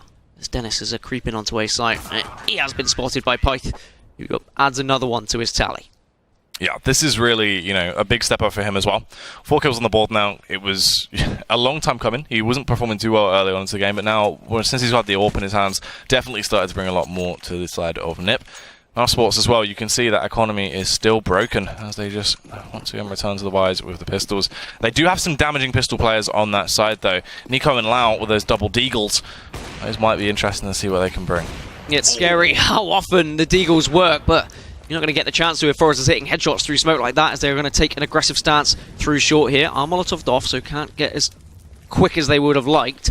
And the smoke's also going to come out as well to delay any sort of rush. So well played by NIP to just delay this, give them as much time as possible, and just try and frustrate Mouse, who wanted to really burst out onto site. They wanted to try and get the jump onto NIP, but it's not going to happen as Dennis is boosted on top of Lal here. Trying to get a little bit of information as he just throws himself down onto CT and is going to maybe find the kill. No, he can't. I thought he should have picked that one up, but Freiburg will get it. And Pyth finds himself on long with the AWP as well. But Spiddy gets 2 of his own. Yeah, that was nice to see. Very interesting run boost there. That was pretty cool. Unfortunately, didn't work out too amazingly, but definitely did a bit of damage. And they're in a great spot to actually pick up this round now. 2 versus 2. They're in good after plants. They have that weapon over on Spiddy. Oh, he's also going to get a kill with it as he picks off Forrest. Nico just looking around with the deagle in his hands, and it falls to Get Right. He can clutch. We've seen it in the past. We know how proficient he can be in these scenarios, but is this going to be Get Right's day? Or will Mousesports shut him down? Get another round on the board as he tiptoes his way through, slowly creeping towards ramp. The angle isn't covered, but they now are aware of his positioning. He has to try and do something fast, and it isn't going to work out. Spitty gets another frag into the round. That's a 4K for the man, stepping up in that round. And these are the rounds that I said NIP shouldn't be losing. There is no way they should have lost that round against a very awkward eco buy. Well, it was like they had a few flashes, they had a smoke, but it was pistols and Tech 9s. But that run boost was extremely interesting. They're just throwing himself down to CT. Unfortunately, it didn't really work, but it was somewhat of a distraction, as Nico was able to push on and get those early frags. And now it's all tied up here, 6-6. And Mouse with money to work with once again. And despite NIP losing that, of course, they still have plenty of money. Gone for the double AWP setup now, and Mouse going to take the aggressive stance once again onto short here. It has been their favoured push. Not entirely surprised. If you can do it without guns, then surely you can do it with guns, Jackie. Yeah, definitely so. I mean, you know, it's common sense into that. And once again, they're just playing it slow as they hold these angles. Mousesports have been doing a good job of actually forcing out some of the utility from the side of NIP though. In this double AWP setup, you know, I feel like we haven't seen too much from Forrest into these early rounds. He's been getting shut down quite a lot. Oh, towards mid, he will try and achieve something there. He's got the odd frag here and there, but needs to try and link some more together. This time around, he wasn't able to get that opener like he did when they went up short. Didn't get the information from it as well. Here's those meant to be smokes, and the aggression comes out, trying to force the hand, plant that seed of doubt in the mind of NIP, making them believe that it will be that mid to be play, and they will burst out of short on towards that A bomb site. Yeah, Forrest is unaware of what's going on right now. He was just looking into the smoke, hoping someone was coming behind him, but they weren't. As Dennis is going to back off just in case there's any rotations coming from mid, as they are going to push through mid doors, and they are going to be greeted by Get Right. He's going to hit first point of contact, and he manages to take down Spiddy, but Lau comes in with a trade, and they need to be careful of this AWP from Forrest now that is in B site. He's still worried about tons, as Pyth gets one from A long as well, so they are currently surrounded by AWPs, but thankfully Oscar comes in and finds 2 on Pyth and Freiburg, so it is just Forrest with that AWP. You said he needed to step up, you said he hasn't done too much since the early rounds, but he finds one onto Lau, but Oscar comes in to finish the round off, and Mouse go up 7-6, gaining the lead once again. Yeah, that was great play from Oscar there as well, going on to get that 3K. 2 fantastic AWP shots, then finishing off Forrest towards the end of that. And NIP in terms of economy as well, it's not mind-blowing at all. Get Right, 6K on the board, and the rest of them lulling around 2K. They will be able to get that AWP out. And they have something to work with, but it's just not a fantastic buy, not too consistent into this. What they actually achieve. GetRight's going to stick with the AWP as well as he plays over towards that B bomb site still. Early peek out on towards long from Mouse Sports. Freiburg is on the scene, but only has that P250 in hand. His teammate will come over to try and help him out. They have that 3-man stack, but short control has been compromised. Dennis, as he bursts his way out, shutting down Pyth. Now that A bomb site has a welcome out on it. Yeah, they've got the bomb site and they've also got Exist as well, so just 3 players remaining now. Forest also gets shut down, so that leaves Freiburg on his own, down at long. Easy peasy lemon squeezy. Mouse put the 8th on the board now. And a 9-6 would be a really good half for them on T side. And they are going to be facing up against an NIP once again, trying to make what they can do with this money. I mean, look at it. It's very sparse. They can just use the scout and, well, Deagle. Couple of CZs. It's going to be an extremely difficult round for them. Maybe we're going to expect something different. An aggressive stance, maybe a push together. Really risky plays might pay off here. And this Rads and Oscar trying to get this pick towards that B bomb site as well. They know where GetRight plays, and they get a huge tag off early. They're going to force him out of position using that utility. GetRight actually goes in the aggressive. He's going to reposition, just play close by first box there as they work their way towards lower. But look at the mass rotate this has caused. As you can see, all of Ninja Pyjamas shuffling around to try and adjust this as they get picked off one by one. Nico towards mid, though, will get bested by Forest. Nice use of the scout there. Can he get anything else out of this? Just trying to stay alive, trying to hold on as Dennis watches the cross. Yeah, just Dennis. Trying to watch anything, see if he can catch anyone. Forest's only on 5 HP as well. A lot on GetRight with this AK. As now Forest goes down, so it is all on GetRight. Needs to get 3 kills here. Would be a 4k in total. His bomb has gone down. It's going to be watched from long though. He is just keeping an eye on Pits, and if he can see anyone. He might have seen a head bobbing. Doesn't look like he has though, because his crosshair hasn't just moved. Throws a Molotov towards short. Does force the player out, but he can back off. He's going to just tap the defuse, but Dennis cleans it up. Finishes the round. That will be a 9-6 advantage for Mouse Sports here. And that will be half time. So we're going to go for a short break. We'll see you soon.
Impressive first half from Mouse in the end there. It looked like they were going to completely dominate it, and then NIP came back into it, brought it back to 5-5, but then something slipped away again. Anything you can diagnose? Can you dissect from that first half? I don't know really. I mean, it's just that kind of odd. You know, Nip had a bit of a slow start, slow burner, started to step it up towards the end there. It was just really a good play style. You know, the Fet Mouse Sports there was they were playing with that slower sort of style of CS. A lot of mind games going into it, a lot of lampooning. They tricked everyone quite a few times. It worked out quite nicely. Oscar had a few great openers into it as well, and they tried some spicy stuff. That's the thing. Like, you know, there was a few rounds where it was looking a little bit experimental. We saw that run boost that came out where Dennis was propelled on towards long. Oh, yeah, he did get one frag off of it. It was cool to see as well. You know, it created enough of a distraction that they could then leak their way out on towards that A bomb site, and that was a huge round from Spiddy as well. A 4k that came out of the man. Someone, you know, has definitely been touched on. You know, are him and Dennis performing up to par? And that was a good round. He needed something like that to sort of, you know, bring himself up there and sort of work on that, and it was a good way to kick it off. Can I ask, what is lampooning? Lampooning, you know, so you get lampooned. But in game, it's trickery. Well, it's, okay, you know, trickery. Yeah. So in game, if someone fakes and double fakes, it's not a CS term. It's not a CS Jackie term. It's just CS term. Yeah, I think it's from Peep Show. I kind of like it. We can bring it in. We can make it a cool thing. But yeah, I think you were right. The difference maker for me is Mouse. Yes, okay, they were running the clock down, similarly to what NIP were doing yesterday on Train. But the big difference is they were forcing the utility out of NIP, which is what NIP weren't doing against Heroic yesterday. So they were putting in players in different positions, making noise, throwing maybe a smoke of their own or a flash of their own to get those responding flashes. And it's looked great from Mouse, to be honest. And now the big question is, can they continue to be this strong on their CT side? Yeah, it's definitely, you know, it's up for thought, because going into it, they have had a lot of good aim starts. That's the thing. You've got a lot of potential there just in terms of rifling capability. Lau and Nico were on point today. Lau had a great start to the game. He just ripped his way through everyone. That pistol was basically off the back of him just single-handedly.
Nip very early on. You know, it seemed like Nip had a good start. Forrest came in with the opening frag. Lau just shut it down immediately and said, not today. And it allowed them to get that good start. Now, this is the thing. Lau and Nico, they've been performing well. Oscar as well, with that AWP, has got those AWP skills. And that CT side on Dust 2 is essentially just lie and wait for the push to come to you. There's not too much you can really do on it extension-wise. Sure, you can have a few aggressive plays towards tunnels and towards mid as well if you want to try and take that aggression in the early game, especially towards short as well. You have the potential with the AWP to try and go for those slightly more aggressive plays, but it's quite tame. So really, as long as they hold their angles and hit their shots like we've seen in the past, they should do so well. But talking about aggression, Oscar is the man to do so all the way up top mid. Look at the amount of information he's got here. Oh god.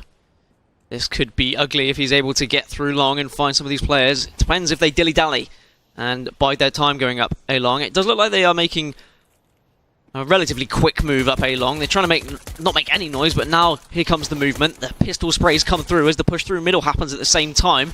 But Spiddy is there to get the opening frag. Nico trying to get up on short here. Exist is well aware now of that rotation round onto long, and they've got the bomb down. But in comes the Mouse train. Let's just get right left. And there's just pistol shots everywhere. And Mouse continuing their form from the first half perfectly. Yes, the Molotov's going to be down, but they have got plenty of time to defuse this one. They are going to take a 10-6 lead now. And I am slightly concerned for NIP because they're possibly looking at a 12-6 deficit. If we judge from their performance yesterday, their terrorist performance in particular, they really did struggle. Their executions were poor. They seemed to run out of ideas. They just couldn't draw out the utility of their opponents. So we're going to expect to see more. I'd like to see more adventure from them. I'd like to see them try something a little bit different. We obviously didn't see them on Dust, and I mean, if anyone's going to be good on Dust, you'd expect NIP to be good on Dust, as the 4 UMPs and a scout is going to come out from Mouse here. Yeah, look at that. The 4 UMP guys, obviously, the SMGs, they're capable of good range. They're capable of good range. You know how to utilize them in those sort of situations. They are definitely effective. And you have the scout over on Oscar as well. And that weapon is so vital on a map like this. Yeah, you can be very agile with it. The movement's a whole lot better. And Oscar just dispatches everyone normally on Dust 2 with the scout. So a standard buy for him. Meanwhile, Nip, they're just going for a essentially full save into this round. Want to just try and rack up all the cash, but meanwhile, Lau is going to be the one doing so. Sprays down, eliminates Forrest and Exist. Get Right will fire back and is able to grab that UMP as well. But it's looking shaky.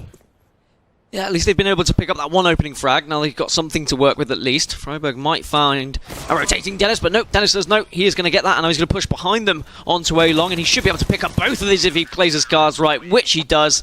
Full house. Good night. 11-6. A nice, easy anti-eco round for them in the end. We have seen teams struggle with those kind of rounds. Well, we did yesterday anyway. NIP actually struggled with these kind of rounds when they were on the opposing end, but Mouse keeping it clean. Well drilled, well oiled, and a nice rotation in the end from Dennis. That did finish it off. But NIP do have the money to work with here, Jackie. They can buy up, thankfully, because that bomb went down. Yeah, they get all those full AKs. Utility's looking fairly effective as well. They have a lot to play with in terms of smokes. They've got those flashbangs. Not too many Molotovs though. Can't really zone anyone out of positions. They will just have to use those smokes to block off lines of sight right now. Just holding slow as well. Piff towards mid, just trying to find a frag. He taps over that AK-47, but can't quite connect onto anyone. The angle is being watched by Oscar. He moves slightly out of the way. Oh, the headshot comes in as well. Such a juicy little frag there. Goes back for more. Will land a tag, but couldn't quite finish him off just yet, as Freiburg will respond with a wall bang. One of those situations where you've hit one headshot, you think you can probably hit the world, but unfortunately you can't. And now the advantage for NIP. They are facing up against 3 UMPs as well, so that's why there are some slightly aggressive positions from Mouse. You can see here, Nico holding a tight angle on short, but no one's going to play ball just yet, as Exist is trying to get some information here. And B tunnels, as Nico does overextend slightly. He wanted to do something with that UMP, but Freiburg can get right now, get kills of their own, leaving just Dennis and Spiddy with these UMPs. And Dennis doesn't really know what's happening. They are going to rotate. They think it's an A take. But actually, there is no take happening right now. NIP are just biding their time, and they're waiting for more overextensions. Yeah, it's playing mind games with them, forcing them to peak. Mouse Sports right now are looking really aggressive. They've won quite a few faces that were unnecessary, and given Pajama's early kills that they didn't need to. They didn't have to go for some of these faces, so NIP are just using that to their advantage. They know they can force their hand. Spiddy does have Molotov to work with. A little bit, not enough.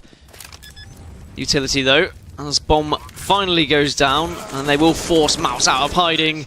And just as the bomb goes down, Forest finishes it off. NIP back into the swing of things. They've got a round on the board now. But Mouse can buy up. Are going to drop weapons here, there, and everywhere. It's not going to be a perfect buy, but it's still going to be something they can work from. And NIP just need to string some rounds together now. Need to get that confidence back in their boots. As Oscar is going to take an aggressive stance here in mid, try and find anyone rotating across, moving across, but there isn't going to be anyone walking across his crosshair today. Yeah, as they try and take that control once again towards Long Forest. Just bounded his way out. There's a lot of information off the back of it. You can see the shaky buy on Mouse Sports affect their style of play. Oscar does have the AWP though, and he's so damaging with it. Comes in with a great opener off on towards Piff, is able to take him down, repositions as well. He's roaming quite a lot here. That's what he needs to do in this round. He has to try and gel it all together, as he really needs to kind of be the key. Dennis does have that M4, but he just needs to stay alive in this scenario. Tries to get the peek. There are 4 members there at A-Long. He will convey that information, but Forrest gets a great headshot, and now the stampede can begin. They're going to push down A-Long fast. Lowell is here on short and somehow manages to find a kill with a pistol. Finds a second through the smoke as well. This is disgusting stuff, as he has got teammates now coming to support him from short, but he can just hide on Gandalf. He can just wait for this plant to go down, and that's when he can make his move. His teammates will slowly be rotating to help him as well. The fake comes out from Freiburg. No movement just yet. And eventually, Lau does pop out and finds a third with his pistol as well. This is incredible stuff as Dennis comes in to sweep up the round, and despite an awkward buy, Mouse do put a 12th on the board. Great stuff from Lau though, Jackie. Yeah, Lau is so scary. He's such a he's so crisp in terms of his aim capability. He's just damaging. It doesn't matter what you give him in his hands. Even with a pistol, he can land those just sick shots. As long as you can get those headshots off and actually pick off your opponents, I have a lot of faith in Lau in those sort of scenarios. That's why I was saying this Mouse Sport lineup is kind of scary, and it just feels like it can be so much more as well. That's what the fact is with that progression. Here we go, that replay of that Lau clip here as well. PT50 just on short. Look at the range distance here as he's just able to rip his way through them very easily. Goes up for another peek, another frag, quick headshot off on towards Freiburg. He really is just a sick gamer. He is an incredibly sick gamer. I think you've hit the nail on the head there, and I'm guessing possibly a tactical pause coming out of NIP just to discuss what's going wrong here. And if you were a coach of NIP, I mean, that would be a great job to have. You probably wouldn't be here if you did have that job, and it's probably not going to happen. I hate to break that to you. What would you be saying to the boys in the pyjamas to get them back into this game? Well, this is the thing, you know, it looked quite good because basically all they were doing was drawing Mousesports out. They were going for these overpeaks, they were going for these overextends. They had to, you know, they were just taking fights that weren't too necessary, and Nip were being able to pick them off because of that. You know, they don't need to really throw too much into it. I think it's just more of a pause because they're that far down than to work out what's going on as well with their economy and just try and clarify things. But that slower style of CS was working. They were drawing a lot of utility out, and they were drawing sort of the confidence here. Because I feel like Mousesports as well, they look pretty confident. So like, all right, I can take this 1v1. They tried to face it and then got picked off by Nip. Into this as well, you can see the effects of the economy there. 2 rifleless players over on Piff and Forest. But they have utility to work with. They've got those smokes. That's going to be one of the key factors as they make their way out long once again. They've proven that they can actually get out long quite effectively. These are always the rounds I find most interesting as well after the tactical pause, because they've had a little bit more time to discuss what they're going to do on T side. So they've clearly come up with a strategy. This is going to be the push that we're going to go for. This is the execute. So I'd be expecting something a little bit more flashy, a little bit more well-rehearsed, well-oiled, as 4 members are just waiting around A with 1 lurking in B tunnels. I'm going to take one guess as to who that might be. It's not Get Right, so my guess is wrong, as I see him just waiting there at A along with the rest of his team as Oscar has a really big opportunity to get some important frags here and edge his team closer to victory. Can he see anyone over the smoke is the real question. Yes, he can. Takes out Freiburg, looks for a second, and Exist goes down as well. Is he going to go for a tag through the smoke? No, because Lowell is there to take him down instead. Pyth will follow suit. And now just Forest, who was looking in tunnels, is left without a hope, without a dream. He's trying to tap away, but it's not going to work. Yeah, not too much to be done in that round. We'll get picked off once again. You can see the economy completely broken as well. This could be round number 14 snapped up for Mousesports. And, you know, what a way to go. I was saying, I believe, somewhere in the region of a 16-11, I thought this game would be going, and it's looking to be the case as Mousesports right now just tear their way through, round in, round out. Pyjamas, what are they actually going to bring to the table here? Will this be a mid to B play throughout this? They don't have a smoke to go with. Maybe just an aggressive B play. Nope, they're going to decide against it. Just wait around in tunnels. See if Mouse are going to overextend, but Mouse just staying put for now. And bear in mind, if NIP lose this, that'll be a 6th map they've lost on the bounce in competitive games in general. It'll be the 3rd map they've lost in a row in ESL Pro League. And Dennis gets the opening frag onto Forest as well to make things worth. Pyth goes down 2. And just frags coming here, there, and everywhere as they are going to push through middle, but they can't find anything. As Oscar is just going to tap away with his pistol. Can't finish off Get Right just yet. Tries to go for the no-scope as well as Get Right dances around double doors. Hoping for support here.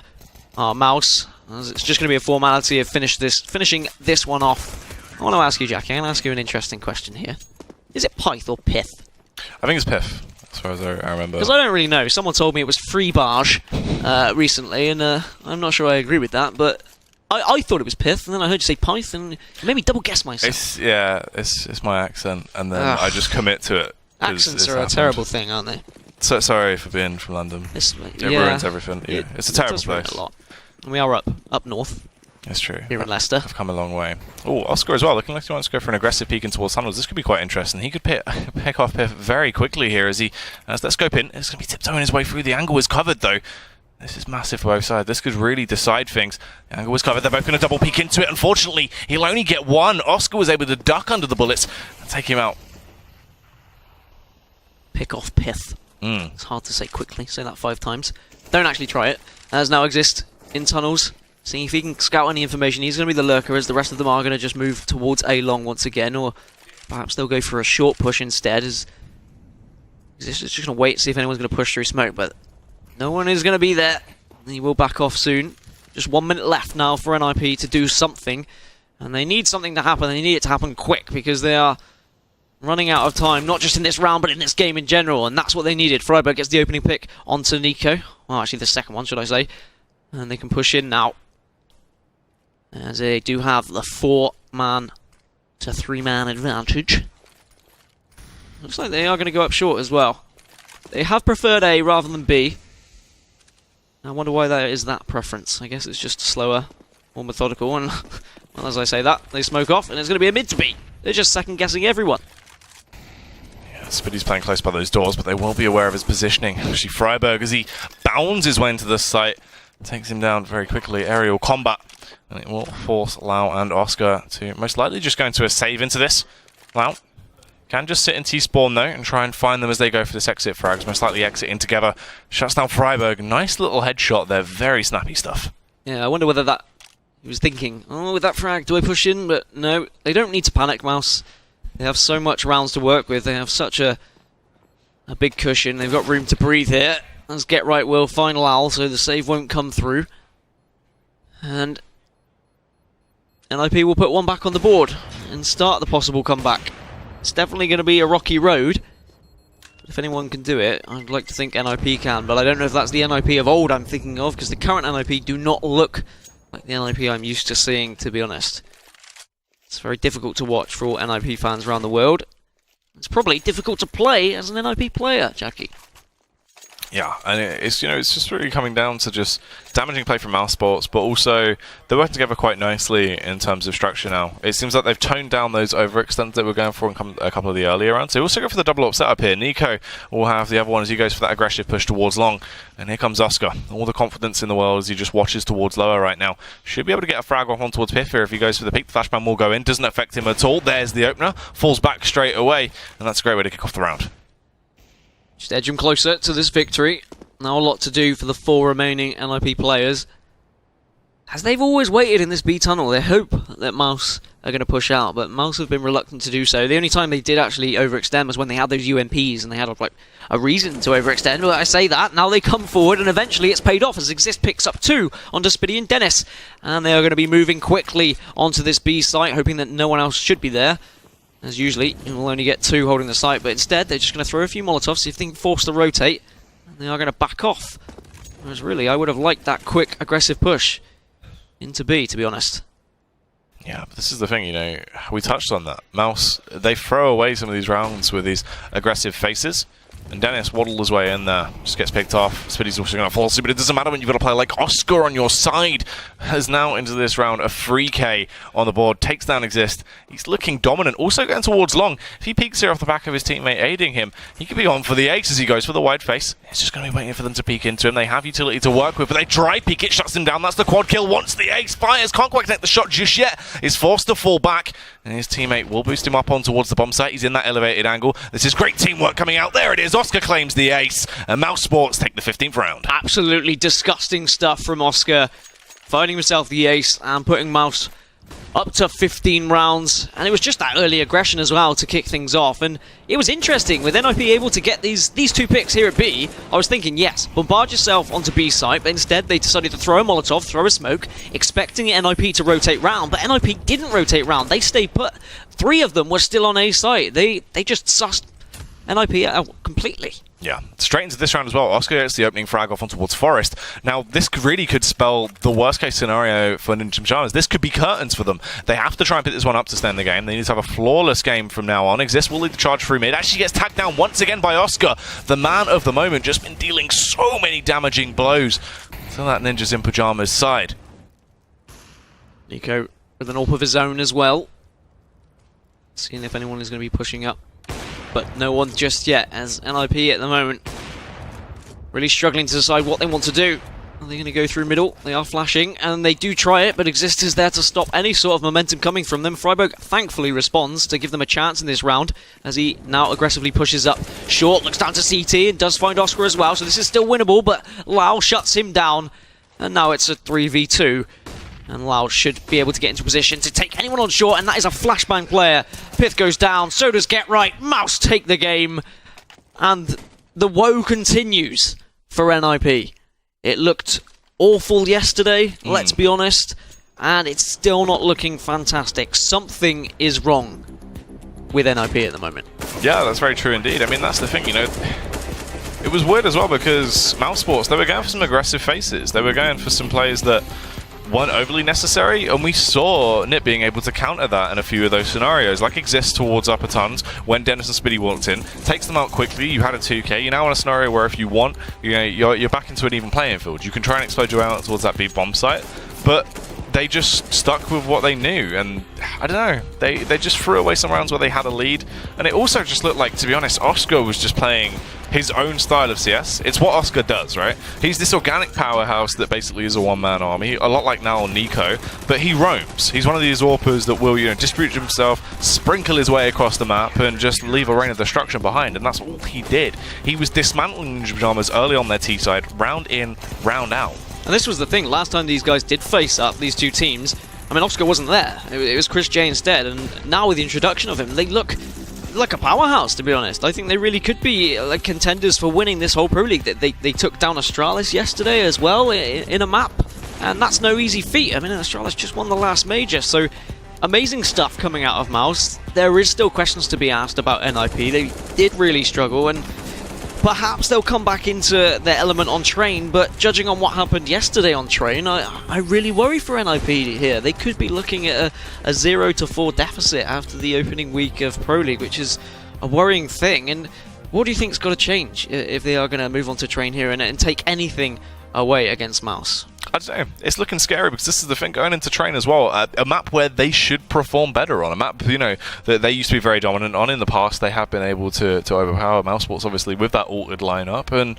the thing is, going into it like this, if they're playing like they're playing right now, they might just get obliterated, as Oscar was performing tremendously well with the AWP, and Train complements that style of play as well in some of those scenarios, especially on that CT side. He can shut down a lot of pushes single-handedly, and we know, just in terms of the fragging capability they have in Lau and Nico, easy site holds will be coming out for them, especially towards that B bomb site. It's so simple to ward off those pushes if you're getting those first two frags. Essentially, all your job is to delay. You need to try and get those initial two frags, buy your teammates enough time to rotate over, and I feel pretty confident that, the majority of the players in that team can do so. Spiddy was also performing a whole lot better than I expected to in that, had a few key rounds, a couple of nice clutch moments, seemed to be doing a lot better. Dennis as well was providing his role a little bit better. Seemed like, everything was kind of a bit more working. The cogs were in order and the machine was turning quite nicely, whereas Ninja Pajamas just need an oil change. They look extremely lackluster. I'm not going to lie. They look like they're out of ideas as well. On their T side, they just don't really know where they want to go. They didn't have any crazy executes. They didn't have any yesterday. They struggled on Dust 2 as well. Is it just a case of the teams they are playing are just more well-rehearsed, they're better practiced at the moment, and they're in better spirits? Is that why NIP are losing so badly right now? See, the thing is, this is what I don't understand as well, is Ninja Pajamas should have a very vast playbook. It should have a lot of depth to it, right? You've got Fret behind them, working his way through in terms of the coaching role. They have a lot of experience there, and it just seems like there's nothing. They're coming into it, they'll try one thing, as soon as that buckles, they don't adapt. There's no organic style of CS. They're not bending at all. They are just instantly snapping and giving up. Well, it is going to be another loss for NIP. They are struggling very much so they won't be able to put any points on the league table just yet, but they will have another chance, and it is going to be on Train. So we'll be back soon with NIP against Mouse on Train.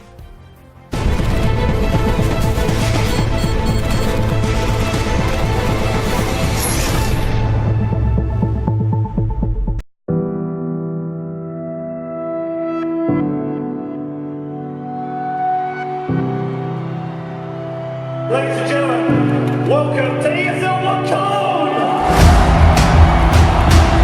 headshots in a row, and Phoenix about to bring it back now. All on Nico. Trying to see if they can get the defuse, and Nico. Oh no, Phoenix!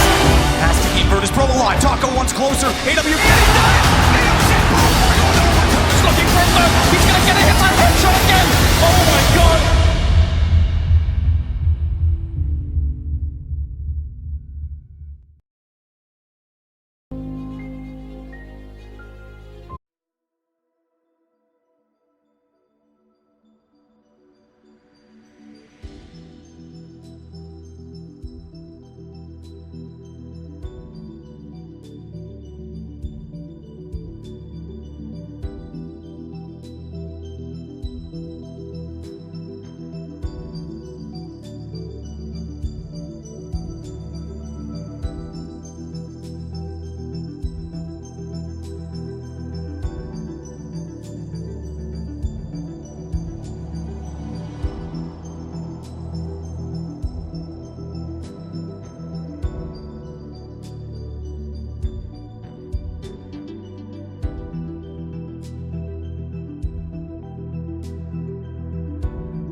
Welcome back to the ESL CSGO Pro League, where NIP are struggling yet again.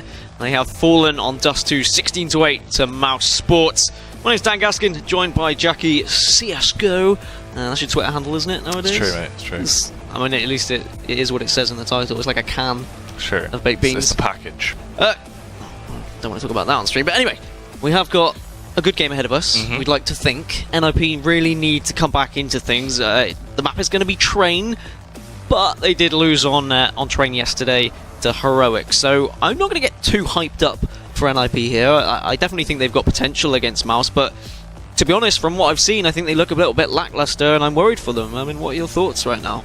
Yeah, it just seems like they haven't been performing too well at all going into this, and they struggled very heavily. There were quite a few rounds that they threw away that I felt like they could have grabbed on Dust 2 as well, and it just looked kind of sloppy. Not the nip we expected to see rolling into that one. Obviously, Train is a map they used to perform fairly well on, but after that defeat from Heroic yesterday, I'm scared for them, as Mouse Sports look very damaging as well, so this could be fairly horrific. And how do we think that how we've just seen Mouse play on Dust 2, how is that going to transfer over onto Train? Do you think they'll be doing what NIP were doing yesterday? Do you think they'll delay the clock quite a while before they go for their execute, or are they just going to be jamming fast into sites? What do you think? Yeah, obviously, I mean, they've been utilising that slow play style. You just want to do that, you know, obviously you waste a lot of your opponent's utility, so it makes things easier when you go for their site executes. They can't retake as efficiently, they aren't able to block you out, they can't eliminate lines of sight with their smoke grenades. It's just simple quality of life things in terms of running down the clock. You want to use that to your play style. You know, the superior T-side teams that know how their opponent's playing can counter it with that sort of style of CS. If it works, it works.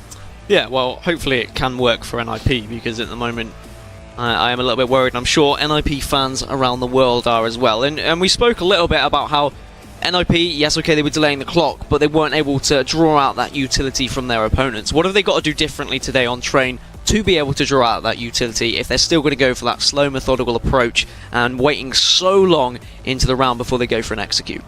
Yeah, I mean, it's a lot of that comes into effect. Plus, it's also just the fact when we saw them play yesterday against Heroic, there just wasn't much sort of communication between the team. It just looked kind of broken down in a lot of the plays they went for. Stuff looked sloppy. There was missed smokes, and in general, it just looked very odd. Forest had a few great moments, Get Right as well, especially on that CT side, but the rest of the team never really shined through. So I feel like more so than anything, it was just that structure that affected it, rather than actually, you know, the timing they went for. They weren't doing a great job of actually forcing out utility, as you were saying before, though. You know, they were running down that clock and then basically just wandering to a site.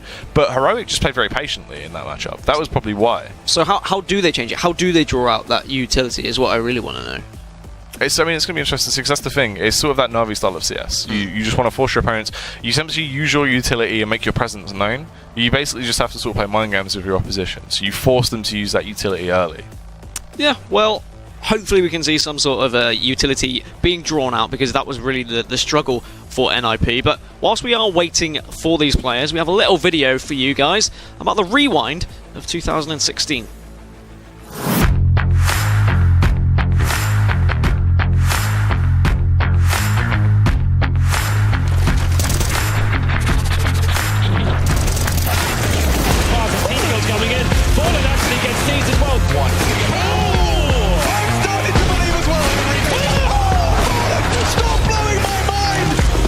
Smoke this overstill. Fast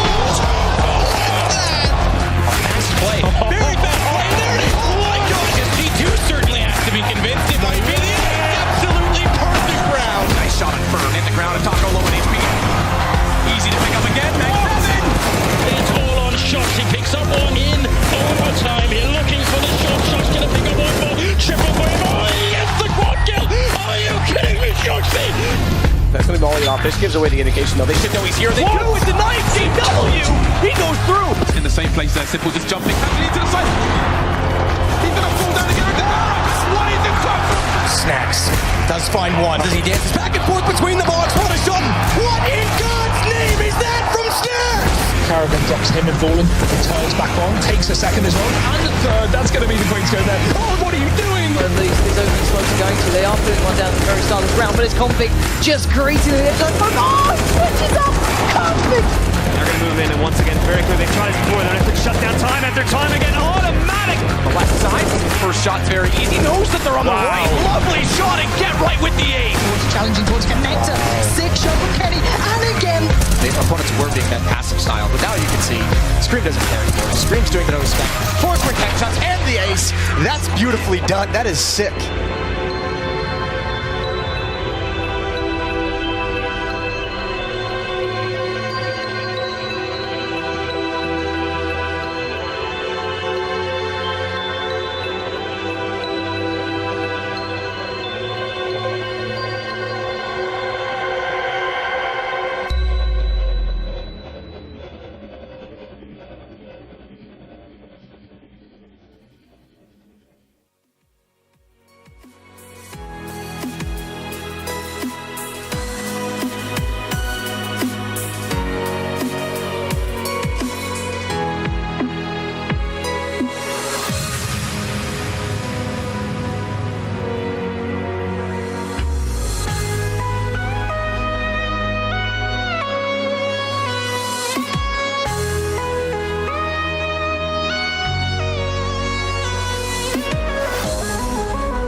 Get your team apparel now at shop.eslgaming.com.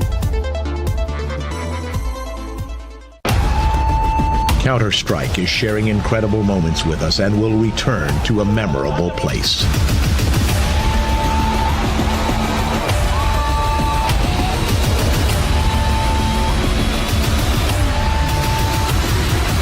Get your tickets now at proleague.com/Dallas.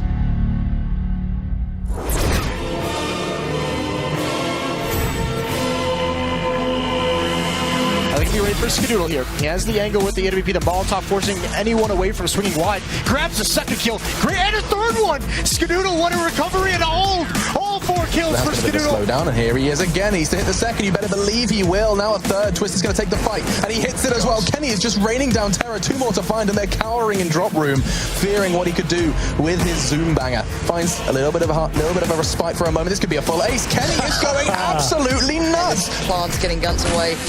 You're going to make the investment into this isn't around win. Nico, though. Smoke will plume in front of them now, and Christian's able to peek through the windows. But there's Nico again. Gets himself the second kill. It could be something here for Mousefuls. And the third through the wall. Nicely done for the man now. The bomb's ticking away. There's no choice. Shepard has to stand and deliver, and Nico shuts him down. He may have gotten away with it, but unfortunately for him, not to be. It's Dupree next in line. Does find Wave still behind that E-box, but they're pushing too quickly for him to find a secondary angle. Good dink up from Xyp9x, and that might buy them time, because Kerrigan, he's going for the flank. There's an AK down. He's smart not to go for it immediately because he picks up a second kill. Snappy finds one in return, but he's isolated. Can he find it? Down to the one-on-one, and Kerrigan's timing is everything. Here come the bodies as well. Guardian just put one down. Can he find a second? You better believe he can. Not another. Surely!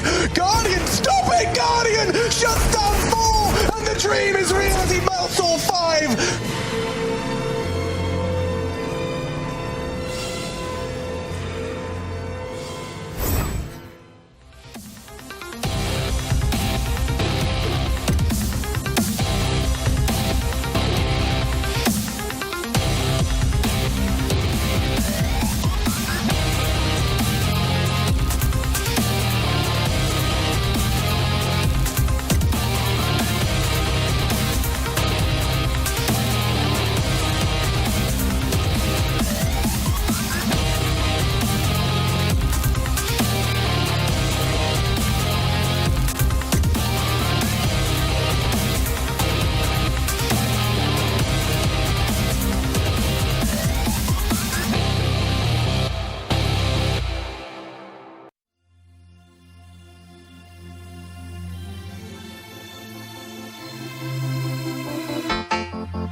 back everyone to the ESL CSGO Pro League, where we're just waiting on the second game here between NIP and Mouse Sports. My name is Dan Gaskin, and I'm joined by Jackie on the desk. Now, whilst we are still waiting, we'll have a little babble. And let's talk about, I mean, yesterday, NIP, they lost to Heroic, and I hear there's a little bit of a interesting goings-on in the kind of Danish community with Jugi, I believe.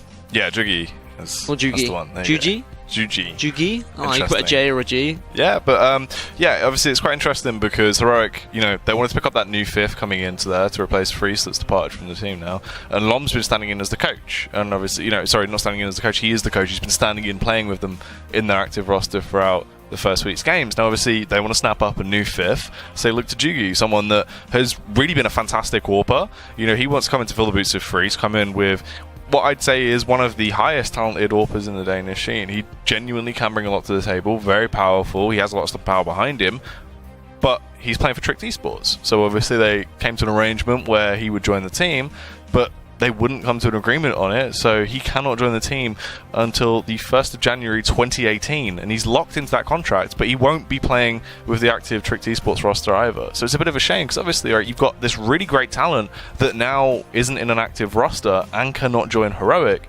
until the new year. And then what's going on as well? Obviously, Heroic are going to be facing off against FaZe later. What's going on with AZ? Because, I mean, he was a big part of FaZe, but now he's left them. Where's he going? That's what I mean. He was one of those players that I spoke so much about, obviously, in yesterday's games before we realised that, obviously, Jacob was coming in as that stand-up. And now we look further into it. It's now officially been confirmed that he has departed from the team and will be joining North as their new fifth. And it's, you know, it's interesting because he is so talented. We spoke about that. He's one of these players that day in, day out seems to improve, and so much mechanical skill on this guy. This is what's cool about him, is he understands the game to a perfect level, and he's such an individual player, but there's no real, it seems like there's no overextending from him. He plays things by the book, and it's great to see. You know, there's just so much going on right now, which is awesome with that, and him joining North could definitely be an improvement to that lineup. All right, well, those are the ins and outs. Those are where the players are going. But let's go back to Mouse versus NIP, and we've got Train. And I pushed you for a prediction earlier on Dust too. How do you feel Train's going to go prediction-wise? Can you see like a specific scoreline? I know you said it might be quite difficult with Train. This is the thing, right? Because if this was a blind bag and you looked at this normally, you'd be like, okay, Mouse Sports versus NIP. NIP should come in quite hard on a map like Train. This is where they're going to be performing to their best. This will be a really close affair, but NIP should take it out. But NIP have just seemed weak. They've seemed broken, and Mouse Sports were performing very fantastically. And I just feel like Mouse Sports are going to lock this down. I think we're going to see them actually just steamroll this. All right, well, if you think that you know who's going to win this one, or if you think you have more interesting facts than either Jackie or myself, get involved on Twitter, on Facebook. Just let us know who you think is going to win, really. You can see there at the bottom of your screen at ESL CSGO or Facebook.com/ESL CSGO, and get involved in the poll. Decide who you think is going to win. It's really going to be a tough one, because we look at yesterday, NIP were really struggling, and today they are continuing that poor form, really. On the other side, Mouse, they had good games yesterday against Astralis, and now they're continuing that form against NIP. I think I have to go with Mouse, to be honest, because just continuing that form from earlier today, it's definitely going to be a close one. Unfortunately, we are still waiting for the games to get going. That's why we're babbling on a little bit. So, whilst we are waiting, rather than listening to us talk to us, whilst we're listening to us talk, because no one wants that. You want to watch something interesting. So let's look at some of the top 5 plays from last season.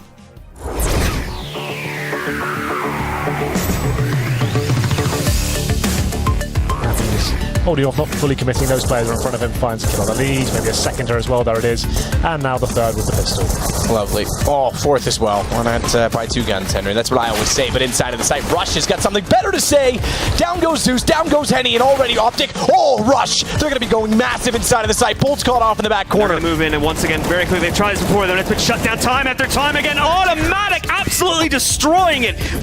Rush here to the left. That's a nice flick. That's why you want Stewie to have the AWP. He's going to go for more as well. Looks like he's staying perch. He gets a second one. Shroud, he's got to guess if they come from above or straight ahead, and this is so awkward, but Stewie bails him out. Third kill of the round. He's being a hero. OpTic has been stumped in this round, and Stewie with the fourth. This is very, very good. Spot one. Easy shot. Full back at this point. No need to overcommit. Again, they've had the most success distilling Michael Lilly. Like you say, he's playing it conservatively. There's nothing wrong with that. Now down ramp, he's set for position on the left side. First shot's very easy. Knows that they're on the right. Lovely shot, and get right with the ace.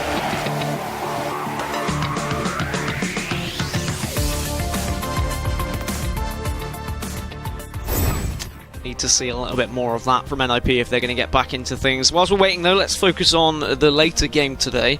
FaZe versus Heroic. Heroic coming off the back of course, beating NIP yesterday, and FaZe, well, they lost to Kinguin. They well and truly got smashed, let's be honest.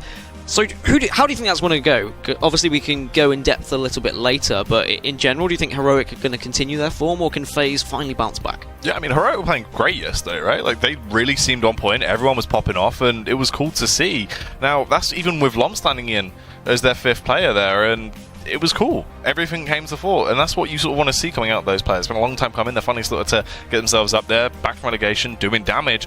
And then we speak about FaZe, a team that, you know, it was weird. They just looked like there was no effort in them yesterday. It just looked like they got to the point where they were like, look, we're out of fuel, and that's it. They were broken, and it just seemed like their spirits were down throughout that entire matchup yesterday. In both maps, it just wasn't FaZe, and it was weird. And do you think that Heroic having Lom in, having the coach in, and obviously they were facing up against NIP, do you reckon that affected NIP at all? Knowing that there was a stand-in, and then they started to lose, and they were probably thinking, right, we shouldn't be losing to a 4 with a stand-in. Is there some sort of mind games going on there? There's a possibility for that. And I mean, Lom held his own, right? Like, he didn't play too terribly at all. We had a few couple of key rounds. I remember there was one round where he actually got 3k and was sort of the Joe in that round that bonded it out. So Lom definitely played to the best of his ability, and Heroic, they didn't seem staggered because of it. It still worked out quite well, even with the departure there. And Snappy had to actually pick up that AWP as the primary AWPer for that side, even though, you know, it normally is donned by Free. So a lot of things were changed in that team, and it still worked. Well, it looks like we are just about ready to finally get into Mouse versus NIP. Thank you so much for waiting through all the ad breaks, through all our nattering. I know it's been a while, but we have got there in the end after a few server issues, I believe. And it is going to be Train. And we are going to have NIP on the Terrorist Force and Mouse on the CTs. Yeah. Close angle being held by Lau here as well towards PopDog, so he can strike from behind if he needs to. Get right now, just creeping down. The smoke will go through, and then they'll slip their way in towards that B bomb site, just waiting for the burst, and here it is. That will be the cue. They need to get the bomb planted. The thing is, they need to be aware of that backstab as well, as Lau will be so dangerous as he comes through. Yeah, big opportunity for him coming up Pop. There's actually 2 of them that are going to be coming up Pop, as Oscar is going to be taking the fight. Lau does get that kill onto Freiburg, finds another one onto Forest as well. Will he continue this barrage of kills? He's going to poke out. He's going to just take little short peeks here. He's not going to go for a wide one, but in comes Pith. He just jumps out with a jumping headshot. Always frustrating to get hit by one of those. And we're back to a 3v3. Exist does have a few nades to work with, but in comes Spiddy from behind. And now he just taps away. Oscar finishes things off as well. Great stuff from Mouse to come back into it. They just allowed NIP onto the site and said, you're more than welcome to plant the bomb, because that's when we're going to come in for that backstab. They came up Pop, and they just pincered NIP. Yeah, great retake coming out from them. Smart style of CS on play. And that's the thing, we touched on Loud. The angle was covered by Nip. It's not like it was open. It was just they went up, peeked together. Sure, you get that first initial kill, but the instant trade back from Loud, then Foyle's on to double it up and just cause so much of a mass rotate as well from Nip. They had to start focusing from behind. They knew PopDog was under constant fight. They had to fall back, and it just caused fractures in that hold there, which just allowed Mousesports to retake the site very easily. Nice job from Spiddy as well. Into this round, confidence on display. Nico goes for a push, shuts down Piff. Dennis as well went for that wide peek all the way outside of Ivy, got so much information off the back of it, and gets away with his life. Yeah, he can just hold now, knowing that the players are likely to be pushing down Ivy. Exist hasn't backed off after seeing that information, as Dennis is once again going to flash out, finds 2 players, gets the spray down onto both as well. So any kind of hopes of pushing through Ivy has been thwarted as Forrest tries to go for the knife, but Nico turns around and shuts him down and then finishes it off onto Freiburg, and Mouse put a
But so, NIP, unfortunately, they tried a little push down Ivy, but as you said, just the confidence from Mouse, they were able to get that information, and that's what helped them win the round. But NIP now, money to buy, and we'll see what kind of execute they're going to go for. Yesterday, it was constantly that delay late into the round, wait just by pop until about maybe 30 seconds, then the flashes, then the smokes come through, they drop down pop, they go onto A site, they kind of split, some will come through A main, but it didn't work. It wasn't working yesterday. They tried it a few times, it worked, yes, a couple, but I wonder if they're going to go for the same kind of thing as they do shoot out a few of the windows at B site.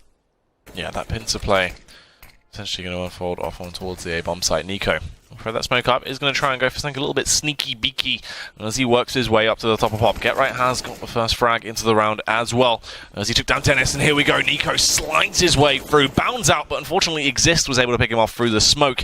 Couldn't see him, but could still put him into an early grave. Yeah, and I wonder how much research Mouse did if they watched yesterday's games from NIP and they know that they're likely to be up there at the top of the pop, and perhaps that's why he went for it, but it hasn't worked out, and they find themselves in a 3 versus 5 deficit now. Oscar only has a UMP to work with, but 2M4, so nothing to sniff at for Mouse. There's definitely still a possibility, with Exist being very weak as well. As NIP still not budging. They're going to wait. Wait this one out, see if any more members of Mouse are going to push up pop, or if they're going to get excited and push through B or even A. But Mouse now with your 3 members should be waiting patiently, holding their angles. And there will be a scout now found for Oscar off the floor. Yeah, and he is deadly with that weapon, that's the thing. Nip, they want to try and snap this one up. They have those AKs, the superior weapons. They are in the better position in terms of the battle of attrition as well as they work their way in towards that B-bomb side. But look at Spitty creeping up from the sidelines. Ooh, we'll get the tag off, but couldn't punish Pive just yet. Oscar is close by on the scene as well. Scopes in. It's going to be that 2 versus 5 scenario. Lands the tag, but it's looking so hard for them to achieve anything into this. Most likely we'll just have to back off and hold on for another day. Yep, not having any of it. We'll back off, as you said. And that is going to be an early round for NIP. A confidence booster that they really needed. They needed to get back into this game. They've lost 3 maps on the bounce across today and yesterday. So confidence definitely isn't going to be flowing through them, but perhaps now they can push on, return to the NIP of old. And they were better then. Yes, okay, I wonder if Mouse kind of played into NIP's hands there, because NIP were obviously just going to wait and they were going to delay and go for that late execute, and Mouse just overextended slightly. If Mouse do hold their ground, then that's when I wonder if NIP are going to struggle here.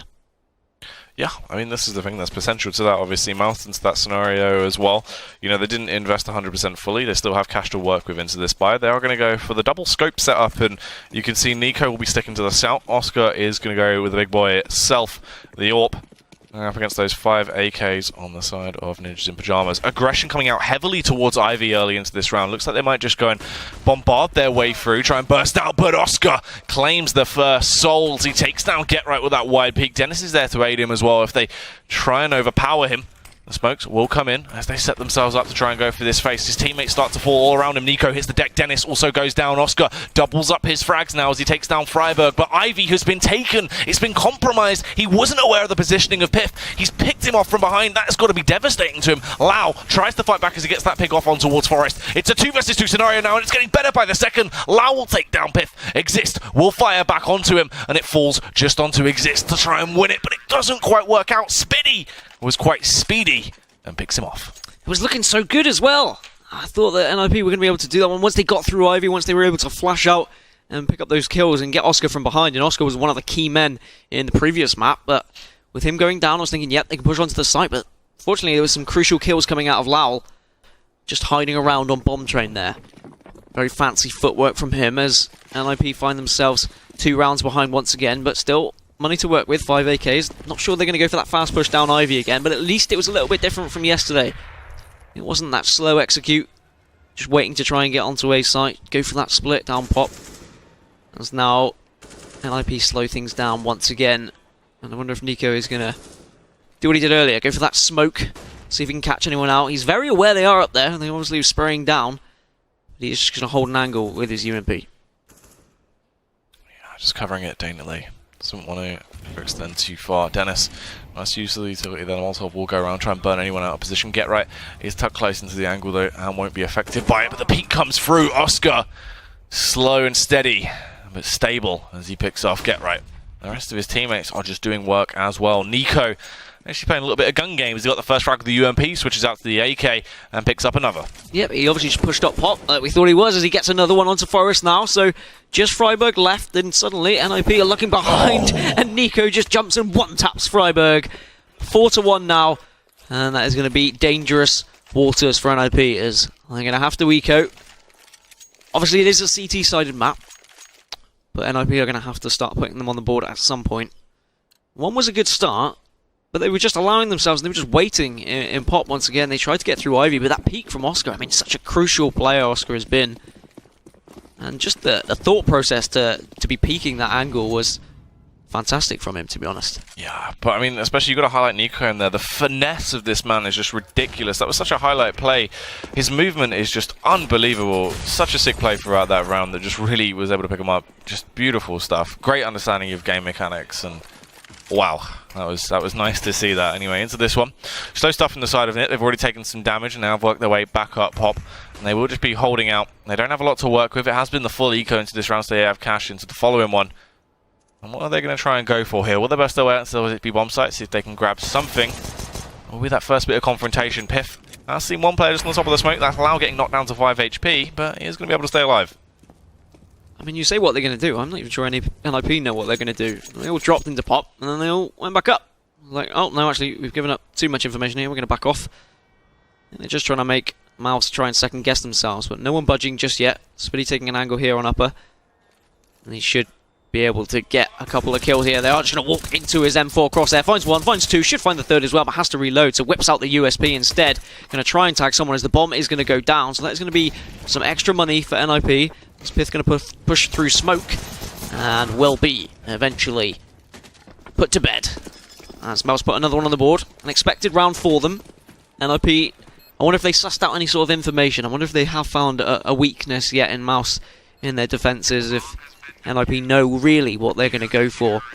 Because honestly, the only execute we've really seen is onto A site across both yesterday and today. We've not really seen any sort of crazy execute onto B, anything through Ivy that's been like somewhat rehearsed. It just looks like all on-the-fly decisions, Jackie. Yeah, quite organic sort of stuff. I mean, that's the thing though as well, that sort of default A-take that we saw from them prior to this. Even yesterday it kind of looked sloppy though. You want to use those sort of smokes, you block off the lines of sight, you then explode with that pincer push on towards the A-bomb site, but it just didn't work. They don't really have a split push either, you know, their default just looks kind of sloppy. It's weird, I don't know. They were doing this yesterday, it's the same sort of thing. They're just kind of opening themselves up, they look kind of confused in some of the positions they go for when they go for these attacks, and Nico, he's such a damaging player playing this close to drop as well. For them trying to get map control, he's warding them off. This time around, they do actually get punished trying to go for that Ivy peak. They've been able to get away with it quite a few times, getting that opening frag 9 times out of 10 and getting so much information off the back of it. At least this time, they've both been tagged and forced to fall back. Yeah, walking into Get Right is never going to be fun. And Nico playing in the spot that Get Right was playing yesterday, who did a lot of damage when they were on the CT side, NIP. But eventually it was their T side that let them down, and I wonder if it's going to let them down once again, as they are just going to shoot out these windows and delay the round yet again. And Nico is going to be a crucial member here. Does notice someone dropping down into Pop, will put the smoke down, tries to spray through anything but can't connect just yet, and is going to walk into the smoke to try and protect himself. He's still not dead, he's somehow still alive, but they eventually push through the smoke. Freiburg gets the opening kill, but Lau and Oscar are there to mop up the pieces. And now it is a 3 versus 2. They are quite weak though, so there's a lot on this, but with Exist going down and Forest as well, Mouse once again just shutting down NIP. It's almost like as soon as NIP noticed they'd been spotted, they panicked. And they had to push through that smoke, and they just pushed into an ambush. Yep, and then they're left in a busted situation once more as their economy is shattered with just these measly Glocks. We'll see Freiburg upgrading to the Deagle there Exist as well. Will follow suit. And you know, Piff is feeling his luck. Oh, Get Right as well. Nearly a deco, but not quite. What are they actually going to attempt to bring to the table here? 3-player push towards Ivy. They only have that one flashbang on Exist, so can't actually try and use their utility to bust their way in towards the bomb site either. They are going to be playing it slow for now. Just more of a little bit of a split and pick style of CS. Just wait for the pushes to come towards them. Probably hoping that there's going to be a peek at Ivy once again. 2 men just waiting there. Deagle's always dangerous.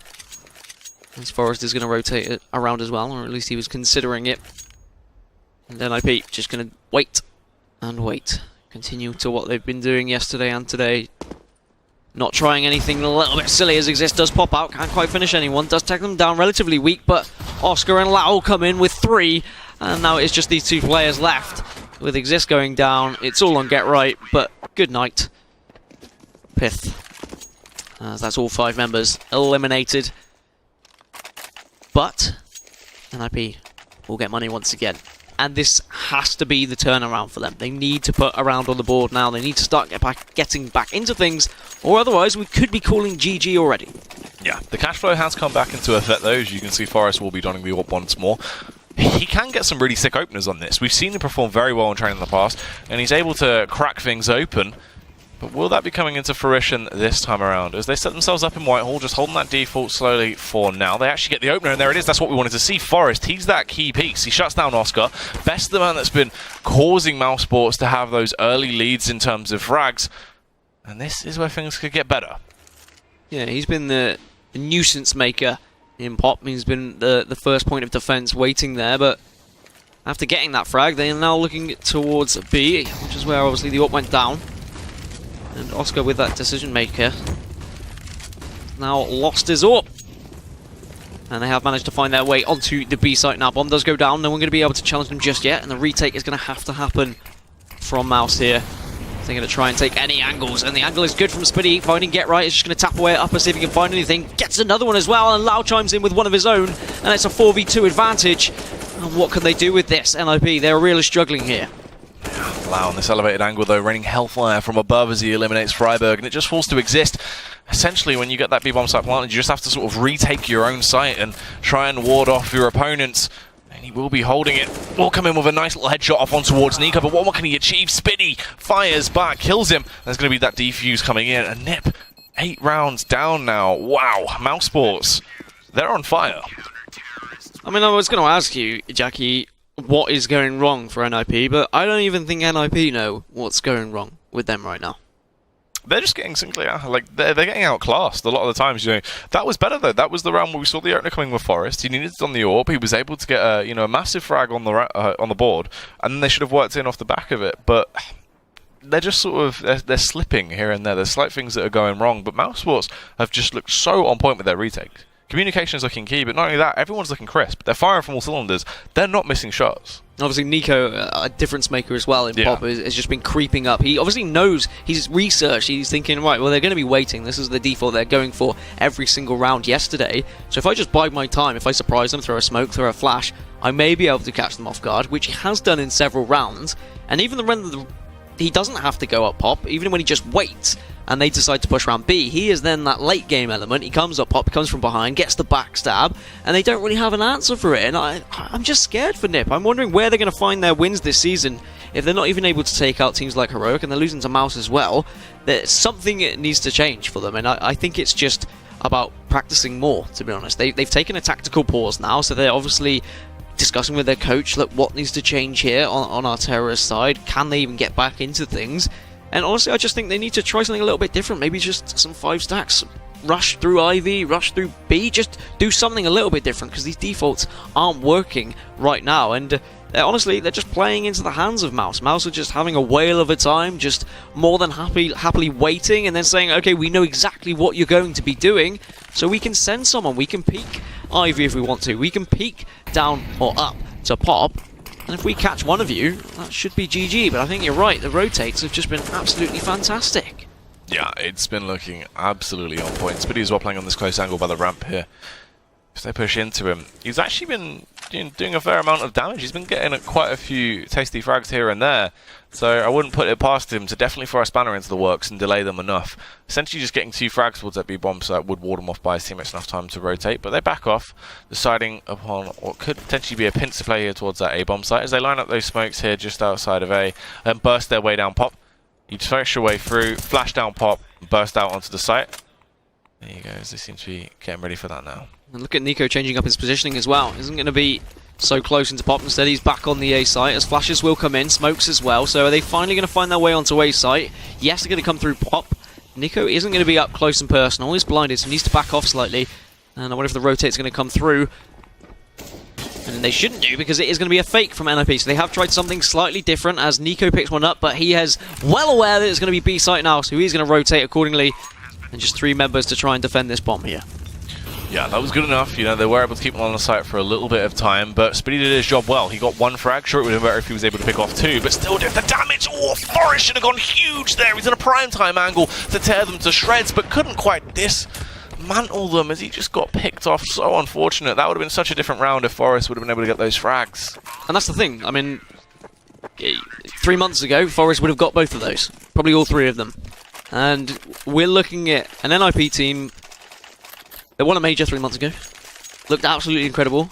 And then suddenly, they've just fallen from grace. How can that happen in just such a short space?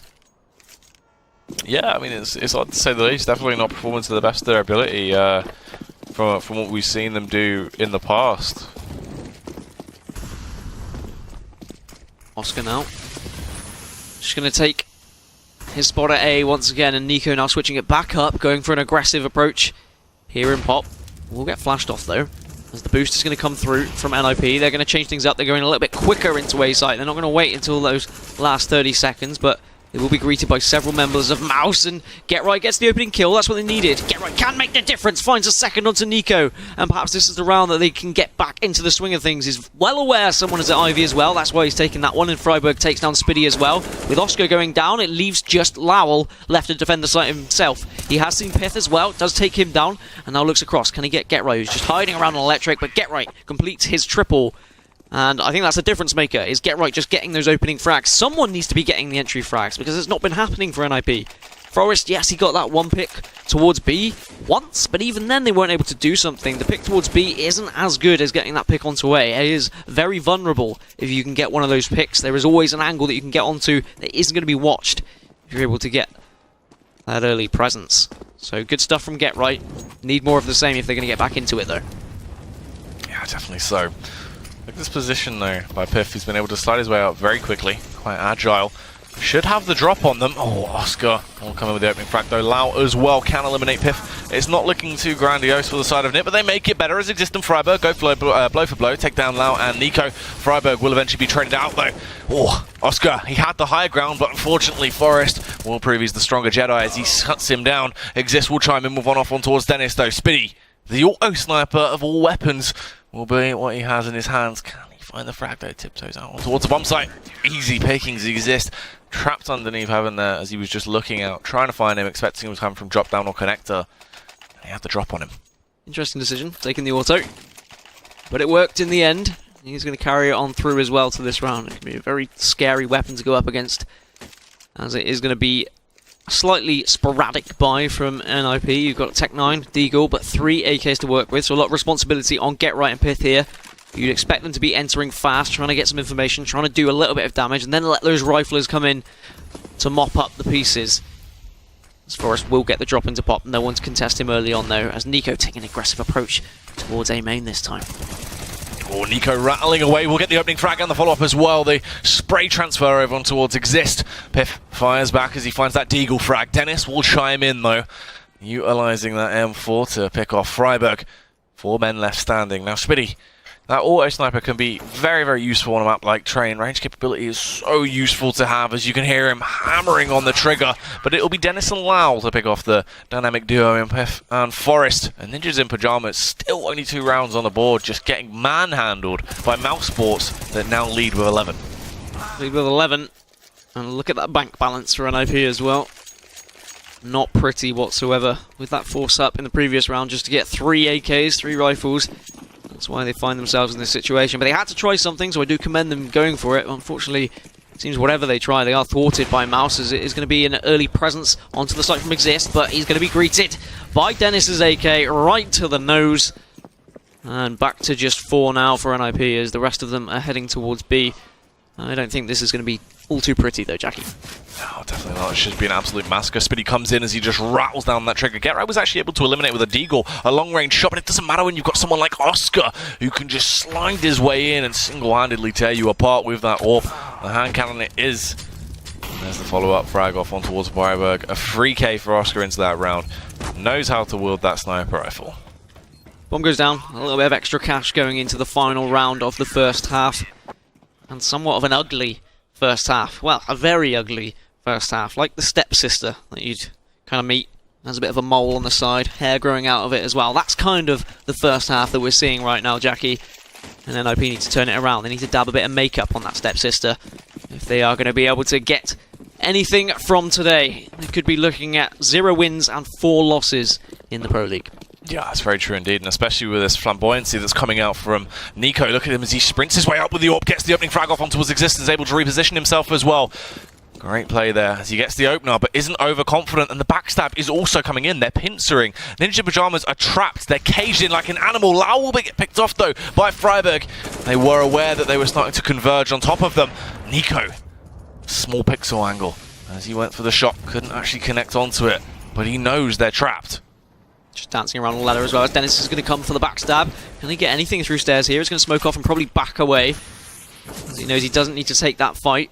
Doesn't need to get too excited, but it makes NIP have to second guess themselves. They need to be careful of that angle now. They can't focus on the push ahead of them. Instead, they need to keep someone watching just in case. And NIP find themselves just trapped here in Whitehall. Still not knowing what to do. If they push towards B, they're pushing into the AWP of Nico. And it's going to be difficult for them. As the smokes now will come out. And they're going to try once again for this standard A take that they have tried so often. Perhaps it's even going to be a fake from them. On their angles right now. Waiting for this to come out. It's going to be Nico. Still just waiting with the AWP. If he wants to go for that wide peak round, you can see the confidence building. He will decide to go for the strike. There it is. Shuts down Get Right. Wants to get the follow-up frag as well. The tag will go out. Can he convert into the frag? Unfortunately not, as Freiburg proves to be too much of a nuisance as he reigns up him with the AK-47. Dennis in the rear with a gear. Can he find these AK frags? Spiddy is on the scene, causing havoc with that auto sniper, spamming away. Takes down Piff. And Mouse Sports claim another round, and that will be nearly a flawless half. 13 rounds secured. Wow. Well, that will be the first half over. We are going to take a short break. We'll be back soon.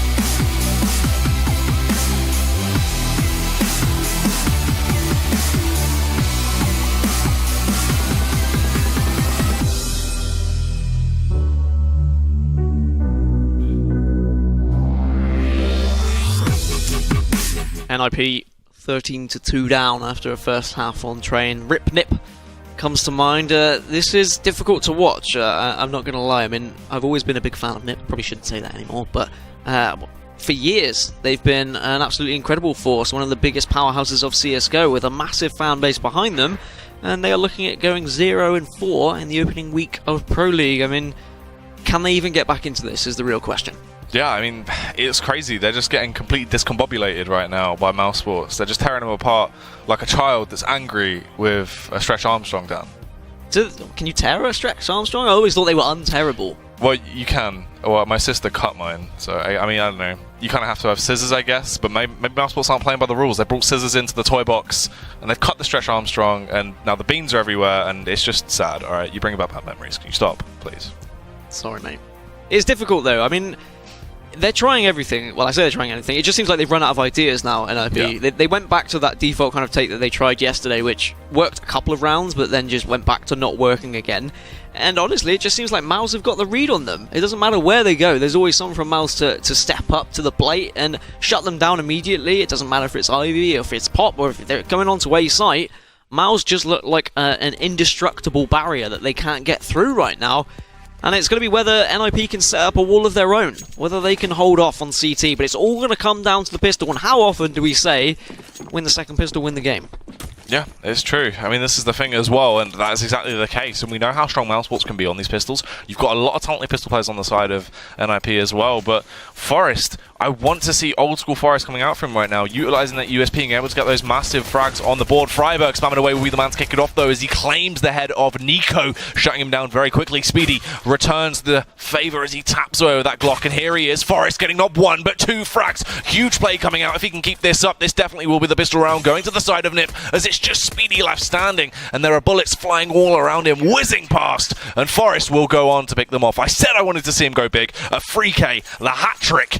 And there it is. Ninja Pyjamas save themselves from potentially losing those 3 rounds and getting picked off very quickly by Mousesports. Yeah, they're putting the possibility in place of a comeback. That is, they've just laid the first layer, and now they just need to build on top of that. And they can put the underflooring, and then they can get the paving on top.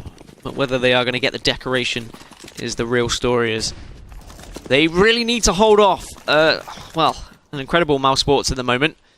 It's going to be difficult for them because Mouse have looked really on their A-game in terms of their individuality, and Get Right opens it up with the grenade onto Lal, so that's always a good start. He's going to back off into Pop, but Oscar's going to try and pop out, see if he can find anything with the Deagle, but he can't just yet, and they'll have to back off with just 3 of them as well, and in comes Forest with the M4. He does enough damage, walks away and says, someone else finish off that last guy. Yeah, Dennis here, traps all on his lonesome. He does have that scout, will peek out, but unfortunately will be put down. Freiburg was ready for him and just bursts him out with a FAMAS. Tough situation for NOP, but they're making the most of it right now.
An eco from Mouse.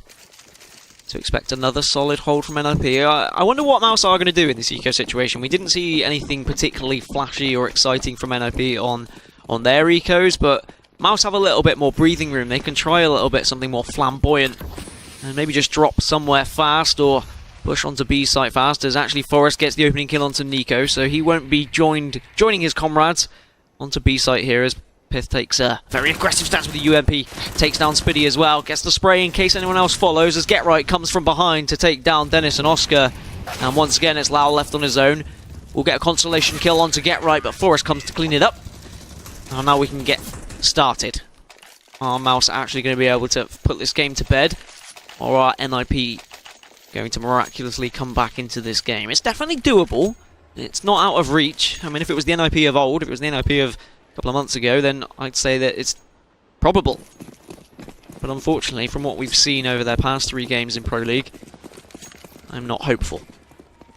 Oh, They really haven't been able to perform too well at all, as they've just been getting constantly shut down. But Nico, back to his old tricks, bounds his way out. So much agility on display there. He was able to eliminate Get Right. Oscar as well will find the header of Freiburg. Wants to mount that one on his wall back at his apartment as he rips it clean off. Spiddy waiting to capitalize as they're all going to go for this pincer play and converge off on towards that A bomb site. They have control of Ivy here as well. If they decide to go all the way back through CT, they could do so. But actually, just deciding to take the fight. They're going to go all in, balls to the walls, walk into the site. They do get that frag off. Piff will respond as he lobs that nade in wide and blows Dennis out of the server. But what more can he achieve here? AWP in hand, hoping to try and find these Mousesports players. So much on Piff. He struggled in the early rounds of Dust 2, and now he's really got a chance to keep NIP in this. Finds another one onto Lau, just dancing around bomb train at the moment. Can he see Spiddy? Does he know Spiddy's coming from behind? He has got eyes on Ivy. He's going to spin around, and he does connect with Spiddy, and now it is a 1v1. Oscar is weak. I wonder if his teammates have communicated that he has been tagged. The bomb is down, and Pith with a chance here. I believe it'll be an ace if he does pick this one up, as Oscar is retreating, having none of it. Says he wants to come from a different angle, wants to try and surprise Pith. He may be able to get away with it. I wonder whether Pith has sussed this out at all. Yeah, this could be absolutely huge. He really needs to pick this one up. Look how far it is. Oscar, though, has the drop on him. Positional play 101 as he chimes in, takes him down. So unfortunate. Piff did a great job for the side of Nip there. A 4K on the board. Fantastic AWP work as he just jiggled his way around. But unfortunately, Oscar was just too much of a nuisance. It was a great decision to rotate round and take a different angle. Pith didn't expect it at all in the end.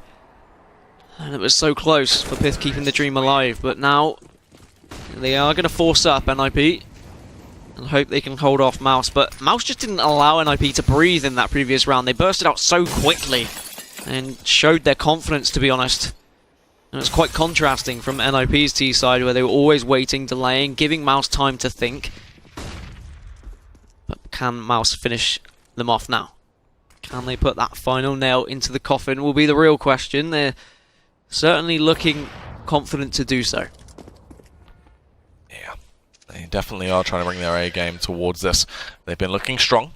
Nico has taken a little bit of damage early on, a bit of a dink. You can see he's been scraped down to 35 HP there. Aggression towards Ivy as well. Freiburg, he's just playing contact here, so as soon as he sees or hears anything, he'll drop that smoke and drop back. Oh, the little run boost, as you can see, to get Oscar over, so he'll get that information, but can't be taken off. And we'll just go for the spam through now as well and rotate. And Mouse not going through anything crazy right now, hoping that NIP are going to push out, as they are going to have a relatively weak buy, and Mouse will be well aware of that. They need to be worried about Forest. They're not going to. They may not know he's got an AWP. That is going to be a fear for them as time is slowly ticking away. And now they are going to have the decision of where to go, as smokes will come on to B site. They've got Molotovs to work with as well, so it is going to be a B take here.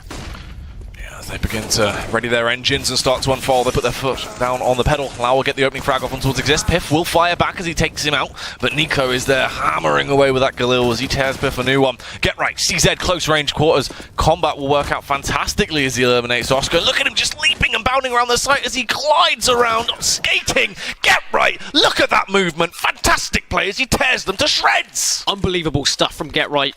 And he does just about keep NIP in this. Need more of that, though, if they are going to be able to make this comeback happen.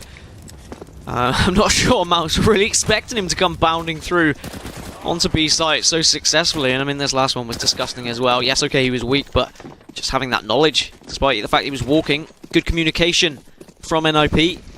More of the same as this round should be theirs. There is 4 Deagles that they're going to have to face off against, though, and we know how deadly these Deagles can be in the hands of some of these Mouse members.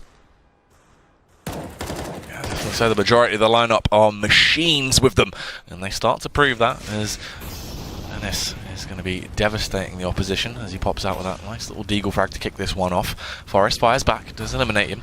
That'll be a good trade. Nico, look there as he tiptoes up, close and personal. He has the drop on the opposition here if they don't know where he is. Yeah, he somehow creeped onto the site, and Get Right might walk right into him, but Exist gets 2 whilst that's happening. But Spiddy and Nico come in with 2 of their own. And now it's a 2v2 situation. Deagles versus AWPs. I mean, where would your money lie? You'd expect the AWPs to be winning this one, but with players who can hit shots with the Deagles, they have every chance of winning this round, and that would crush NIP's hopes of getting back into this one.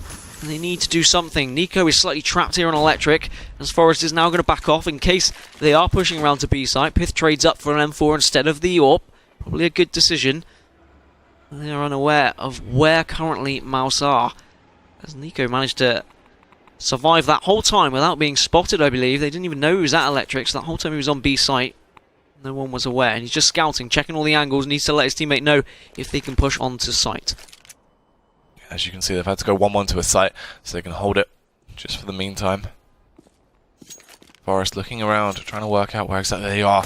Nico will peek straight into him, opens himself up as a sacrifice. He is going to be picked off. Spitty will get that bomb planted, and now Pyth will be rotating around as well. Both of them pushing in from fantastic angles. Great teamwork should work here as Piff goes down Pop Dog. It's going to be awkward for him.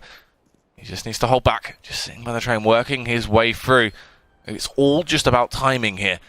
He's definitely in a more awkward position, but he has that deagle in hand. Can he come out huge here with these frags? They tap the bomb to try and bait him to go for the face. He will slide his way through, spots out one of the players, goes for the spam. No one was on the bomb though, and Pyth from that elevated angle was able to pick him off. The defuse will come in. Well worked by NOP, and a great effort from Mouse though on that eco round, just with the deagles to work with. And now a 7th on the board, so they're still trailing by a considerable margin here. And I wonder whether Mouse are going to be buying up or not. The money's not great. They could force, but it doesn't look like they need to. They don't need to waste too much money here because they do have that cushion. It is a nice cushion. It's quite pluff. But NIP are going to want to remove a little bit of the stuffing, as they are going to try and work their way back into this game. And they've done everything right. They've come clutch when they needed to. And I wonder whether they can kill any of the confidence from Mouse. I think that's the important thing for NIP to do now. If they can stop Mouse being able to push out so quickly and aggressively, and NIP just hold their angles, then they are definitely within their right of coming back into this. Yeah, I want to see how this backstab's going to work out as well for Nico here. You can see him just waiting to go for this late round play through Ivy. He could do an awful lot of damage to their backlines if they don't expect that. But seems like he will be repositioning. Isn't going to decide to go for it. Oh, he's pondering it though. Pondering indeed. Does go back up to Ivy. But Freiburg will be there, and I wonder whether he is well aware of there being someone there as Pith and Exist pick up the first 2 frags over on the B site. Bomb hasn't been spotted just yet, so they're going to back off, head down Pop, change their mind. It looks like they're going to head towards the A site instead, but Nico does go down. The backstab won't work, leaving Spitty all alone. Can he do anything? He might be able to do something, but I don't think it's going to be anything round-winning. Is he going to spam the deagle? Finds nothing, though. And then NIP get another one on the board, but back to a buy round now for Mouse. Back to the chance to put this game closely to a victory for them. 14-8. It was such a dominant CT half for Mouse, but NIP, as I've said a couple of times now, they're definitely capable of doing the same. Can't emphasize enough how important it was they won that pistol. This game could have been very ugly if they hadn't of. Yeah, it could have been over in a matter of seconds. Really could have been quite a quick affair. You can see that Oscar back on the AWP as Lau has dropped it from Nico. Just once again able to slip his way out towards the bomb site and does damage as well as he punishes Freiburg. He had the higher angle, but he couldn't do anything with it. Nico keeps up this high tempo, explosive style of CS as he rips his way through Oscar. So quick as he punishes Piff. He went for the peek, peeks in, but just immediately regrets it. His life flashes before his eyes and he gets taken down. And it's just Forest and Exist left, trapped, cowering in the corner. This is what I mean about trying to stop the confidence of Mouse. Nico's just been able to push on the site so easily, and because he's hitting shots here, there and everywhere today, he's going to find those frags, and it's so hard to respond from NIP as Forest hits a nice AWP shot onto Dennis, so we can start off a possible retake, but I don't even think NIP are going to go for this, which will put them down to a 15-8 deficit. Forest finds another. I do think they are just consolation kills, just economy breakers, but suddenly NIP are going to have to win 7 on the bounce if they want to get back into this, take it to overtime. And if Mouse continue this confidence, I mean, why not? If I find Mouse now, I'm just going to be saying to Nico, can you just do that again? Can you just run onto A site? It doesn't look like they're expecting it. They even smoked you off, and you were able to find those opening 2 frags. This one was ridiculous. He didn't even have the first look in there. He was able to turn down and spray down. Yeah. So credit to Nico for being, well, on form today, on point. Yeah, that was nice. Like, the frag you got against Get Right was really critical, and it essentially destabilized the entire hold from MIP, and everything just crumbled down on them. They didn't have any structural integrity, it all fell apart. Once again, these smokes as well, it's just been simple stuff.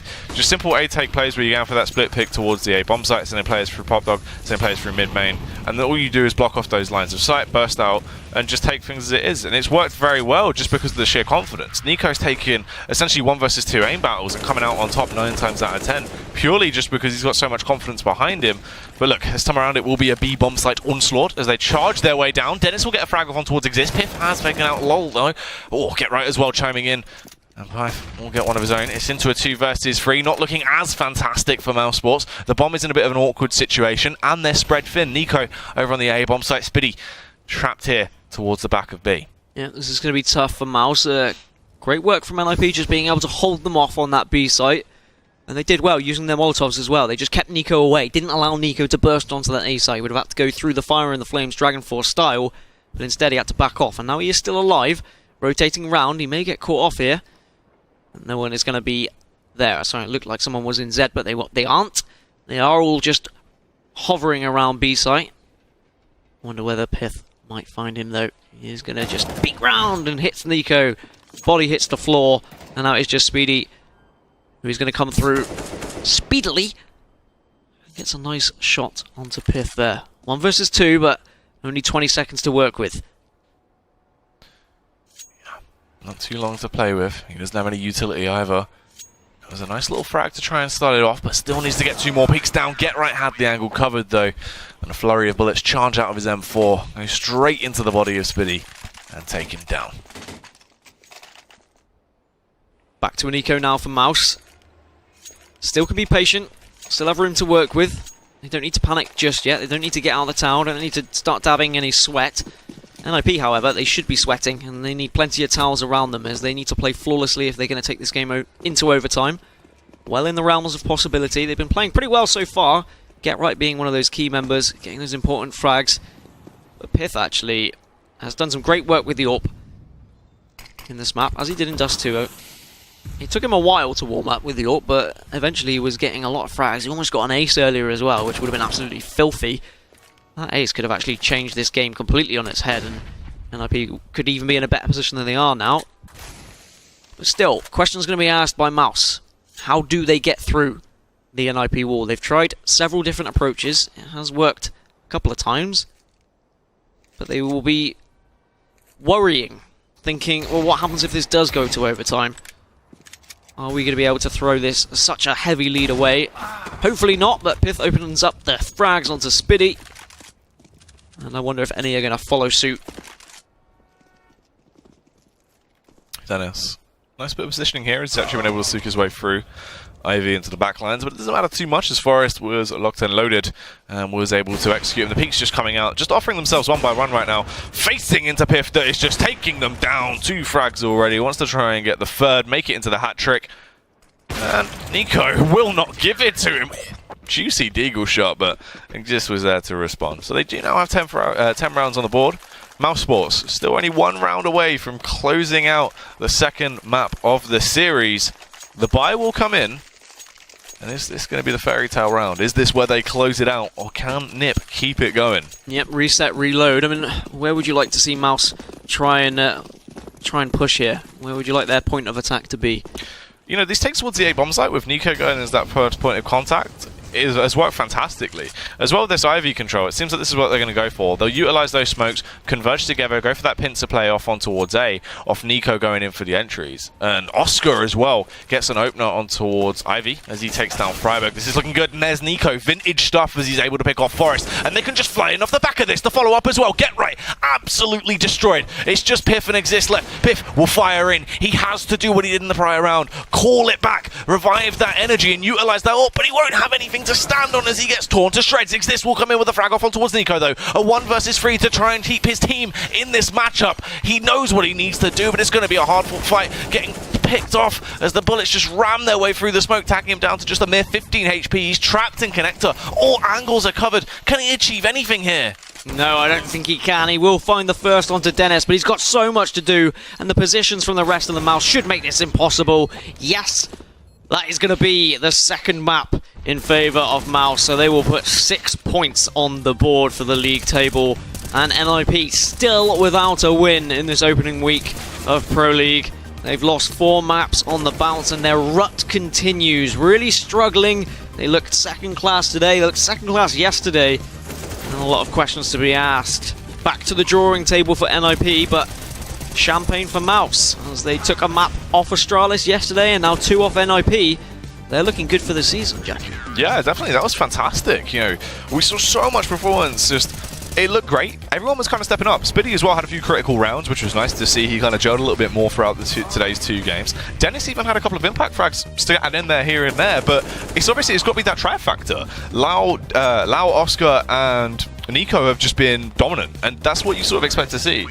Single-handedly towards that A bomb site, every time Nico was able to slip his way in and always get those 2 picks. Get Right didn't stand a chance. You know, he'd always get that opener. Get Right attempt to respond, instantly got picked off. They could never get that trade and reset the playing field and just go off on the back of a 4 versus 4. It was, you know, every time they're getting put in this 5 versus 3 scenario just because of Nico on these entries. It was just huge. Well, I mean, NIP's CT half was actually fairly good. If they had had a better T half, they were well into that game, but only 2 rounds on T is not good enough. I mean, why weren't they able to pick up more? Where did the problems really lie, do you think? To be honest, they were just getting shut down. This is the thing, you know, it comes back to those sort of 3 players. Everyone was going huge. Nico towards that B bomb site was so energetic, so much finesse in some of the picks he went for that were just ridiculous. He was just outrageous and just being able to tear off the majority of times 3 players from that NIP squadron every time they went towards the B bomb site.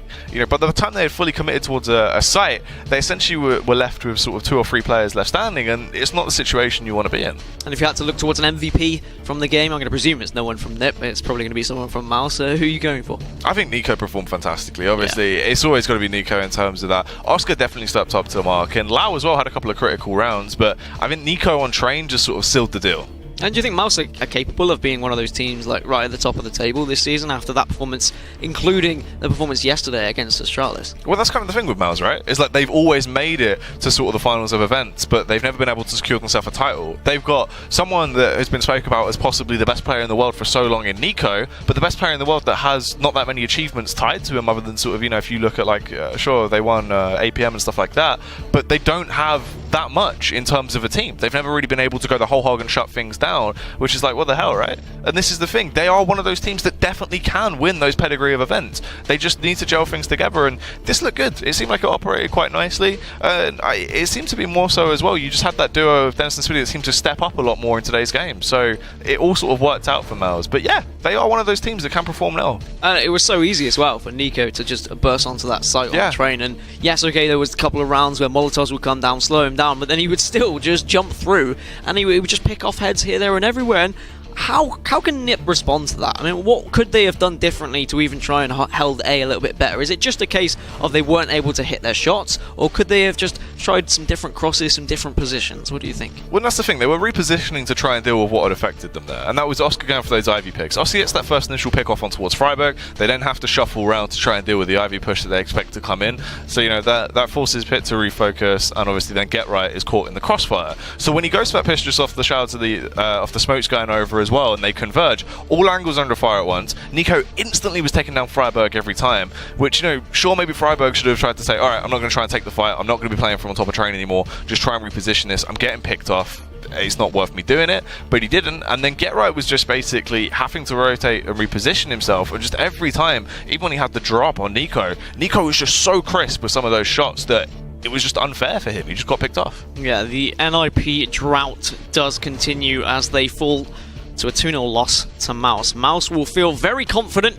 and they will look to move on from that in later weeks. Well, that's going to be all from the first game, as we will move on later to FaZe versus Heroic. So we will see you a little bit later on for a stonker of a game.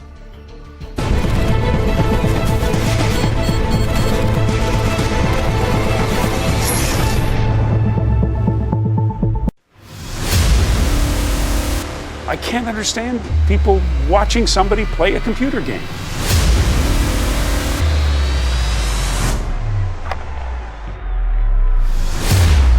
It's still not a sport. It shouldn't be on a sports network. But I don't know if athlete is the right word.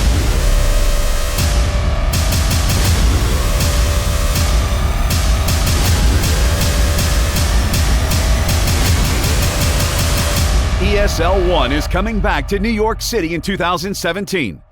September 16th to the 17th. Get your tickets now at ESL1.com.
Welcome back to the ESL CSGO Pro League, where Mouse just annihilated NIP as the NIP drought unfortunately does continue. That is 4 maps on the bounce now without a win. Not the way they wanted to start with Pro League.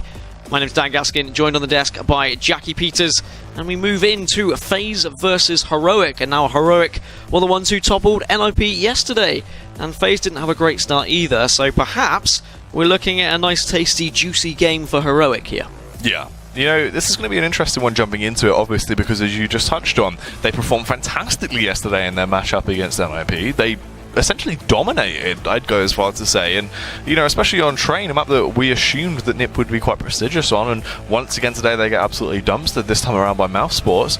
Heroic though, coming into it, they should be on a high. They should be happy from that first week's results, bouncing straight back from relegation and now soaring through. So coming into this matchup, it's going to be interesting as FaZe as well just looked poorly. Nothing was going right for them when they played yesterday up against Kinguin. Interesting you touched on Train as well, because that's going to be the second map today. But the first one is going to be Overpass, and I mean, if you remember yesterday, FaZe got, well, trolloped on Overpass. It was a 16-6 by Kinguin of all teams, one of the teams who just got promoted into the Pro League, so an incredible performance from them. But FaZe have got to change a lot I mean, a lot of responsibility on Jacob coming in, obviously, as a sub, but unfortunately he couldn't make the difference. You can't put that all on Jacob, though. I mean, the whole team just didn't perform yesterday. Do you think that they can step things up? Can they get back into this and take something from Heroic here? Yeah, definitely so. I mean, I don't feel like it was as much to do with sort of the addition of Jacob. You know, it's big boots to fill as well, as AZ was a very star player. He was one of the greater players on that team and one of the ones to watch. But it just felt sloppy across the board. Carrigan sort of had some highlight moments, but other than that, things seemed off. It wasn't the team we expected to see going into that matchup, and they just got dominated by Kingwin that, more so than anything, seemed to just outplay them in terms of brains and structure. They just really overpowered them just in terms of teamwork alone, and in terms of just hitting individual shots, everyone was performing. You know, we saw some fantastic stuff from players like Miku that were just going huge in so many of the rounds, whereas FaZe just couldn't light a candle to it. It wasn't FaZe. And on the other side, Heroic. Yesterday they won 16-11 on Train and 16-7 on Nuke, and that was against NIP of all teams. That was the perfect way for them to start. They were in relegation last season. They did manage to secure their spot in Pro League, and now they've got a chance to push on from that victory against a FaZe who, let's be honest, look slightly lackluster. They look a little bit run down. They look like they need a change. They need to just rehydrate slightly. And I'm looking towards a Heroic victory here. We look at Overpass being the first map. FaZe got dominated on that yesterday. Train the second map, which, well, Heroic beat NIP on that yesterday. So I'm looking at a 2-0 possibly. What about you, if you had to go for a prediction here? Yeah, I think coming into this, you know, obviously, the idea when you see that matchup on paper, you want to say, okay, FaZe should be able to win this. This should be a FaZe matchup to take home. But honestly, I got to go with my gut this time around, and I think this should be the Danish guys taking it home on the side of Heroic. And who are the players to watch? We'll start with FaZe first. Who do you think really needs to step up from these guys? Going into this, Jacob is a powerful player. He had a lot of talent behind. I feel like he hasn't performed as well as he used to back in the day recently. But Rain as well definitely brings a lot to that squadron. And Carrigan, interestingly enough, was popping off a lot. You know, he's the brains of the team, but also don't count him out in terms of talent. And he was proving that yesterday. He was one of the players that actually performed better, I'd say. It's a different day as well. We've got to remember that, because honestly, it just looked like FaZe didn't really want it. It looked like they were tired. They just wanted to go to bed, perhaps. As they lost 16-8 on Dust 2 as well, which is something that we weren't really used to. Okay, maybe they're not the FaZe that we saw at the last major, but they really need to work on that. They really need to get some better results here. It just looks sloppy. That's the thing. You know, when you look at a matchup like that, it wasn't as much this is what's gone wrong. It just seemed like there was no effort into it. And then, okay, on the side of Heroic then, Modi, Snappy, Lom, Nico, Valda. Who's the big man? Nico. Once again, you know, we've just had some Nico action, but yeah, Nico's one of those really talented Danish players that's hopped around from so many lineups and then sort of found his home, and he's talented, and we see so much potential come from him, round in, round out, but you just have an abundance of talent, especially in pistol rounds on that lineup. All of them are fantastic players, and, you know, they're great to watch. Modi is one of those Swedish talents that I feel like we haven't really seen him reach his peak once again yet, and I always get excited when we see more of Modi. That always comes to show. Snappy, fantastic, obviously. Unfortunately for Snappy, he's had to come in and sort of use the AWP as their primary AWPer. That was Freeze's role, but obviously due to his departure and the boots that Jugi's meant to fill, but due to contract issues can't do so until next year, Lom is in that role. So, you know, it makes the team kind of awkward, and a few things have been switched around, but it didn't seem like it slowed them down too much up against their matchup yesterday against NIP, but then NIP have been underperforming. So going into this, FaZe, a team that looked weak yesterday, are they going to bounce back, return to their normal form, and actually prove that, yeah, we can beat Heroic, this is fine, we're going to return to where we should be, or Heroic just going to be like, no, this works. And obviously with Lom coming in as the coach, stepping in as a player, how does that change the dynamic of the game? Because obviously you have an in-game leader, and you have a coach as well. When your coach suddenly comes in, can he overrule an in-game leader? I mean, have you seen this happen in experience yourself? There's been a couple of times where coaches have obviously subbed in because it just makes the most logical sense. It's a player that knows all your strategies, he knows how you operate, and 9 times out of 10 the majority of approaches are just ex-pros anyway, so they still have that quality behind them and that pedigree in CS. And Lom was holding his own throughout the game, you know, he knew what he was doing, and it didn't seem like there was really too much fight for the help. Everything seemed very structured, it was standard Heroic, and it played out nicely, and more so than anything, it just seemed like it was more structured at Heroic than I'm used to seeing. It was nicely done, they definitely weren't overextending at all, they understood their boundaries and stuck to their guns. Alright, gut instinct, Overpass, FaZe versus Heroic, give me a score line. Whack it down on the table. Might even write it down. You've got very little written down there, to be honest. Not going to lie. I don't need to write stuff down. I'm not going to even ask what that says. Go on then, give me a score line. Yeah, getting into it, to be honest with you, I'm going to give it to the boys on the Danish side. I'm going to go for Heroic and I'm going to go in the region of a 16-13 scoreline. I think FaZe will perform better today, but I just feel like they're stuck in a rut. I don't feel like they're going to bring their A game. You know, obviously that shouldn't happen, but I'm riding on Heroic. You know, it's a bit of a risk, but I'm going to take it. Well, let us know what you're going to think at home. Get involved in the poll at ESL CSGO, facebook.com/ESL CSGO. Who will win? Heroic coming off the back of an incredible victory yesterday against NIP, something that no one really expected. Yes, okay, NIP are in a bit of a rut right now, but no one was kind of thinking Heroic would be able to come on top and take 2 maps off of them. And they're facing up against FaZe, who really struggled against newly promoted Kinguin, and another game that no one really expected that to happen. There were a few people in the community who were like, well, hey, Kinguin are the real deal. They're here to stay. I mean, yes, okay, perhaps they're the second Polish team, but there's some incredible players in that lineup, as we are going to get into this first map between FaZe versus Heroic. Can Heroic continue their, well, somewhat heroic form, or are FaZe going to finally be able to bounce back? Yeah, let's see how this one will go down as they take their slow approach. That contact beat will unfold. Modi with the opener as he takes down Kiyoshima. And there's the man himself. Nico chimes in, takes down Jacob. Karrigan is raining death from above, but cannot quite connect those shots. They will be able to get that bomb planted. They're in some fantastic positions. And Snappy snaps the neck of Karrigan. Nico fires back as well off on towards Alu. And it's just Rain left in a 1 versus 4 scenario. Stuck by Monster. Lom, the coach, will lay down the smackdown. And Heroic kick things off.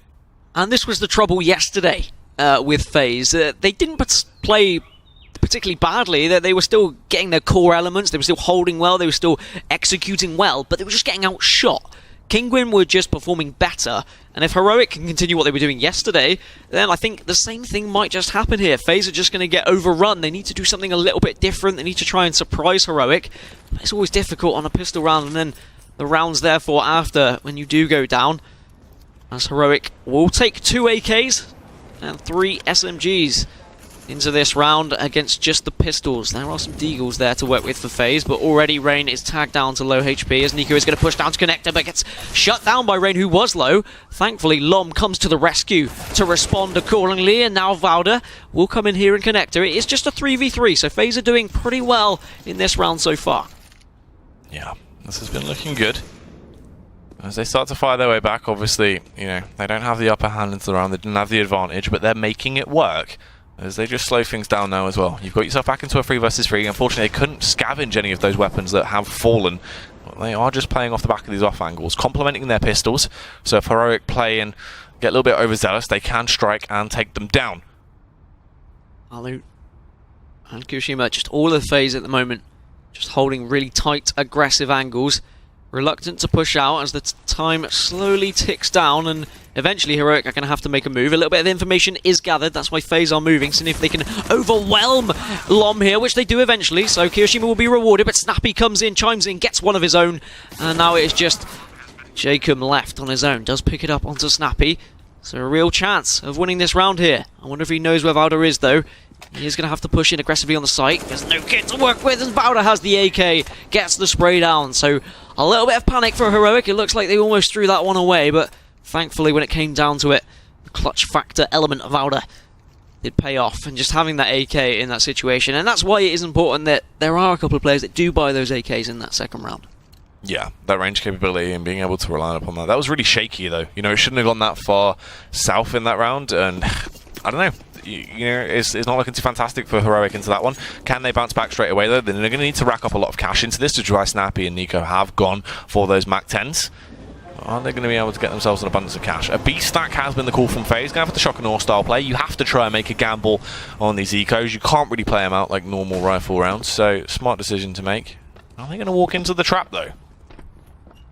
They did favour A in the last round. I wonder if they will suss out any sort of information that will allow them to decide to push A rather than B, or whether they're just going to go for this one. If they walk into the trap, it definitely could be interesting. FaZe might be able to pick up some key kills. However, doesn't look like they're going for it. Rain is actually going to rotate round now, or just try and give some footsteps away. Try and suggest to Heroic that they were rotating round, try and make them double guess, second guess themselves. As they slowly creep up short here, next to toilets, as Lom is just going to lay down a smoke. Make sure that no one's going to be able to stop them from Dumpster. And they will charge onto this A site. It will be an uncontested A site, as eventually the rotation comes around from FaZe. Look at Rain here, sprinting his way out from behind. Didn't quite realize the positioning of Snappy there. It's just allowed to cause these drive-bys. Absolute havoc being created by the man as he rips through everyone. Nice stuff from Nico there as well as he picks off Alu. An abundance of cash will be injected straight into their bank accounts. And they pick up that third round. Sure, it looks shaky, but they made up for it getting those kills with the MAC-10s. The buys will come out. But now FaZe, the first full rifle round. They will get these buys up. The AWP is going to be donned by Alu as well. Utility kind of limited in a couple of places. They do only have one kit as well, which could come back to bite them in the bum. But let's find out. Gotta be honest, Jackie. I need to sneeze. So back to you. Lovely. So jumping into this one, let's see how it will actually go down. Heroic taking their push towards long very early on. They got a lot of map control over towards that A-bomb site. If they try and take this charge through, Alu does have that angle covered with the AWP and will fire in. Eliminates Nico very quickly. But smart stuff from the man. Will just fall back. Isn't going to try and go back for seconds. Realizes that it's too risky. Nobody bless me. Bless you, mate. Thank you very much. As we get back into this, this is the chance for FaZe to get back into the game. But with already a member down from Heroic, it's going to be difficult for Heroic to push forward. As FaZe doing what they need to do. Just hold off. Not get excited. Not overextend. As the slow A take is looking like it's going to happen. Smoke's now going to come out from Snappy. He's also got Molotov in hand. See if he can burn anyone to a crisp on that A site. And the Molotov should follow by a push. But Alu will stop anyone pushing him. And Karrigan gets one of his own now. So it's just 2 members left. Modi does get one onto Karrigan, so 2 versus 4, but Modi being so low, it's make it extremely difficult to take this site. Yes, they have to try and beat their opponents. They are outnumbered, but Snappy tries to equalise the situation a little bit, and Modi also chimes in with a frag of his own as he battens down Rain. Will force him away. And it is just Alu and Jacob left standing. Snappy chimes in once again, overpowers Alu. Jacob, he's in a great spot as he works his way back through, just coming in from toilets, but they're going to sprint their way all towards the B bomb site. They have the time to get there, they can get that bomb planted. Modi will just be lurking behind as well, try and hold that fight. And this is looking interesting so far. Somehow, Heroic are looking like taking this round. Thankfully, there's some great AWP work from Snappy. Modi is very low, so there's possibility for Jacob here. It's not going to be easy. Modi is just going to set up in balcony, and they're not going to face at the moment. They're going to force him onto the site first, wait for a possible tap onto the defuse, and that's when they're going to make their move. But I say that, Snappy was actually holding a relatively aggressive angle onto Jacob, and Heroic now put a 4th on the board, and it slipped away from FaZe. It was looking great. It was looking like they were going to find their way back into the game, and now they're going to have to eco once again, and they're going to be asking questions. How on earth did that happen? Yeah, it's, you know, it's one of those things around that shouldn't have gone the way of Heroic, but all of a sudden a little bit of individual skill spiced in there, and they just pull their way back out on top. It was great to see. FaZe into this as well are going to take the aggression card. They're just going to try and push their way in, see if they can overpower their opponents, catch them off guard, and potentially beat them down. The angles are all covered though. This is smart from Heroic. They're just going to be holding back, expecting the economy to be weak, hoping that they're going to go for one of these aggressive plays and just counter it in a very calm and collective way. Snappy gets the opening frag into the round. Jacob will retaliate, and they are just getting picked off one by one. Valde and Lom as they just batter down the opposition there. Yeah, great stuff from Heroic. Nice and patient play.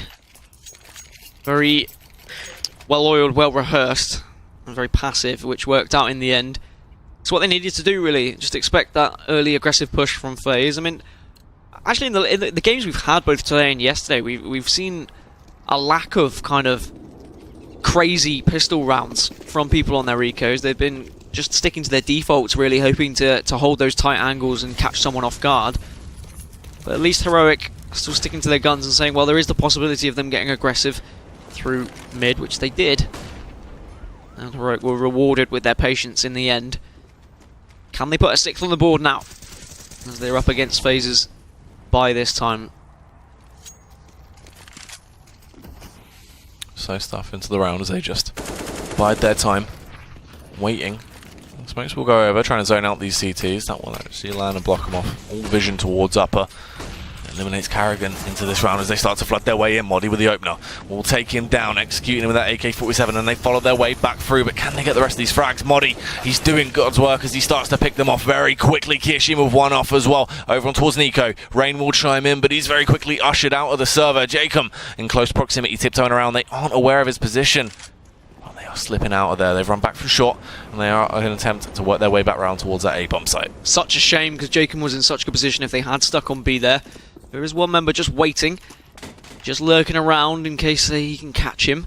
But Alu is going to be the lone defender here on the A site, and that is where Heroic seem to be heading towards. They are going to wait a little bit. Try and make FaZe second guess themselves as Valda does peek out, eventually finding Jacob. So now they'll have the information that possibly there's someone at A, so they may even go for the double fake here and rotate back. But Alu has now moved down to B site. He's not going to be at A site, but he can get it up pretty quickly, and he can move fast. Speaking of moving fast, Heroic do need to move pretty quickly. Just 10 seconds left. They are going to get the bomb down now, and Alu will have a lot to do if he's going to win this round. Does have an AWP-1 dumpster. Can he see that man on truck just there? Doesn't look like he has got the knowledge of it. He definitely knows the bomb's there. Goes for the no-scope, but it's not going to be enough as Lom picks up the final kill, and Heroic continue to pummel FaZe into the ground here. Yeah, they're on a warpath right now. You know, some of these rounds have been quite tight, but they're still bouncing back every time. They're looking quite deadly, and FaZe, once again, economy is not in their favor. They are going to invest what they can, getting up these upgraded pistols and armor. But wow, you know, it's just looking really great right now from Heroic. They've had a few shaky rounds, sure, but they're being able to close them out. Looking shaky for FaZe, that's for sure, but they can't really do much.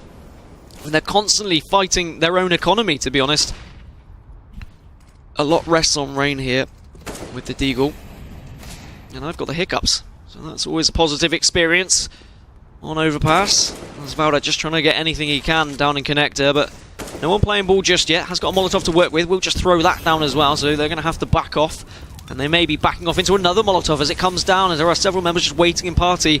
Range is going to hold this tight angle, might find Lom, but Lom says no, hits him straight between the eyes with the bullets of his AK. Modi and Lom come in, taking down Alu and Kiyoshima, leaving two lone survivors on FaZe. You know what you need, mate? You need someone to do a surprising kill, so you get a little bit of a surprise and it gets rid of your hiccups. So hopefully that will happen later on into the game, but into this, it is going to be a fairly expected round as FaZe just get obliterated. Jacob will chime in as he takes out Valdi with that Deagle, and it's just left on Carrigan. Is he going to be able to carry the round, or will he be put down? Here's going to be option number 2, as Lom will spot him out and spray a couple of bullets straight into him. 7 rounds already grabbed by Heroic. And what can FaZe do? What can they do differently, Jackie? Well, I mean, they've tried everything. They've tried stacking B, they've tried rushing through mid on their Rico rounds, they've tried just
for angles. Even when they were in an advantageous position on A site, they still somehow threw that away.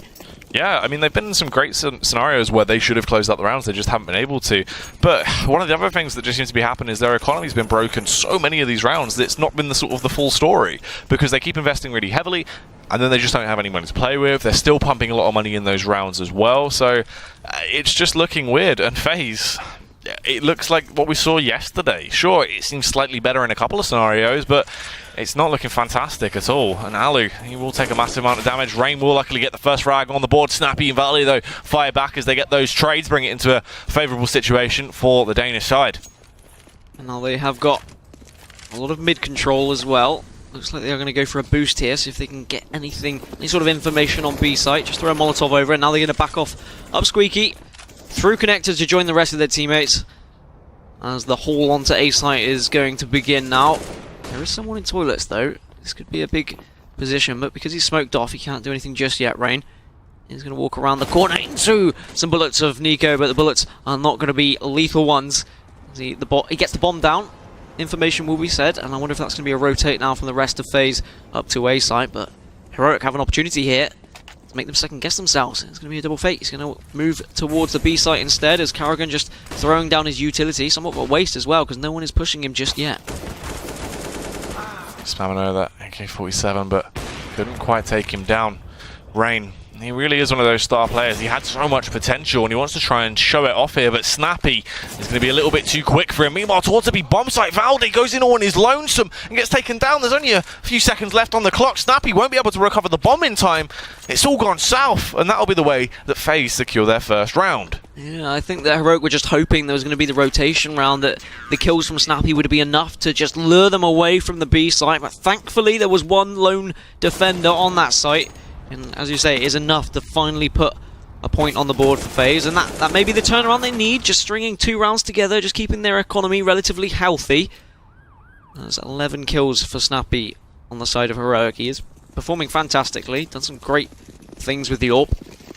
But no AWP to work with for FaZe this time. Okay, they didn't really do much with it in the side of Alu last round anyway, so I guess it's not going to matter too much, but it is always healthy having an AWP on the CT side. Look at the aggression here as well that came out early on from Rain. He was able to get so much information from that, scout around, but then fell back quite early on, which is smart. You know, you don't overstay your welcome. You back off and then just play off the back of these close angles, complement each other. Crossfires look good so far in terms of the setups. You can see them playing from toilets as well with a buddy system, helping each other out. So this is a little bit better from FaZe early on into the game. A little bit better, but they need to be a lot better if they are going to get back into it. As currently Heroic just stuck in connector. Don't really know what they want to do with themselves, just scouting every angle, seeing if anyone from FaZe is pushed up a little bit into toilets, but FaZe taking a relatively defensive approach at the moment. Nice angles that they are holding. They're just making a little bit of noise in connector, just trying to get someone to poke out, someone to make the first move before they have to. But FaZe are not budging at the moment as flashes do come out, and the push onto A site will commence here. Yeah, but let's see how that's going to unfold, if they'll be able to ward them off, tell them that they shall not pass, if they'll hold the line, or if Heroic will be able to break the barrier, claim the site, and take the territory. The smokes will roll in, that's going to block their lines of sight, try and zone them out a little bit here. Valde will claim the first frag. Snappy as well, lays a punch onto the face of FaZe as he takes out Karrigan. Modi will rain in as well, takes down Kiyoshima, and all of a sudden it was left on one man, Jacob. And a 1 versus 4 situation. The bomb is planted. Has to try and do something here to stop his team from being reset. They've won that round, but this could instantly be Heroic bouncing back, and that would just be a slap in the face that they do not want to receive. Well, that's a lot of punches and slaps to the face of FaZe, and that's in the 9th round as well. I mean, that face is going to be pretty bruised and battered, to be honest, because at the moment Heroic are having a whale of a time just poking away at it. Yeah. It's quite an abusive friendship these two teams have. If that's a friendship, I am going to move further away from you, as Jacob does get a consolation kill onto Modi, and will survive and keep his M4 into the next round. But the important thing for Heroic is an 8th on the board and just stopping that momentum from FaZe and eliminating that losing bonus. Yeah, resetting them once again. You can see the effects done there. OSD Jacob, the only man that was able to save onto a weapon, still has a kit.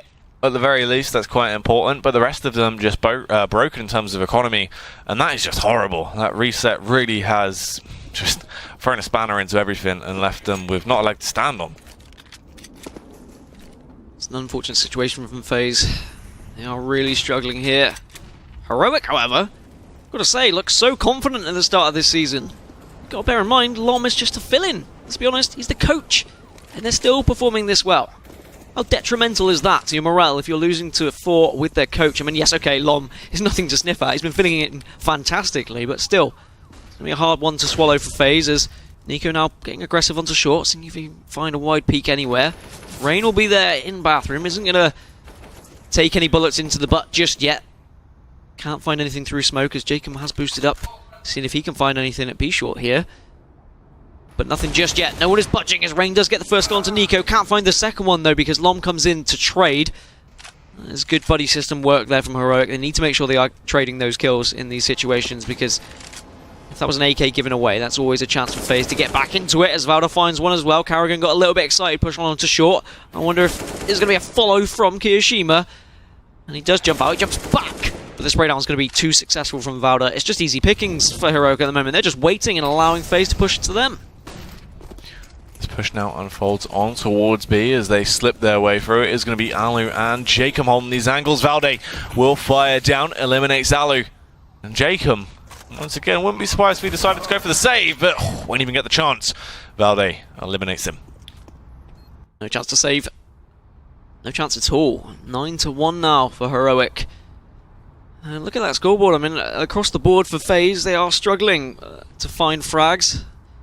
Just 2 on both Alu and Karrigan. And Alu, as the AWPer, hasn't been able to pick up any kills. I mean, he struggled to find an AWP. I think he's only had an AWP for 1 round. It has been really difficult for him, and it is going to be yet another eco for FaZe. And what can they try here? They seem to have tried everything, and it's just being punished by Heroic. I'm going to be honest, it seems like a little bit of a formality. It almost seems like I should be calling GG already. But I don't want to. I want to keep hopeful for FaZe. Yeah, it's it's abysmal. Some of the stuff that FaZe have been letting slip through the grate here as Heroic just been picking them off very easily. It's been looking quite dominant. It's weird to see as well. FaZe now stuck in this situation once again with their economy absolutely broken and forced into tatters. Alu has an angle he's going to try and work with, peeks out on towards long, already takes a bit of a dink and is forced to try and reposition. Rain taking damage as well very quickly as he hits the deck off the back of NiKo. It will be that A-site onslaught. Luckily, all of the remaining members of that FaZe side are there. They're ready and waiting to try and defend it with their lives, but it's going to be so hard for them to achieve essentially anything into this, especially when they're just bounding their way into the crosshair of Snappy that's given a free frag. Yeah, hopping around like a rabbit, just hopping into the AWP shot. Snappy is a beast hunter. I wouldn't know if a rabbit's actually a beast, but I've gone for it anyway as Karrigan tries to pick up the kill onto Lom, but the AK will be too strong. Jacob pushes in as well. Does have help from Kiyoshima, so he'll find Snappy, but Kiyoshima is the lone survivor. Has found an AWP, but can't find anything with it. As Heroic put yet another point on the board and edge themselves closer to an incredibly dominant first half and what will probably be a victory here on Overpass, because even just 10 rounds on T side is a pretty good feat. I mean, 10-5 for FaZe, they'd still be happy with, but realistically, can we see them getting there, Jackie? I'm going to answer for you. You're going to say no. I mean, to be honest, I don't think they can right now. Honestly, looking into it, yeah, it seems off. Everything seems really shaky for them. They haven't been able to bring too much to the table. It's same old, and Heroic are just shutting it down this time around. Let's see if it's going to be any difference. Jacob will get the first opening frag, but Valde instantly responds with a 2K of his own. We'll pick them off with a couple of nice little taps. That bomb will be planted very shortly. They're going to be zoning out the CTs now as well. None of those lines of sight are open, and they're going to be forced to wait so much time before they can even attempt to go to this retake just because of that smoke usage. Yeah, Valde with the entries once again. He's done a great job of doing it all game. Molotov will come out as well, so all those CTs just waiting in that area as Karrigan is burnt halfway to his death. He was just sitting on a barbecue there, just turned over slightly with the sausages next to him, but some good kills coming in from Karrigan, and now the rest of his team can get aggressive. I speak about rest of his team, it is just Alu. Now it is just Modi on his own. He's at short, the smoke's going to come off. I wonder whether one of them is going to hold it. Yes, they are. So Modi has to get aggressive. Goes for the spray down. Does tack down Karrigan to very low, but he can't find the bomb diffuser. So this should be the round now for FaZe. The spray down does come through onto Karrigan, but it's not the important frag that he needed. And I said that is 10-5 possible. Well, FaZe, they're laying the path nice and early. They're getting there. They've got a second on the board. It's really important that they were able to get another one, because if they were looking at something like a 14-1, then that would have been extremely embarrassing for them.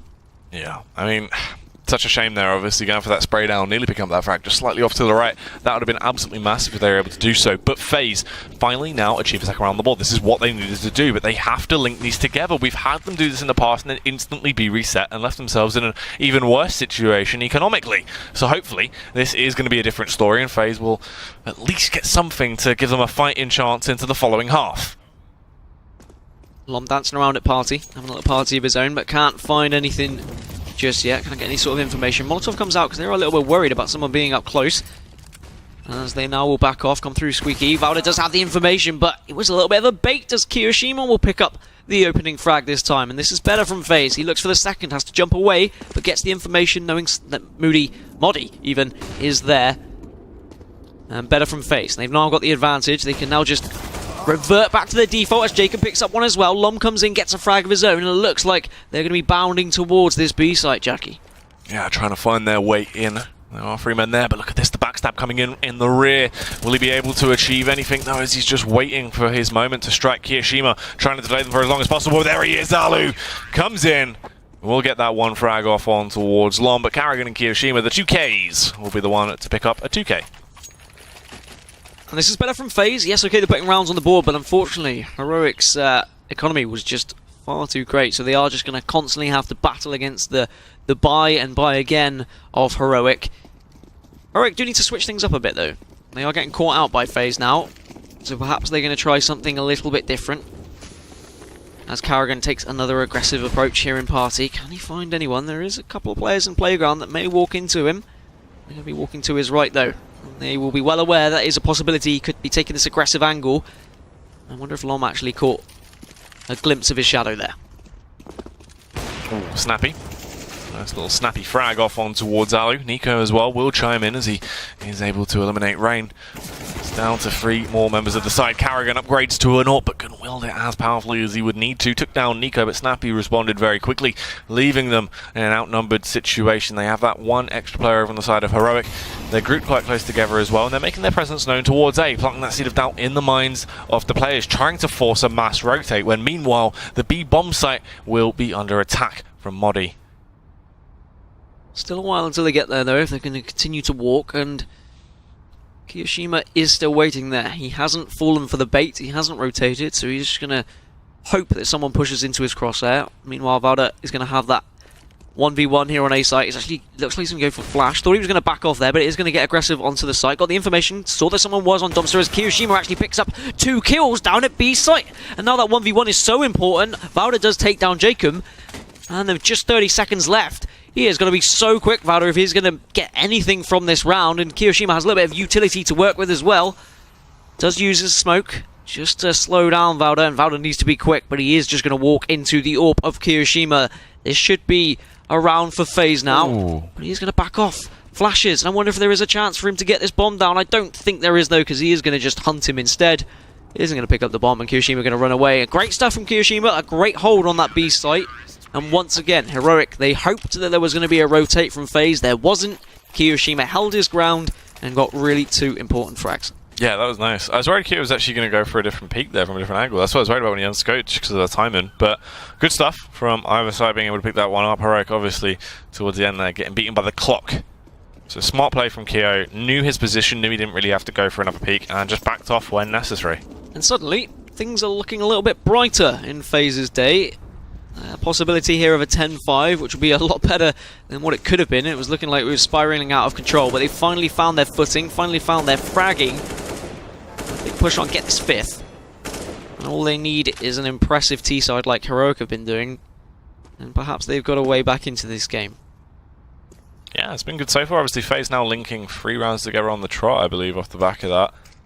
They're not going to be in that reset territory right now as they just... and obviously it isn't going to matter too much as well, as this is the final round of the half. They just want to try and win it so they have a buffer going into the following half. Lump pushing through toilets, and Heroic once again just leaning towards this A site take, as they have been for the majority of the game. Rain will be taking an angle, but Alu picks up one onto Lom. Great stuff from Alu. I said he's been struggling without the AWP, but now he's got it back in his hands. He's doing a little bit of damage as Modi goes down to Alu as well. So 2 opening frags. exactly what FaZe needed. They're going to get into a 10 versus 5 situation. Flash is now coming out, and Heroic are going to have to get quick here before any rotates happen. Nico gets an opening onto Karen, but Alu comes in with a third. Can't quite find his fourth, though, because Snappy, with an AWP of his own, finds the kill. Vauda gets one onto Rain, and now we're back to a 2v2. Vauda's very low, though. They need to work together. They really need to coordinate if they're going to win this round. Yeah, it's going to be so hard. The duos of either side. Who will come out on top, though? Who will be more depth-defying? Kiyoshima shuts down Snappy. Valdi had the angle covered, rattled off a couple of pot shots, but couldn't connect them. And Keo, with 2K, will pick up the round for the side of FaZe. That's going to be a 5-10 scoreline. Better than what it looked like it was going to go. But is it good enough for FaZe?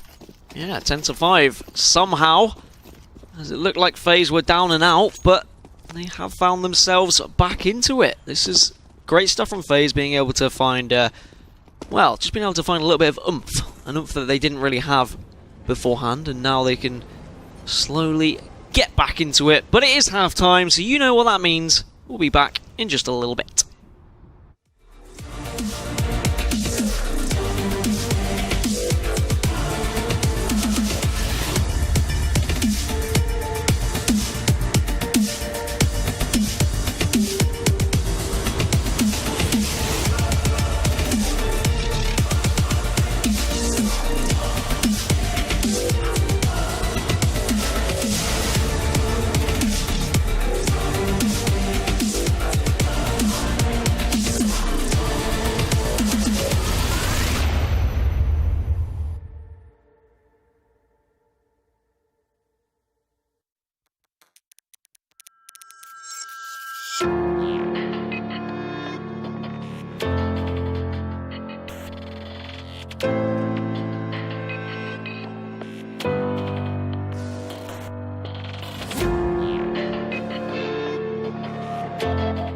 So, FaZe were looking down and out in that first half, Jackie, but they've clawed their way back into it. There is in the realm of possibility they could get back into this one, but 10 rounds is still pretty dominant on the T side, isn't it?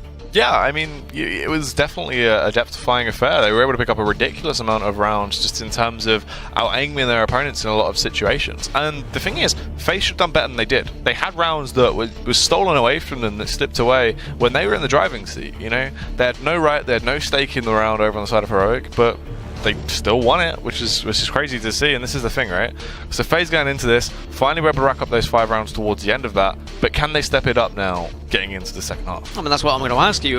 Going into T-side now for FaZe, where does the responsibility lie? Who's the key player? Who's going to actually be able to bring this one back into them? I mean, Kiyoshima made some big plays to keep them in that game. That double, obviously, on B-side was really important, him holding his ground.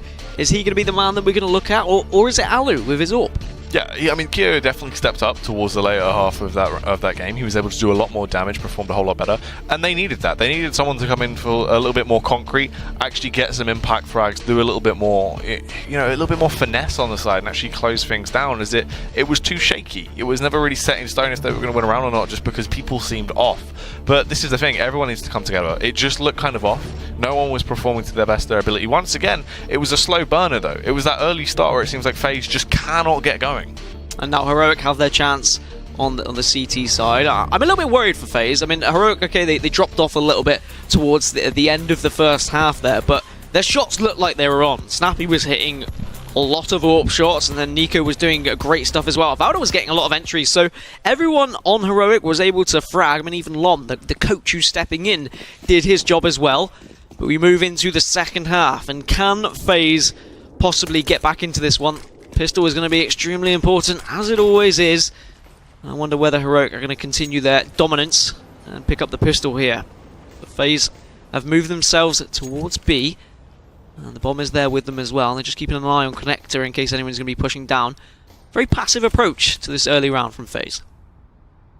Yeah, slow and steady wins the race, as the old saying goes, as they just bide their time before they decide what they want to go for. They have a lot of time on the clock left to play with. They do have that one smoke and flash on Carrigan as well. Obviously the in-game leader, it's always the standard buy. You get the rest of the players with armor, and you have to fork out the cash for that little bit of utility, as it seems like it will be a play towards the B bomb site. There are 2 players in close proximity. It will be Valdi and Modi trying to hold it back, and we know they can be very efficient with those pistols. Modi especially, as he just hides behind barrels right now. waiting for them to peek from short, tapping away, but nice teamwork as the flashbangs go over. He is blinded and gets railed down. Jacob with the one to put him into an early grave. Rain as well, keeping the paint train going as he eliminates Lom, but Snappy, snapshots coming out all over the place as he gets a 2K.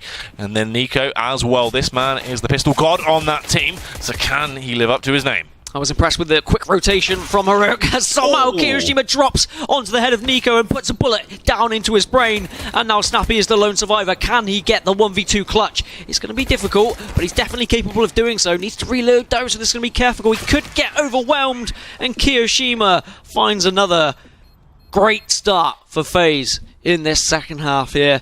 Heroic did rotate quickly. I was impressed how fast they did get down. I guess they had got enough information over at A. See, look, that's the thing, right? That round was single-handedly won by that Kiyoshima Goomba stomp. Like, that was OP. He didn't actually shoot him. He literally just kicked him in the head. That Mario damage. and he died.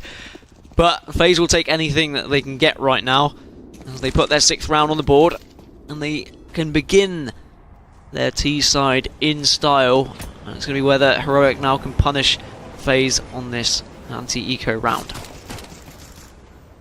So they try and rev themselves up for this push towards the B-bomb set. Alu is armed with that Mac-10. He should be able to rip his way through. Let's see what he can achieve, though, as he spams on towards Valde. Does get a fair bit of damage off Karrigan as well. He is able to rip apart Modi. You can just see Jacob on the scene of the crime as he wants to try and go for a frag here as well. Just tapping off of that AK-47. Can't quite connect. Lom peeks out of nowhere.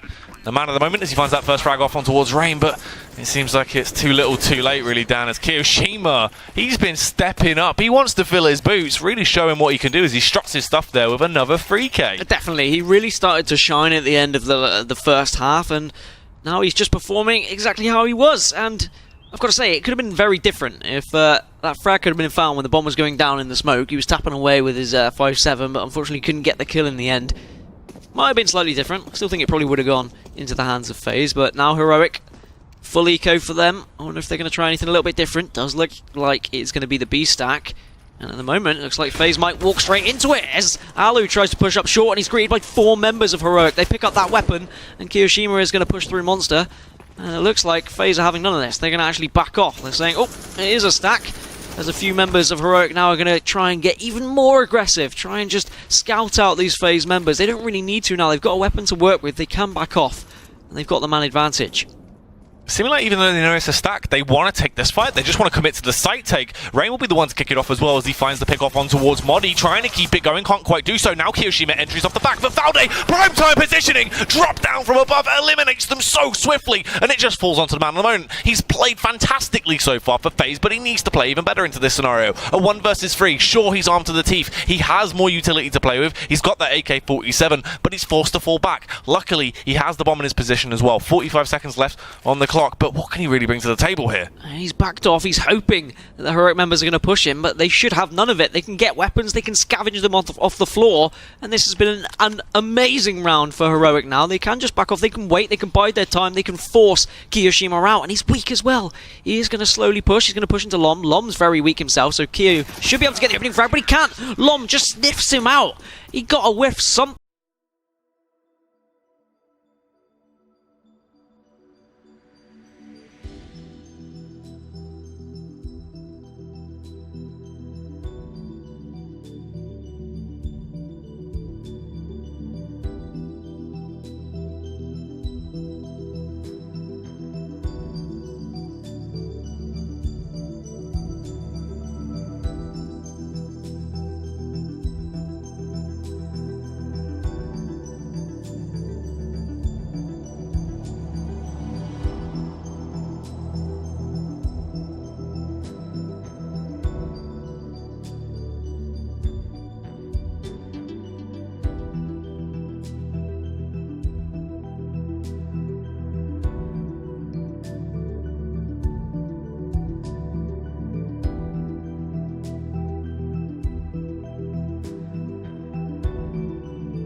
And he took the peek. He might have even heard a footstep, saw a shadow.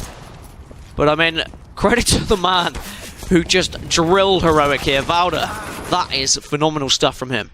That was massive. You know, not only are those 2 huge frags, it's the fact he delayed them as well, left them in such a horrible situation. And Keo just trapped in a 1 versus 3 like that. It's like, right, sure, I've got the AK, but there's nothing I can do. I can't pick these angles. They're holding a crossfire. It's over. And wow, that's an instant bounce back that leaves FaZe now in a bit more of an awkward situation. They still have cash to play with, but they should have won that round. Also a huge morale killer as well. FaZe were probably feeling good, thinking, yeah, okay, we're back into this. We got back up to 5, we've got the opening rounds, but then we've just lost that one. A round where we really shouldn't have lost, as Valda does spray down, only slightly connect with a few of the FaZe players. And I wonder whether they are just going to ignore that B site now. I wonder whether they're going to be scared. That can play on your mind. If you can just get absolutely destroyed by an eco like that, you've got to be worried. You've got to switch things up. And then Heroic might even sense that. They might think, well, they're not going to push B this time. And that's when they can be and have a strong hold here on A site. FaZe need to respond. Oh! Ooh, Nico. It's a cheeky little shot there on towards Alu. He's gone for that boost over to try and find an opening frag. Nico actually being so detrimental here as well. That's crazy. He's been able to get away with it. The flashbang went over, but he's doing work. Nico gets the triple kill as he rips his way for everyone. This is just beautiful. I need to take a shower. This is absolutely filthy. And now he can just smoke off, back off, and allow his teammates to push up. He can give them the information. He can say, look, yeah, they're in bathroom. As Kiyoshima tries to jump on top of Flowers himself. They really want to take down Nico, but Nico is just still holding strong. He probably wants to take this fight. Maybe he's going to even go for the ace. He goes through the smoke, but Jacob finally takes down Nico. Now it's a 4 versus 2. A lot of work to do for Jacob and Kiyoshima, but Kiyoshima finds one onto Valda, but fortunately Lom comes in to shut down Jacob. And now it's 3 versus 1. Once again, Kiyoshima finding himself in a 1 versus 3 situation on very little health. It's going to be extremely difficult. There is a very weak member to his left. That'll be Snappy, but he has got an AWP. Expect Snappy to just pop out now and finish this one off. But no, he doesn't need to. Lom gets the kill with the AK. Heroic put the 12th on the board. And are we now finally... Well, are we seeing the demise of FaZe in this game? They look like they had come back into it. No, things aren't looking great when some of these Heroic players are really stepping up when they need to.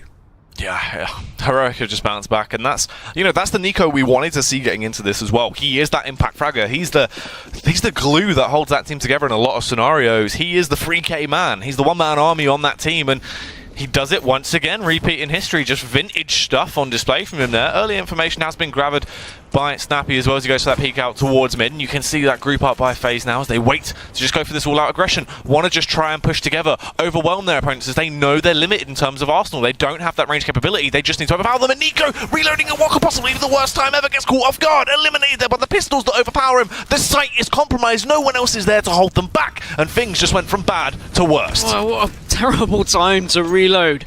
That could have been so easy. But unfortunately now, FaZe have got the upper hand, they've got the site, and there's a lot to do for Heroic, and Jacob has found himself an AWP. Thankfully, Modi comes in to take down Rain, gets a spray down. Jacob's trying to do everything he can, just surviving on track, trying to pick anyone that is coming for him on Dumpster, but he can't quite get there. But still, a 3v2 advantage. He's doing enough, Jacob. He's keeping them away as Valda finally takes him down, and they need to be quick pushing onto this site. Valda's got the information, but Kiyoshima will find him, and now it's just Modi, and he has to go for the smoke play. Can't get the spray down onto Alu. Eventually hits it, but there's not going to be time to take this bomb. FaZe are going to put one on the board, and a round that shouldn't have been won by them. Now they get an 8th, and somehow Heroic have thrown that one away, and it was just that awkward reload, Jackie. FaZe up. He did just make a FaZe single signal with his fingers. For all you viewers at home, I enjoyed it. It's like you're part of it. It was like a gang sign. I know, right? It was slightly intimidating, to be honest. That's what it is. I've also got that one. I don't even want to know what that is. You don't want to know what he just showed me. Now we move in to the 21st round. FaZe slowly getting back into it here. There is going to be the buy from Heroic, but 2 UMPs rather than the rifles. Nice position here from Snappy as well. Might be able to gain some information if anyone is going to push through these toilets, through the restroom, through the bathroom. Other brands are available. WC. But this is the thing, right? Getting into this, FaZe on a round that shouldn't have been theirs, play fantastically well, bounce back, and they show they still have that potential, they still have the firepower. They're a very volatile team, but it seems like they've been ticking over. They've not really been sort of, on the full throttle, and now all of a sudden, they have that return to form. It isn't just Kiyoshima that's popping off now. The rest of the team filled in their boots and played a little bit better, but that's what we need to see consistently. If they can have that on a regular basis, then they should be really just dumpstering over Heroic in these situations, as they've been performing well. Really important round for FaZe now. They are going to push up. Are they going to catch Snappy? I wonder if they'll be expecting this boost as Kiyoshima gets the opening one onto Snappy. Indeed, he was expecting it, and Carrigan sprays through the smoke as well. So they've got the advantage pushing onto this A site. Rain is just going to waddle down along here and push into the site. He's going to be smoked off, but he can find a gap as he sprays down onto Lom. So now there's just 2 lone survivors. Valda's going to do what he can, but he gets shut down immediately by Alu, leaving just Modi dancing around in the smoke. Not going to be enough. Alu once again doing work with the AWP. Great stuff from FaZe. And they did expect that boost over there by Bathroom. And that opening frag and the one through smoke were really important.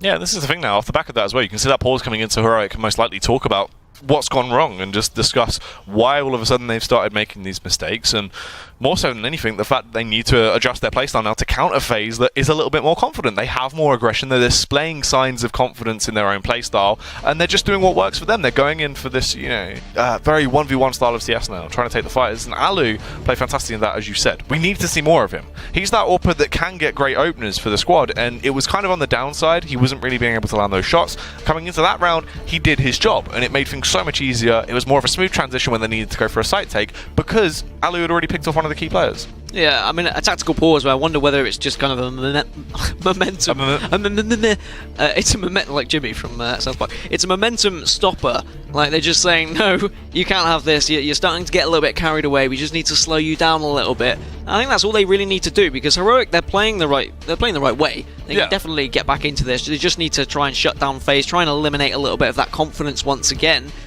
But there is a possibility for FaZe here. They are looking a lot better. I mean, do you think they can kind of turn this around, get back into this? Yeah, definitely so. I mean, they're not out of the game by any means, and they're performing better and better round in, round in. It seems like they're finally starting to step things up a little bit. So there is a chance, but they just need to keep that consistent. That's the thing. It's been these moments, these flashes in the pans where, sure, it looks like all of a sudden they're starting to perform back where we need them to be, and then it fades away. It just seems like a little bit back and forth. As soon as we think one team is in control, suddenly they're like, well, actually, no, we're going to get back into this. I mean, that's 2 eco rounds that were won by both teams, which we really weren't expecting, and now it is just a 3-round advantage from Heroic. It was once a 5-round advantage. 10-5 it was at half-time.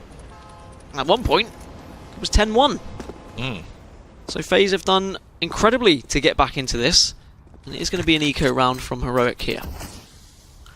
Let's see how it is going to unfold, though.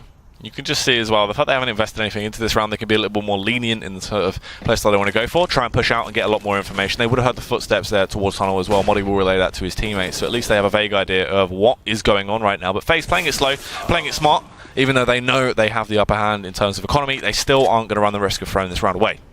Kyo getting the opening frag, and we know what Heroic did on a pistol round, so they're definitely capable of winning it, although with just 3 of them left now, it's definitely looking pretty dire. As FaZe just biding their time. They don't need to get aggressive into a site just yet. They can wait for things like that to happen. Snappy pokes his head round the corner and it gets snapped off immediately. And Rain has found his way onto a site, gets the information no one's there. We'll have a little holler at the bomb and say, come on, let's get planted. But Valda just lurking around in the toilets here as the lone survivor for Heroic. On is Todd, on his lonesome, trapped.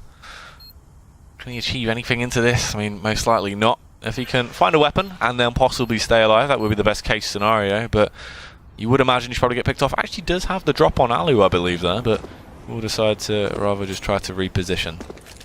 Yeah, reposition for what is the real question. I mean, I guess he's just hoping for a good exit frag. If he'd gone to try and pick one up earlier, then he might have died, but Ooh. Rain might walk into his path, which he does. He's going to get rewarded with a little SMG of his own, and he's just going to be saving here, hoping no one else is going to push. Yeah, this is going to be really awkward. So shuts out Matt 10 as well.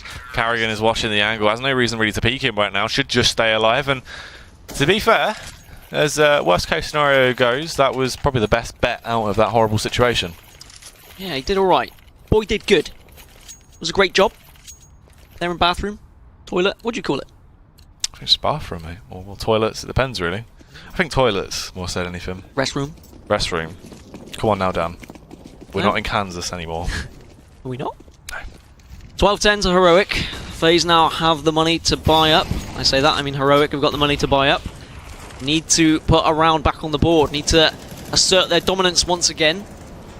Lom is just going to be holding a very tight angle here. Connector, he has got support as well. And FaZe members may walk into him. Will find Jacob. Will he find a second onto Kiyoshima? He won't. Kiyoshima gets the trade. Really important he does so. But he's tagged down to just 50 HP and is going to back off now. But 4 versus 4, you'd say that that would favour the terrorists continuing into this round. Yeah. That's the thing, though. Getting themselves into this 4v4 situation, as you were saying. They have the upper hand in terms of site takes from now on out. Alu makes it better as well as he takes down Valde. Kiyoshima, he's been on fire with that AK. Is he going to be able to keep it up? Or Carrigan be able to achieve something as well? Unfortunately not. He won't be able to do so as he's put into an early grave by Modi. Oh, things get better and better as well. Nico strikes, takes down Ali. That's the AWPer eliminated. And Heroic looking like they might be able to slip their way back into this round. Carrigan tiptoes up to the site. Snappy isn't aware of his positioning, but that flashbang should give him some kind of idea that he has been able to slip past into toilets. If he plays this right, though, in terms of patience, this could be huge. He just needs to bide his time, has no reason to overface. Will catch them off guard, eliminates Carrigan, and now just has to ride this one out. It's all on Rain. AK-47 in hand. Bomb will begin to go down.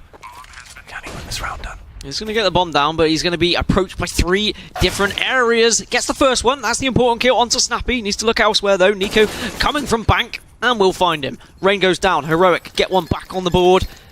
And can that be the final nail in the coffin for FaZe, or is it just going to be a really tight affair? I've got a feeling we've got a bit of a slobber knocker on our hands. I think FaZe have finally found their footing here. Yes, okay, they've dropped that round, but they can push on. They know how to break through Heroic. They just struggled a little bit there. They got caught off guard by some few unexpected frags. They need to be a little bit more aware of the surroundings, I feel. What scares me once again, though, is obviously you can see to that round now, Nico being able to scavenge that AK. We know how damaging he can be when he has that weapon in his hands. I mean, when he picks up the AK, he slays from far away. He makes the opposition hit the DECK down, and it happens time in, time out. So if we can see some of that coming into effect like he did previously on that T side, it's going to be scary, to say the least. Scary man is Nico. Done some scary things so far. Valor tries to spray down, see if he can get anyone in connector as Alu gets the opening pick once again. Alu's done a lot of work with this AWP on both sides, actually. He's going to get aggressive now on short. Doesn't quite connect with that shot, but he's going to go back for more. Unfortunately, can't hit that one either. Lom gets the opening frag for CTs onto Jacob. And we're back to 4v4. Alu is backing off, not wanting to play that peeking game anymore. And Lom here in connector, where he did pick up that opening frag. There is someone just lurking around on short as well. Needs to be careful here, Lom. Might get caught with his pants down. Yes, he does, as Kiyoshima continues his dominance with the AK. And Heroic find themselves down to 3, but thankfully, Nico comes in with that AK, which you spoke about, Jackie.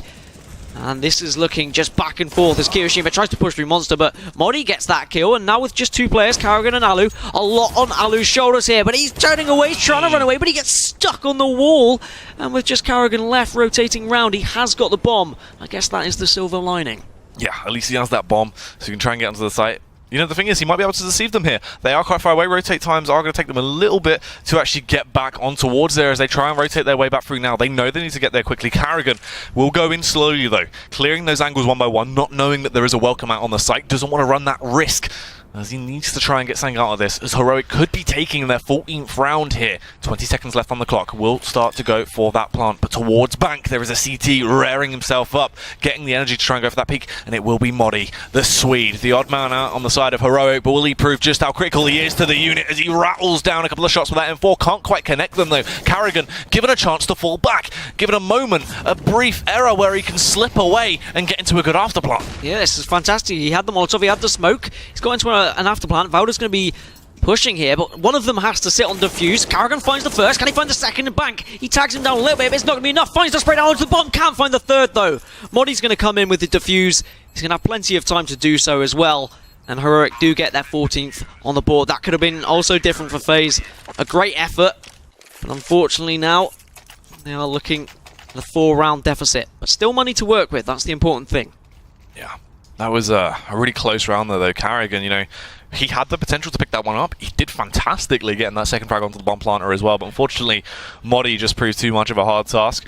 Still looking good in terms of buy, though, for either side. A little bit of limited utility over on the side of Heroic, but it shouldn't come back to bite them that much. There is going to be a Famous in play on Modi as well, but NiKo back on the AK, and we know he is damaging with that weapon. So let's see what they're going to attempt to play for here. Just more of a standard setup on that CZ side, nothing too overly aggressive, just playing from toilets. Just very basic stuff, locking stuff down, not going for any of those information plays. And you can see Heroic right now, you know, they're playing it smart. They don't want to run the risk of letting this slip away from them. They're really bringing their A game to this stuff. It's been fantastic to watch so far, but FaZe, they need to bounce back. They don't have much left in them. They don't have a lot of a buffer to play with. Heroic, you know, they're on their last sort of legs to lock this one down. The worrying thing is for FaZe as well is Heroic are now getting back into the form. They're hitting their shots again.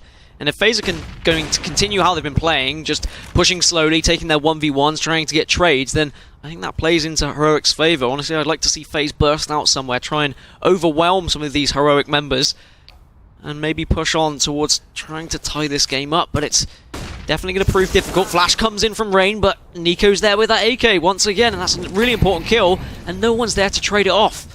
That is going to be detrimental for FaZe, as now NiKo can just back off, reposition himself. Alu is there. NiKo will find another. I say that actually he won't. Jacob gets the kill instead.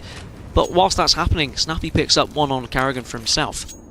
Yeah, Jacob knocked down to 6 HP after that conflict as well in a 3v4 situation. They are outnumbered. And Jacob looking very green around the gills as he limps his way towards that A-bomb site. They want to just try and battle their way in. Snappy donning the AWP, but can he find the frags? Watching towards the smoke, hoping to see an arm or a leg, anything, just slightly grace itself out of the smoke, and he can pull the trigger, but it doesn't matter. Jacob with a 6-shot will rip him down. Can't get the follow-up though as he's too low. Alu has an AWP in his hands, will find it, has to commit to the bomb pipe right now though as he has no time left to play with. Will get it down, but is in a horrible situation. A 1 versus 2, both of them coming from either angle of the map. He has to do something, has to go for the peak, has to play the initiative here as he wants to make it into a 1 versus 1, make it into a situation that's a little bit more manageable as they slowly creep up. They're playing together fantastically. Utility-wise, they do have that smoke to work with, but they're just going to play it slow. Try and play the mind games here with Alu. Smoke's going to be really important. Alu has left the gap though, so if anyone does cross, he should be able to find that one. The taps come away, but the defuse is happening. Does he know where the bomb is the real question. No, he doesn't, as Heroic will get the defuse through the smoke. They will put their 15th on the board. Alu had a valiant effort, but it isn't going to be enough. Yeah, so close yet so far. So unfortunate for him there, and just Heroic 1 round away from shutting it down. And what a fantastic start to their season of Pro League that would be. Overpowering FaZe here on the first map. It would just be mental after their fantastic games against NiP yesterday. Yeah, I mean, this is the Heroic that were in relegation last season. They fought for their place back in Pro League, and now they're showing why they deserve to be here, as Karrigan is going to get aggressive into Connector, but he's going to be greeted by the UMP of Snappy. He finds on one onto Jacob as well, and he started the round off extremely positively. 5 of them still left, just 3 of FaZe. And perhaps this is the end for FaZe now here on Overpass. Are they going to fall to a 3rd map defeat in just 2 days? Yeah, really potential for a massive win here from Heroic. Rain though, he's going to overpower Modi, firing back with that UMP, eliminates him, wielding it, showing it isn't only Snappy that can use it so effectively. But now though, still outnumbered. They have time to play, over a minute left on the clock. They have utility as well, as they seem like they might want to make their play towards that A-bomb site. Snappy is on the site, bounding up and down, trying to work out if he can find any bits of information to relay that to his teammates. Lom currently just distracting Rain as the nades roll in. Don't transfer too much damage onto him, but have forced him to reposition. NiKo as well as he pops out. Great timing as he just lurked his way around in toilets. Did go for the strike, but it didn't quite work. And this has forced the hands of the rest of the FaZe players. They have to bounce onto the site. Alu is allowed to just get on there and do damage as he takes down NiKo. It's a 3 versus 2. Lom from distance trying to hammer off, but can't pull the trigger. He's now left in a 1 versus 3. Can it be the stand-in? Will he be the super sub that wins them the game as he pushes on towards the bomb site, rattling off shots? But not today. Alu responds. FaZe stay alive for but another round. Do stay alive, and the money isn't great for Heroic, so they are going to have to eco up, sacrifice another round here, go again a little bit later. FaZe just now need to stick to their guns, just slow this one out and not do what they did earlier, not throw away an easy winnable round. And let's hope that we don't see any. Well, actually, no, let's hope that we do see some crazy stuff coming out of Ardua again there on the B site with the pistol. Looks like it's going to be a mid-push this time, and they're all going to stack there. Alu's not going to see any of them. He is blinded. Nico trying to get some information. He might actually get taken down here if he looks to the left. Yeah, Kiroshima's there with the AK, continuing his dominant form, adding extra frags onto the board. Kiyoshima can't quite land the deagle shot, though. Will just be Modi left, and now he's dead. 15-12, as we would have expected. Heroic go again, though. Oh, I say they go again. I may have lied. Yeah. Now stuck in this situation where their economy has gone against them.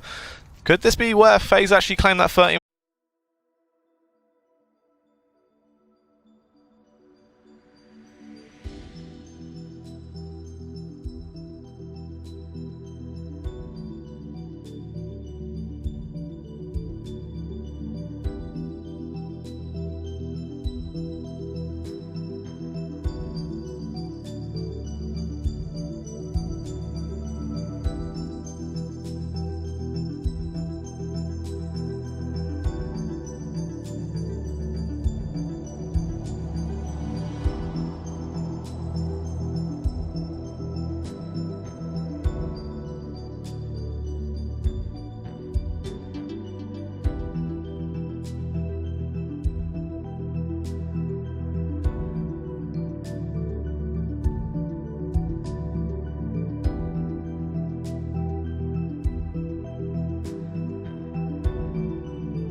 Position to go on to actually win this. It'd be absolutely huge if they can bounce back, as you know, they look broken, they look like things went wrong, but now finally they've started to mend things together. They found those cracks are, they've welded themselves back up, and they want to try and win this one. Really important round, of course, as everyone is going to be from this point. The barbecue is had onto Lom. He roasts away to a crisp. And now FaZe can push in onto this B site. They've got so much utility to work with as well. This should not be winnable for Heroic. And they're doing well here, FaZe. Not dropping a single member, as it's just going to be Nico and Valor as the last ones to the defense. Valor goes down thanks to a spray down from Carrigan. And Nico's in one of these horrible situations where you know you're not going to win the round, but you're still expected to do something by your teammates. Yeah, hoping to just find an exit if possible. Keo looking like he might be eager for it, trying to sniff him out. If he goes for this aggression, there is a chance. Obviously, the range factor is going to be a little bit of a nuisance, and Keo got the drop on him. We'll be able to pick him off very quickly there. A better angle for him to take. Finally, there is cash back in the Heroic bank, and they will buy up. They get that AWP out once again on Snappy. And the full buy across the board. Lack of utility in a few places. They don't actually have that many kits as well, just the one over on Snappy. But can they return to form here? Can they shut things down? They only need one round to close out this game. It's been so close, round in, round out. Always going down to the wire. An absolute thrill ride. Is this going to be the difference maker? Yeah, what a chance this is for FaZe to take this to overtime, to be honest. If they win this round, they're looking pretty comfortable. As already, Snappy down to 74 HP.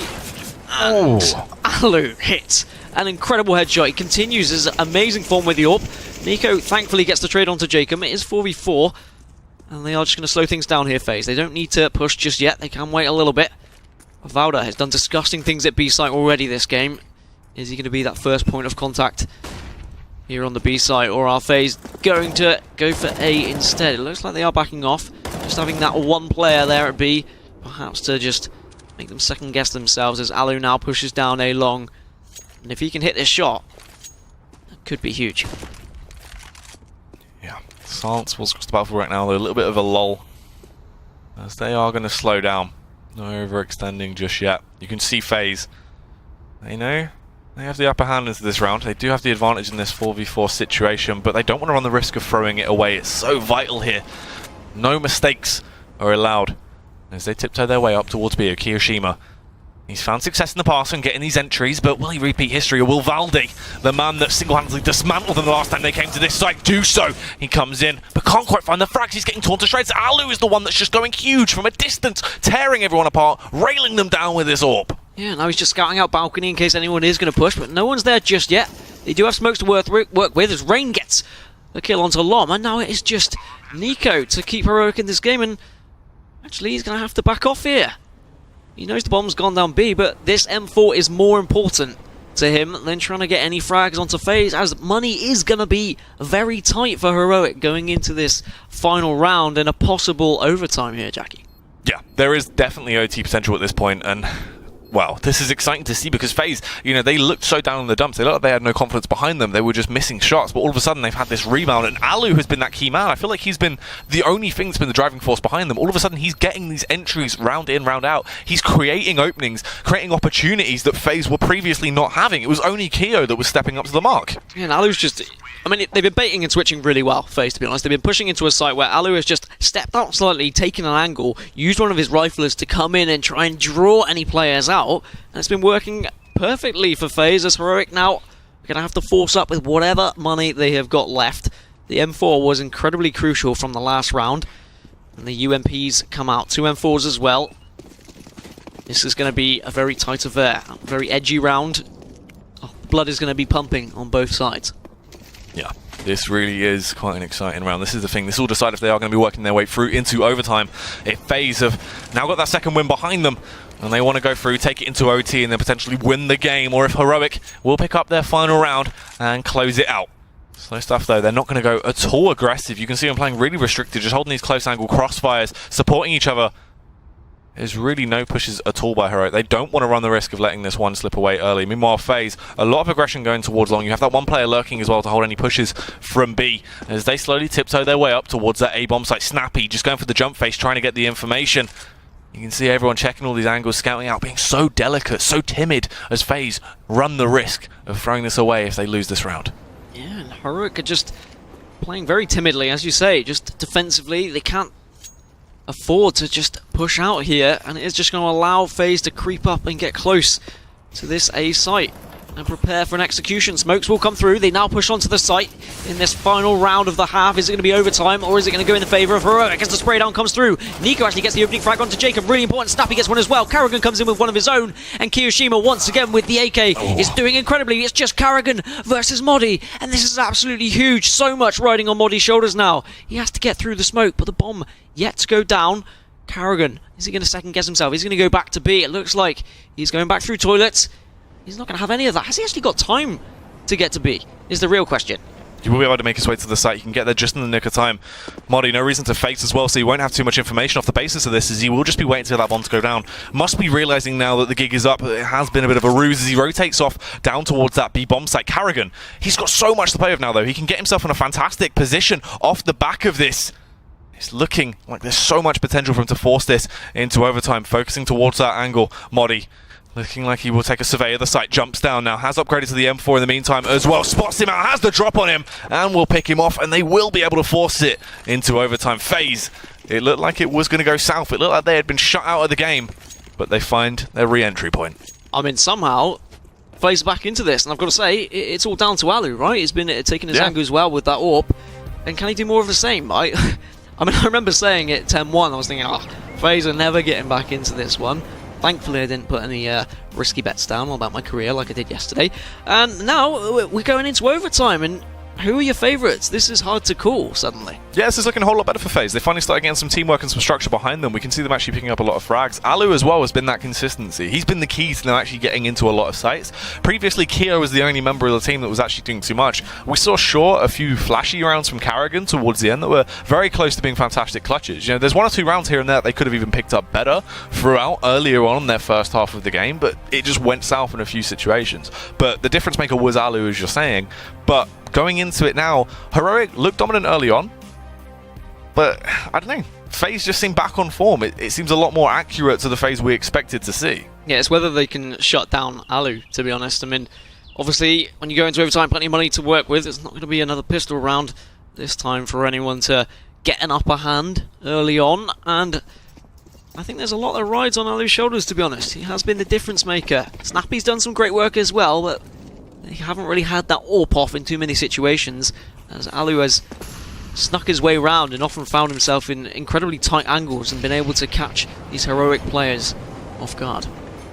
Yeah, it really has been quite a fantastic feat to witness. Slow stuff once again, though, into this.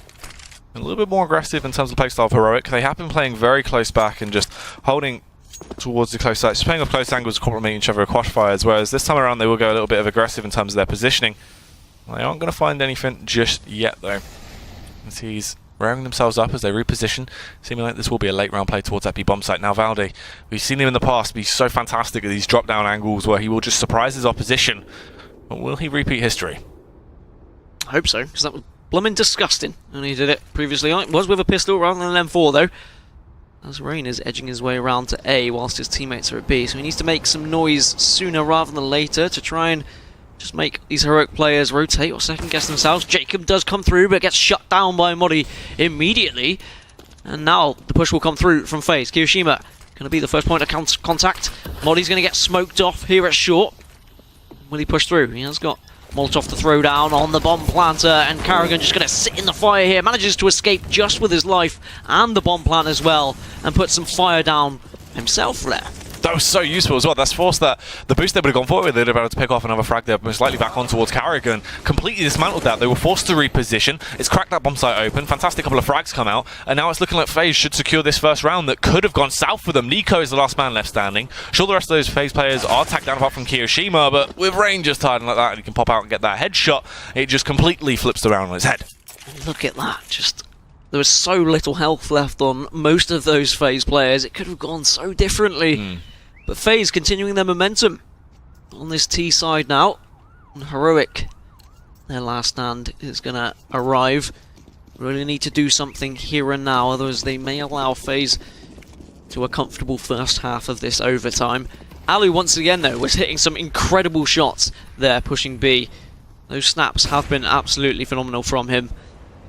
We need someone from Heroic to step up now though. We need an Alu to transfer over to the Heroic side. I'm looking at you, Snappy.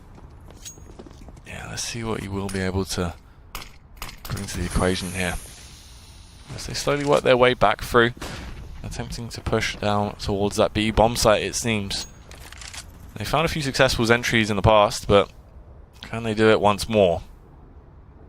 You know, I said this one might be a slobber knocker, and it is. Yeah, it's really going the whole hog. You know, for the first overtime we've seen so far, it's between us anyway in this season of Pro League, so an exciting one to kick things off. Definitely quite a high octane match in terms of just back and forth scenario. You know, the storyline of FaZe finally getting this second win, the Phoenix as they start to rise back up again, but Valde, the man that has been defending that B bomb site with so much heart, so much passion in the past, can't quite get that opening. Frag had the AWP in his hands but couldn't land the shot, and he's allowed them entry. He allowed them entry, but thankfully Modi was there to back him up. He is flashed off, so Valde will get taken down by Karrigan as he tries to spray down on someone else, but it won't work just yet. Thankfully his teammate Alu comes in with the AWP once again. It's a 3v2. He's checking heaven as well. He's going to put that bullet into Snappy's belly button, and with Nico going down as well, that's 17 to 15 in favour of FaZe. And look at the money on Heroic. Are we looking at an 18-15? What a comeback this has been from FaZe. Yeah. This has been absolutely huge. You know, it looked like they were in such a tight spot. It looked like they weren't going to be able to pick up that first map. Heroic should have been able to close it out. But FaZe, massive return to form. Absolute props to them as they work their way back through this. And it's looking good into this round especially as well. Heroic absolutely busted in terms of economy. They don't have too much to work with, so FaZe should be able to rattle them down. Well, there has been rounds like this where Heroic have been able to pull it out, pull the stops out, as they are going to get aggressive down in connector. Jacob senses that though, throws a HE, doesn't connect with anyone though. So they will just still have full armor, full health. And Rain just seeing if he can find anything, and he's not going to. So I wonder whether Heroic are going to decide to burst out of connector here. And what they will be greeted by Jacob's AK. Whether he'll actually be able to get the kills is a different story, but he's not going to get the kills if he backs off. So he's having none of it. Going to go join his teammates instead. Both teams playing this well. Obviously Heroic have to play this slowly, they have to take their angles, but FaZe haven't pushed in anywhere too quickly. Don't want to allow Heroic to get the jump on them. Yeah, they don't want to essentially throw away anything, but Nico He's coming in, the silent assassin. He's in the rear and he will strike like the mighty Cobra as he comes in with a huge opener, but unfortunately gets punished in the end. No worries though, Snappy can get that trade back, leaving them in a 3 versus 3 situation that will get phased out by Rain, as he not only gets the opener off on towards Snappy and brings back the situation to a manageable one, he also goes one step further as he takes down Valde, and it just falls onto Modi. Yeah, unfortunately he's taken the 50-50 guess, and he has flipped the coin onto the wrong side as he was up in A site, and the bomb has gone down to B. He might have heard a few trickles of footsteps though, as he is slowly rotating round. I think this is going to be extremely difficult. Of course he's going to go for it. He's got a lot to do, as he is going to be greeted slowly by Kiyoshima. Gets the opening frags. This is definitely possible. Needs to be quick about his play though. But unfortunately he has to check every angle. He can't not check anything, as he's going to push onto site, and eventually Rain takes it. And that's going to be 18-15 in favour of Heroic, in favour of FaZe, sorry. As Heroic, after such a great first half, suddenly they seem to have lost their footing. They seem to have slipped. I don't really know what's happened to them, to be honest, but now they have a chance to rectify this on a T side of their own. Yeah. You know, they started to slip away from them. Heroic, though, they did have a very dominant T-half originally getting into this. They went through with a 10-5 scoreline. Hopefully, they can find the form they previously had, bounce back into that, and there's that potential they can try and push this through into that double OT. Difference is, I mean, Heroic, they won a lot of rounds whilst FaZe didn't have that buy. Yeah. When they were very weak, when the AWPs weren't in the hands of Alu, but looking on your screen, Alu's got an AWP, and that scares me. I wonder where he's going to set up shop, and I wonder whether any of Heroic are going to come and ask for some candy. He'll deny it if they do. As Lom gets the opening onto Karrigan. Great way to start for Heroic. There is another member there in party as well. Nico. It's Alu, sorry. Not going to be enough though. Rain picks one up onto Valda as well, so it's back to 4-on-4. And sees if there's any more. There isn't, as Alu does get that connection onto Nico. And this is exactly what FaZe needed. Yeah, a huge way to start off the second half, and really could be the final now in the coffin. Heroic now, just Modi and Lom left standing. They do have the bomb close by to them. They will be able to recover it. But what can they really bring to the table? They are vastly outnumbered in this scenario as they work their way through toilets, just trying to hold each other's own here, watching for the crossfires, watching each other's backs, just in case anyone is going to peek out and try and strike. Alu, so close by, almost undetected. They aren't going to realise where he is. He will peek out, though, spots them in the end, but they're just able to slip out of view. And now he's just going to back off. Throw a smoke down as well. Probably communicate with his teammates, let them know the information, but they need to be careful. I mean, FaZe have been good. They haven't over-rotated, despite some sort of information, as Modi does pop out, finds Rain. Can he get the spray down through smoke onto Alu? No, not just yet. He does know where he is, though. A lot of responsibility for Alu here. Can he get the pick? He does take him down to 1 HP, and somehow Lom comes from behind to help his teammates, and we're back. It is a 2v2. Kiyoshima is mollied off at the moment. A lot on Lom here, as Modi is so weak. This is going to be a really tough one for Heroic to hold. Yeah, Lom needs to go massive. Has to spot them out, can relay that information, but not only that, he gets a massive opening frag as well, takes him down. Kiyoshima hits the deck, the nade rolls through to try and stop Jacob from going for that push. Look how low Modi is though. It just takes Jacob to get a couple of shots off to win this, but they're holding the crossfire fantastically. The first headshot comes out, but Modi will be able to keep his teammates thriving as Heroic pick up that round so close. On 1 HP. Wow. I mean, if that AWP shot just tagging him down to 1, that's so unfortunate. But Heroic do stay in it. And now they've got the chance to press on from this. I mean, great stuff from Modi, to be honest. I mean, of course, he was fortunate to stay alive, but being able to pick up that kill on 1 HP is huge, but a lot of work done by Lom. Yes, okay, he did peek out, but he allowed his teammate to get the kill in the end. And more of the same from Heroic, really. We need to see these players stepping up to continue in this game. Yeah, that's really true indeed. They need to kind of re-rally themselves, get themselves hyped behind that banner, and start bringing that pride to the server, as they were doing fantastically earlier on in the game, and it just seems like it started to slip away, and FaZe have started to really load themselves up and chug along the later the game has been going. Alu, once again with the AWP, just taking position here on short. Can he find someone coming through connector? He's not going to take the wide peak. He's going to take a very defensive angle here. You can see he's just edging, trying to get as close to that wall as possible. so he can get as little information said for himself, so that he's not spotted, but that is a pretty big gun you're holding, buddy. As now Heroic looks like they're just going to hop up onto Flowers, see if anyone is poking around here at long. No one is, so now they can just waddle their way up. And it looks like it is going to be an A execute here. Need to play flawlessly though. They've played phenomenally on their A takes, but Alu is there taking down Modi, so that's not the way that they wanted to start this round. But Nico gets one onto Karrigan, Alu gets his second onto Valder. He's here in Bathroom, but Lom will shut him down, and we're back to a 3v3 now. And the bomb looks like it is going to go down, but Rain will take down Snappy. He's going to be coming from long, so with Kirishima popping out, that will be the round.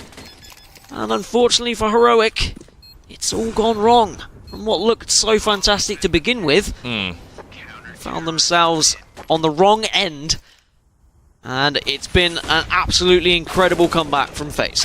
It really has. Just, you know, amazing stuff towards the end of that. It was looking like Heroic were just going to win it straight up. They were just pile driving their way through whatever FaZe brought to the table, and then somewhere out of nowhere they get that second wind. They start performing fantastically. Alu was the difference maker, and they go the whole hog. They take it into OT and then shut it down very quickly with just losing one round out of all of that overtime.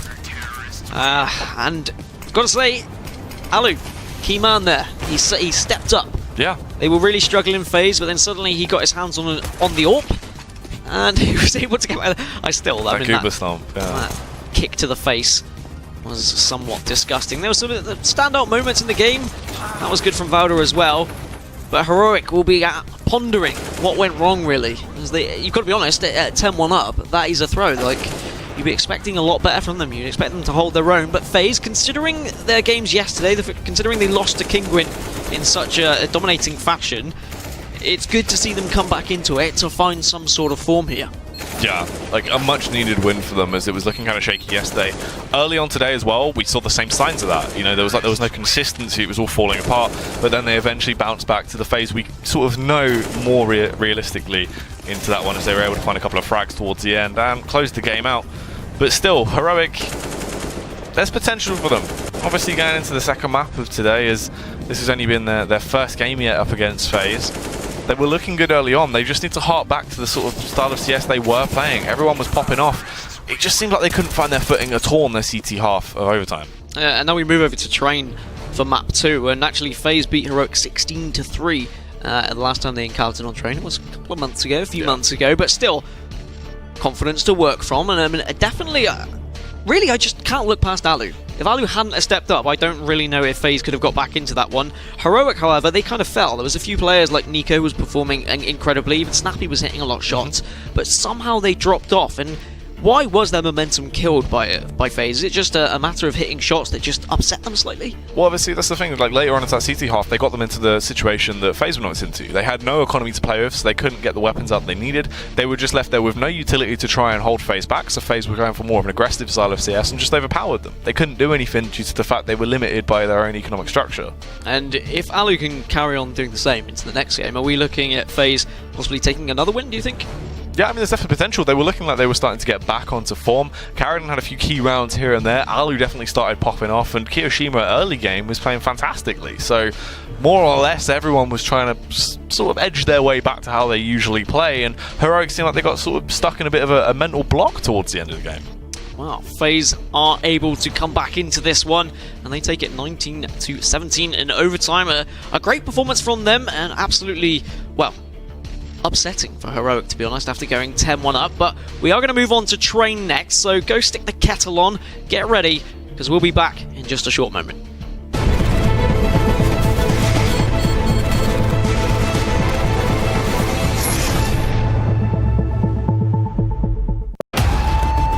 Counter-Strike is sharing incredible moments with us and will return to a memorable place.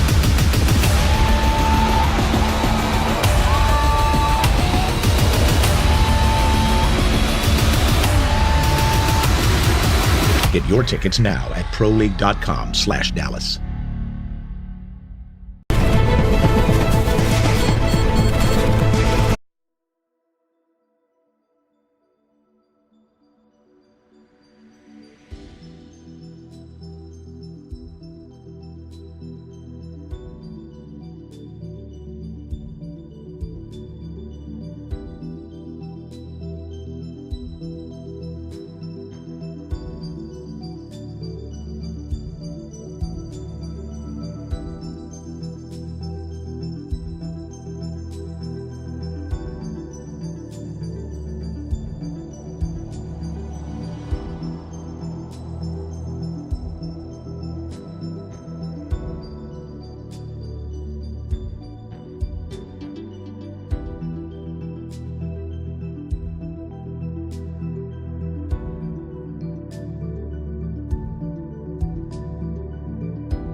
Welcome back, everyone, to the ESL CSGO Pro League, where FaZe just performed an absolutely incredible comeback to take down Heroic. My name's Dan Gaskin, joined here by Jackie Peters on the desk, and well, I don't think we actually saw that one coming. After it was a 10-win lead, a 10-win lead.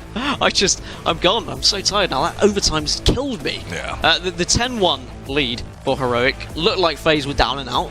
Somehow they came back into it, right? Yeah, definitely. I mean, you know, it seems like they were underperforming very early on into the game, but then all of a sudden they just started smashing out rounds left, right, and center, just going absolutely huge.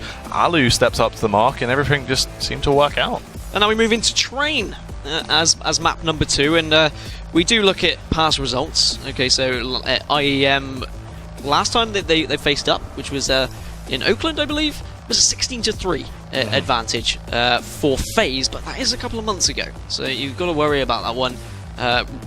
To be honest, though, I still can't look past Heroic. I think, despite the fact that Alu was able to step up, I think Heroic have still got what it takes. They just need to not throw it away again. I mean, do you think that FaZe have just now got the momentum trainer rolling? No pun intended with them going to Train. Do you think it's going to go to FaZe or Heroic?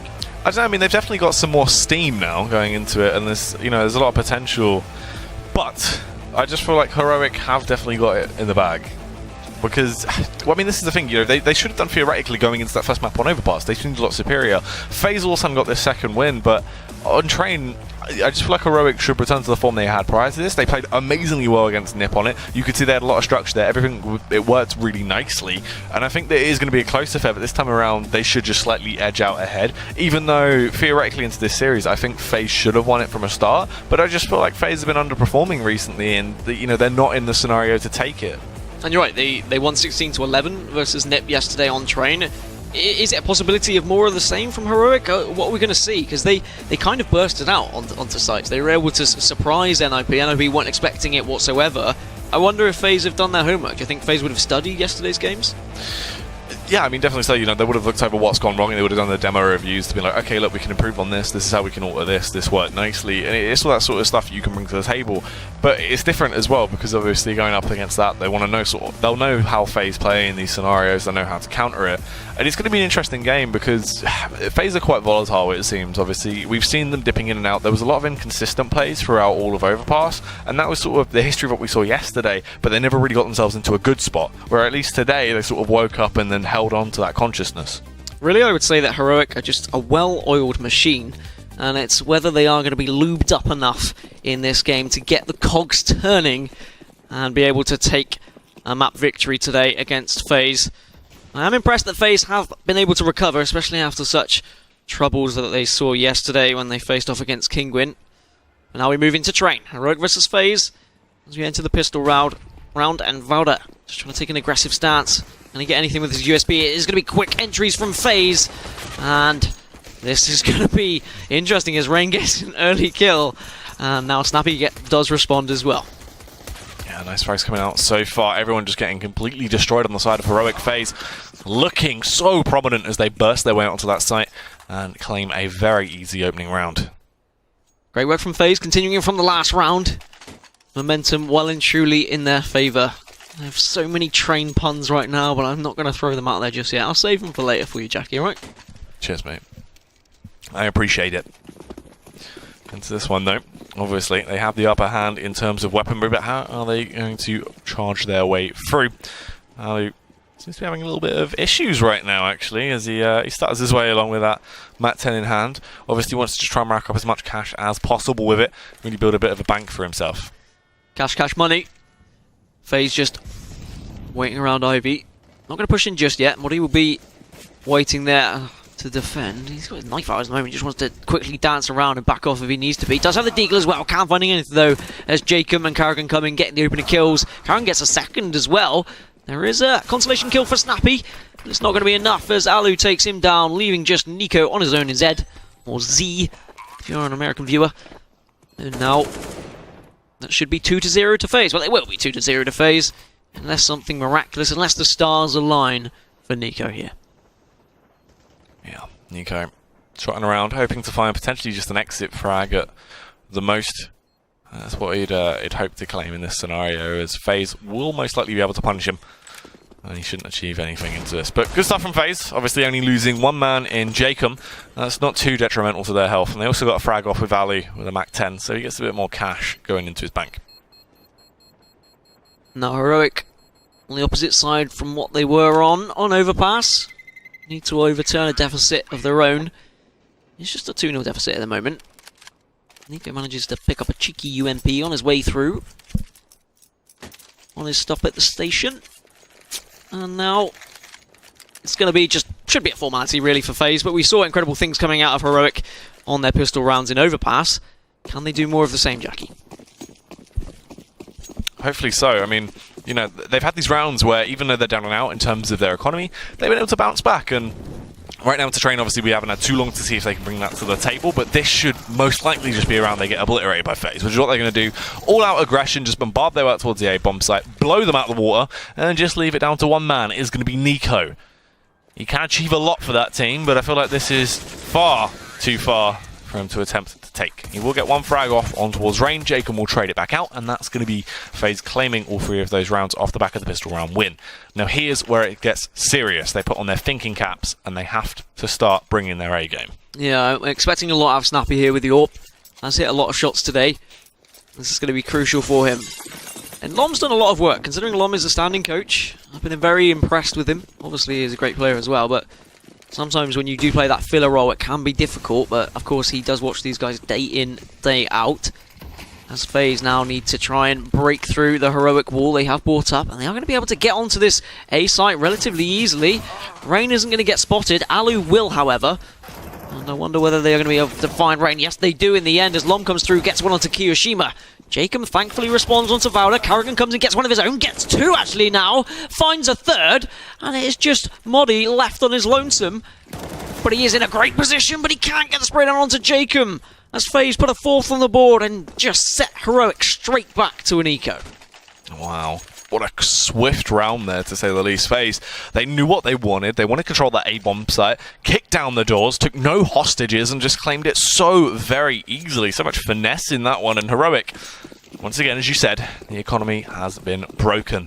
There's been a crisis, there's been a crash, and now they're left with these measly pistols. They do have a scout over and towards Moddy. Valdi's got a bit of armor to play with, but with just 2 flashbangs as all of their utility, they can't even have the element of surprise. They should just get torn to shreds, and Alu wants to make this one a cash builder as he tears him apart with that Mac 10.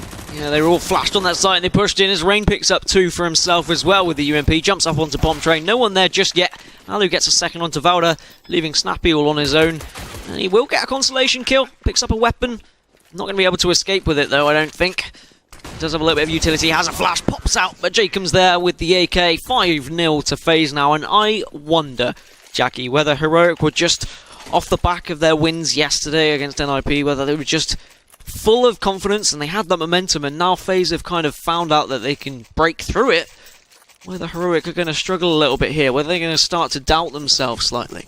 Yeah, I mean, it looks more so like FaZe are just starting to actually play like FaZe again. They're returning to that form that we expected to see that just wasn't there. Outright was out of the window completely all day yesterday, and it looked like wasn't going to be there today. But they found it now, and they brought themselves back into it, and they do not want to let this locomotive slow down. Snappy will get an opening frag, though. Oh, no, he won't. It sounded like he did, but he didn't. There's still going to be 5 men remaining there. That's interesting. Am I going mad? Yeah, you had the headshot sound was played. I think it sounded like someone got a dink, but there wasn't any. God damn it. Damn these sounds. Ruining my day. As Kiyoshima does eventually fall. Rain goes down as well. 5v3 now, as Snappy is going to hold off upper ear. And upper ear. That's going to be smoked off. Ooh. Nice shot from Snappy, though, as he flicks his way up. Shuts down Jacob as he's on the site. Carrigan running around these trains playing a game of hide and seek peekaboo as he pops out and takes down Snappy, and it falls into a 2 versus 2. 2 versus 2. Still every chance for Heroic now. Bomb still yet to go down. There it goes. Look at this position from Alu. Is Valda just going to walk into this trap here? He has to, and Alu finds the headshot as well. And now it all rests on Moddy. Carrigan is very low, so if he can pick him off first, then there's still every chance of him in this round. He's going to peek out, but no, Moddy's having none of it. Backing off. Needs to decide what he wants to do here. Does find an AWP. Is he going to save? Looks like that is the case. FaZe now are going to find themselves 6 rounds up. It was looking good as well for Heroic. They got a couple of decent frags to start with, but FaZe being able to burst on that B site, and they just overwhelmed. And once again, Alu with the 3K performing out of his mind. Yeah, Ali doing an awful lot of damage for his side there. That's what they need to bring to the table. 6 rounds already, proving that not only do they want to come in hard and fast into this, they want to do it in such a dominating fashion. They don't want this game to go long. They just want to try and close it out very quickly, and already 6 rounds snapped up. It's looking effective. Yeah, Heroic really need to do something now. They need to change this up. They need to change it quickly, or they could slowly slip away in this game. And it might spiral out of control for FaZe. I do say that Heroic did have a great lead against FaZe in the previous map. FaZe were able to come back, but Rain gets the opening pick onto Lom. Out of nowhere, you could see his teammate turned around saying, well, where the hell was that from? It's from A-Main, my friend. As Modu now here with the M4. Sole responsibility here at Ivy, just turning its back to it as well. Assuming no one is pushing it, which they aren't, to be honest. Smokes are going to come out, and it looks like FaZe are considering taking an A, or at least going for somewhat of a fake. But they're going to bide their time. They're going to wait and see if anyone from Heroic is going to walk out into their crosshairs. And now, here come the smokes, Jack. Yeah, the smokes will rain in towards that bomb site. Try and block all these lines of sight. Allowed to provide them with a little bit of cover. Valde playing on the back of ladder here, waiting to strike. Will he actually be able to bring to the table as Modi fires down, takes down Jacob. Valde will claim one of his own, and this is looking better and better by the second as he comes in with some fantastic plays. Nico will take down Rain now. Carrigan, the last man standing on the side of FaZe. He has to try and go huge into this round. He'll need to pick up the 2K to close it out, but can he actually find the frags? Yeah, this is going to be really important for Carrigan to stay alive here and try and pick out some important frags. And Modi also almost gets the spray down. With the bomb not being down yet, this is extremely difficult for Carrigan. He has got a smoke to work with. Try and dance through, but Nico is on the other end of it, and he will find him. And that is Heroic with a chance back into this game now. Put their first on the board, but money isn't great. So FaZe doing damage still. And there's going to have to be a UMP for Heroic here.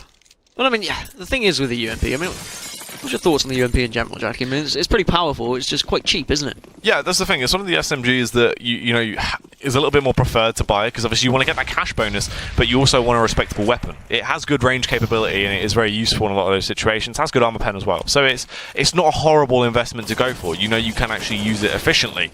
Oh, Modi actually finds that frag off onto Jacob very quickly as well through the smoke as he takes him down early on to the round over towards Ivy. These are the opening frags that Heroic need as well. They're going to find their way back into the game. Alu does have an AWP. And he's been doing, of course, as I've said a million times, crazy things with it. And I mean, FaZe have tried several different options and they've all been successful. Except last round, so that's why they're now just slightly changing things up. Waiting and being patient once again, but they are at a disadvantage here. Another man down. And Heroic just holding their angles, Jackie. Yeah, just covering these.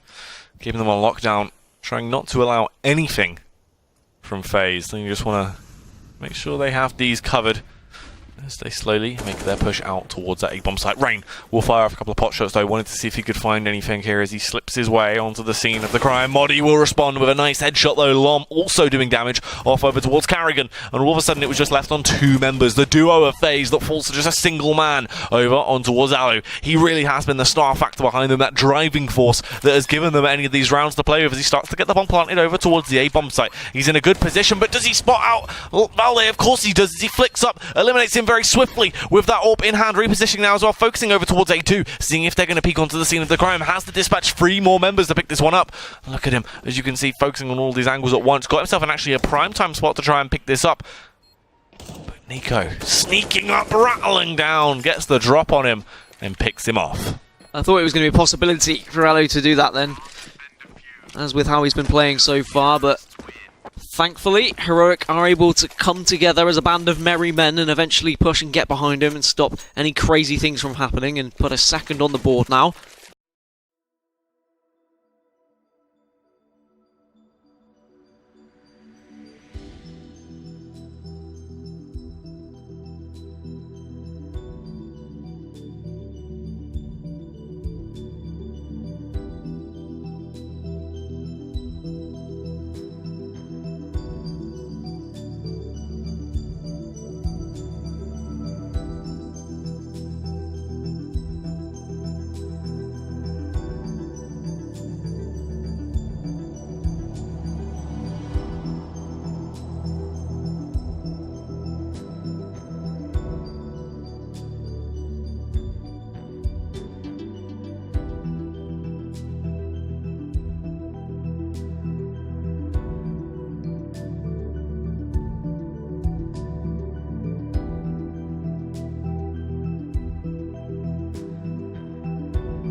right back into this against the FaZe lineup that struggled in game 1 and now have really found their footing here.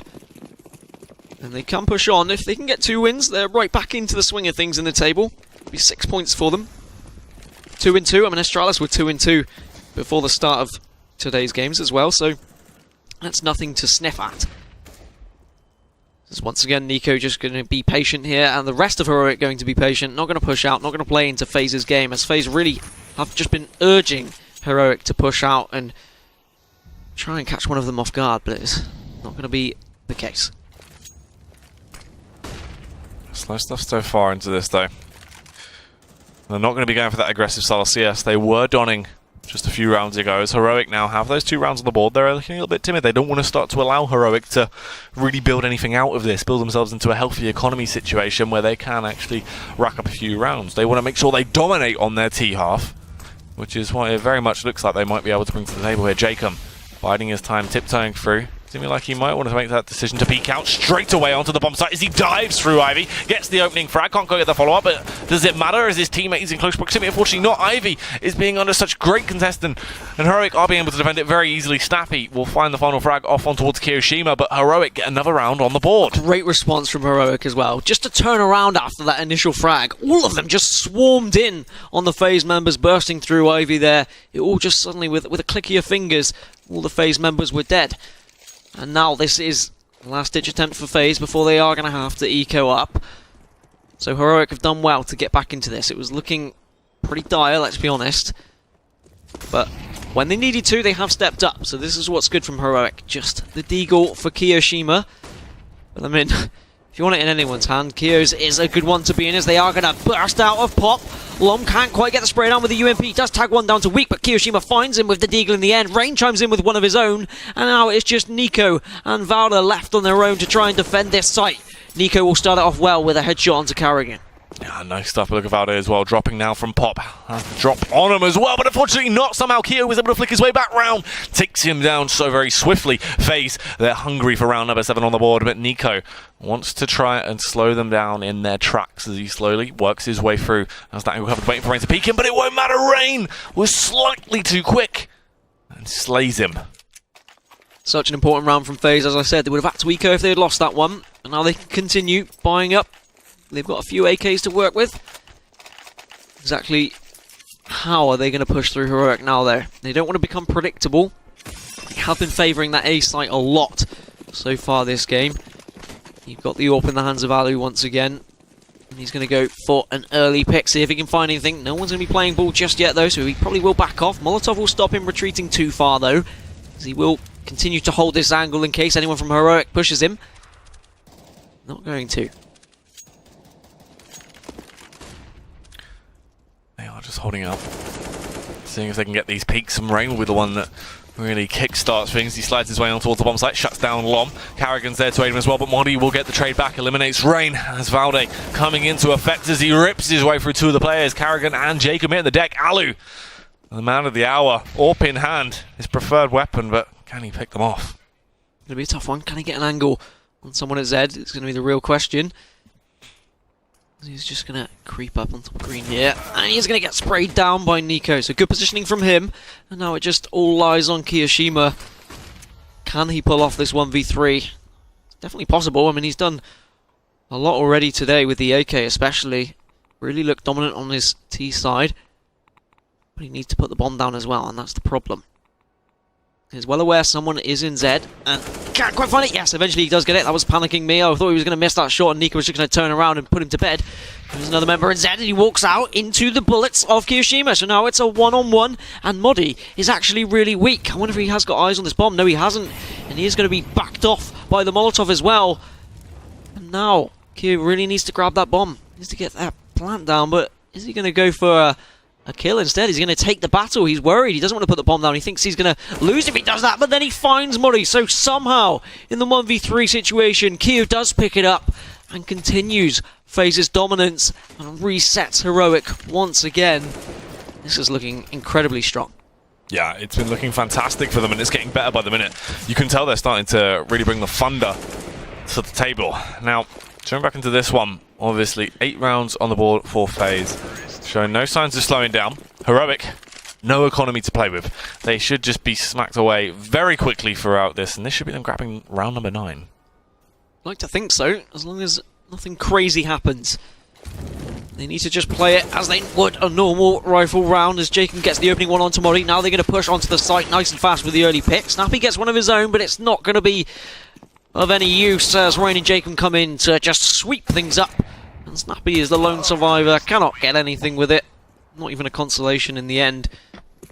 9-3, as you said, Jackie. And now Heroic.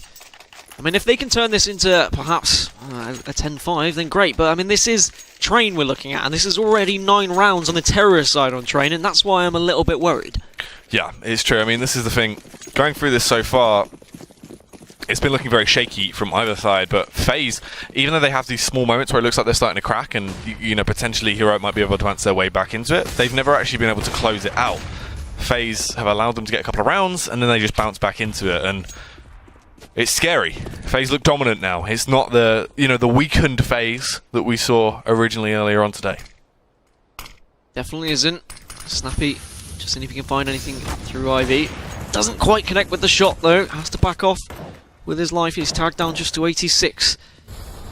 And FaZe just going to wait. Are they going to go for another burst out of Pop? Or are they going to maybe go for a B push? They haven't really attacked B at all this game. I think they've only been there once, maybe even twice. But it's constantly been that A take. But I suppose if it's been so successful, why change things up? Heroic haven't really found a way to answer it just yet. Just 1 minute left now. FaZe will be more than happy to let Heroic will be more than happy to let this tick down, but they will be well aware that the burst can come from any direction. Yeah, especially all of this firepower being brought towards Ivy. They want to burst out and try and overpower Snappy here. He's forced to fall back off the back of the flashbang. Jacob will kill him as well. Great frag coming out now as they slip their way on towards A. Rain leads the charge, but he can't quite do anything. He will get picked off. Nico coming in with 2 absolutely massive frags. Alu fires back. Lom coming into effect as well. It's down to a 2 versus 2, and Lom, the coach, is just going mental as he finds 2 of these very nice frags. Jacob has to go big into the round, shuts down Lom. When it's all left on Modi, the bomb in an awkward location. 15 seconds left on the clock. He has the health advantage, but it doesn't matter. Jacob bounds straight in front of him and somehow claims the frag. Absolutely incredible stuff from Jacob. I thought that was surely a round in the bag for Heroic. And now they're going to have to, well, eco again. This is not great for Heroic. Are we possibly looking at a 12-3 deficit on Train? And I don't think there is a comeback possible if that is going to be the situation. FaZe, as you said, looked like a completely different side from yesterday and even from just a couple of hours ago, to be honest. They're really stepping up when they need to, and speaking of stepping up, Alu finds yet another frag with his AWP onto Lom. Is someone going to get aggressive? Yes, they are. He can't quite connect with that one, though. That would have been absolutely filthy if he had found it. Ivy has been compromised, so Alu needs to be careful, but the rest of his team are pushing onto B, so he's more than happy to bide his time and try and distract this Heroic lineup that are trying to take his AWP off him. Yeah, they want to just overpower him, see if they can grab that weapon to use it on their own side into the what will be the last round of the half after this. As it seems like this is going to be 11-3 scoreline. FaZe will snap this one up as just Valde and Modi left standing miles away from that B-bomb site. Just trying to stay alive at this point, so ideally they don't lose that deagle. If they could scavenge a weapon, it'd be great, but I don't really feel like that's in question at this point. You've just got to hope that someone might push out and walk across this crosshair, but I don't think it's going to happen. FaZe don't want to give any weapons away. Every round counts now. It's going to be really important that FaZe are able to put 12 on the board here and try and put this game to bed, really. 12-3 and a pistol would pretty much be it. I'm worried for Heroic. I don't know really what's happened. I don't know what the switch is. I don't know if it's just morale. I don't know if it's fatigue. But something has changed in the heads of Heroic. Yeah, they're just getting shut down, but FaZe are just performing an awful lot better across the board anyway. You know, you can see they've really started to step up as a team. Everything's sort of fallen back into place of where we wanted to see it. So just an all-out better performance from FaZe. They're playing with confidence. And their executes have been pretty flawless as well. They have been biding their time, but they've been pushing out well as Alu gets yet another kill onto Snappy. This man is an absolute destroyer. Nico taking an aggressive vantage point here. Finds 2. Alu and Jacob go down, so that is going to stop any momentum onto this B site. Is back to 3-on-3 though, because Kiyoshima takes down Valda. Karrigan gets one for himself as well. Modi's got a lot of work to do. Does find Karrigan. Can he find a second one onto Electric? Tries to spray down but can't quite get it. Does have an HE to throw. Isn't going to quite kill him, but tags him down very low. But Rain comes in to support. And now it is just Nico left. And he is left on very little HP. He's already got 2. Can he add a third, maybe a 4th? But they're going to push him together. And they're going to put a 12th on the board. That is going to be 12-3 to FaZe, and that is half-time, of course. So we will be back very soon.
Well, this has been turned on its head.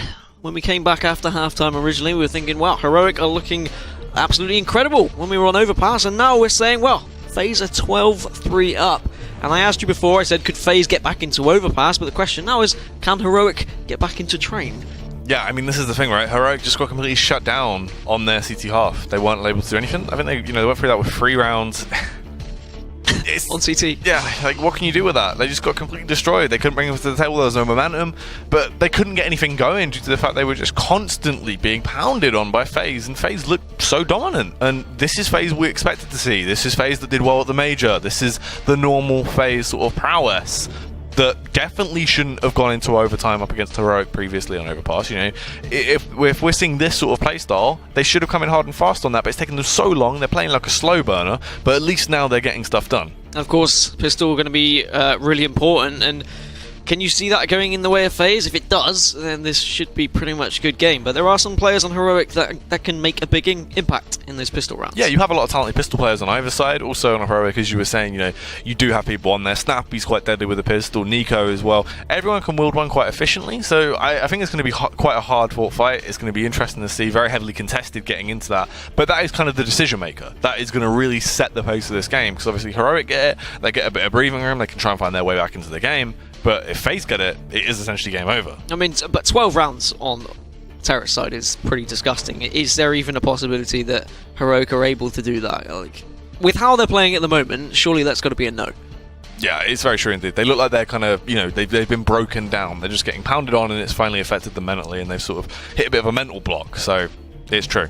It seemed like FaZe just found the weak areas for Heroic, and they were exploiting it, to be honest. And they were waiting long enough that they were able to flash out into certain areas and surprise their opponents and be able to utilize what they had and push onto the sites.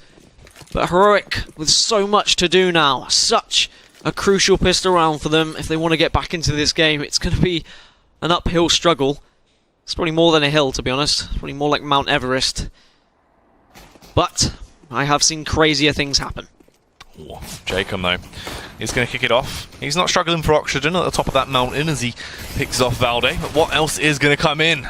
The Heroic players do start to bounce back a little bit, equalise the situation, actually bring it down to a 2 versus 2 now as it's a complete bloodbath, but Rain will be the one that wants to try and close it out. Kiyoshima with a final frag of the round as well as he takes down Snappy. And FaZe, they are going to be able to grab it. Oh dear. Now this is going to be hard to swallow for Heroic. They are in such an awful position.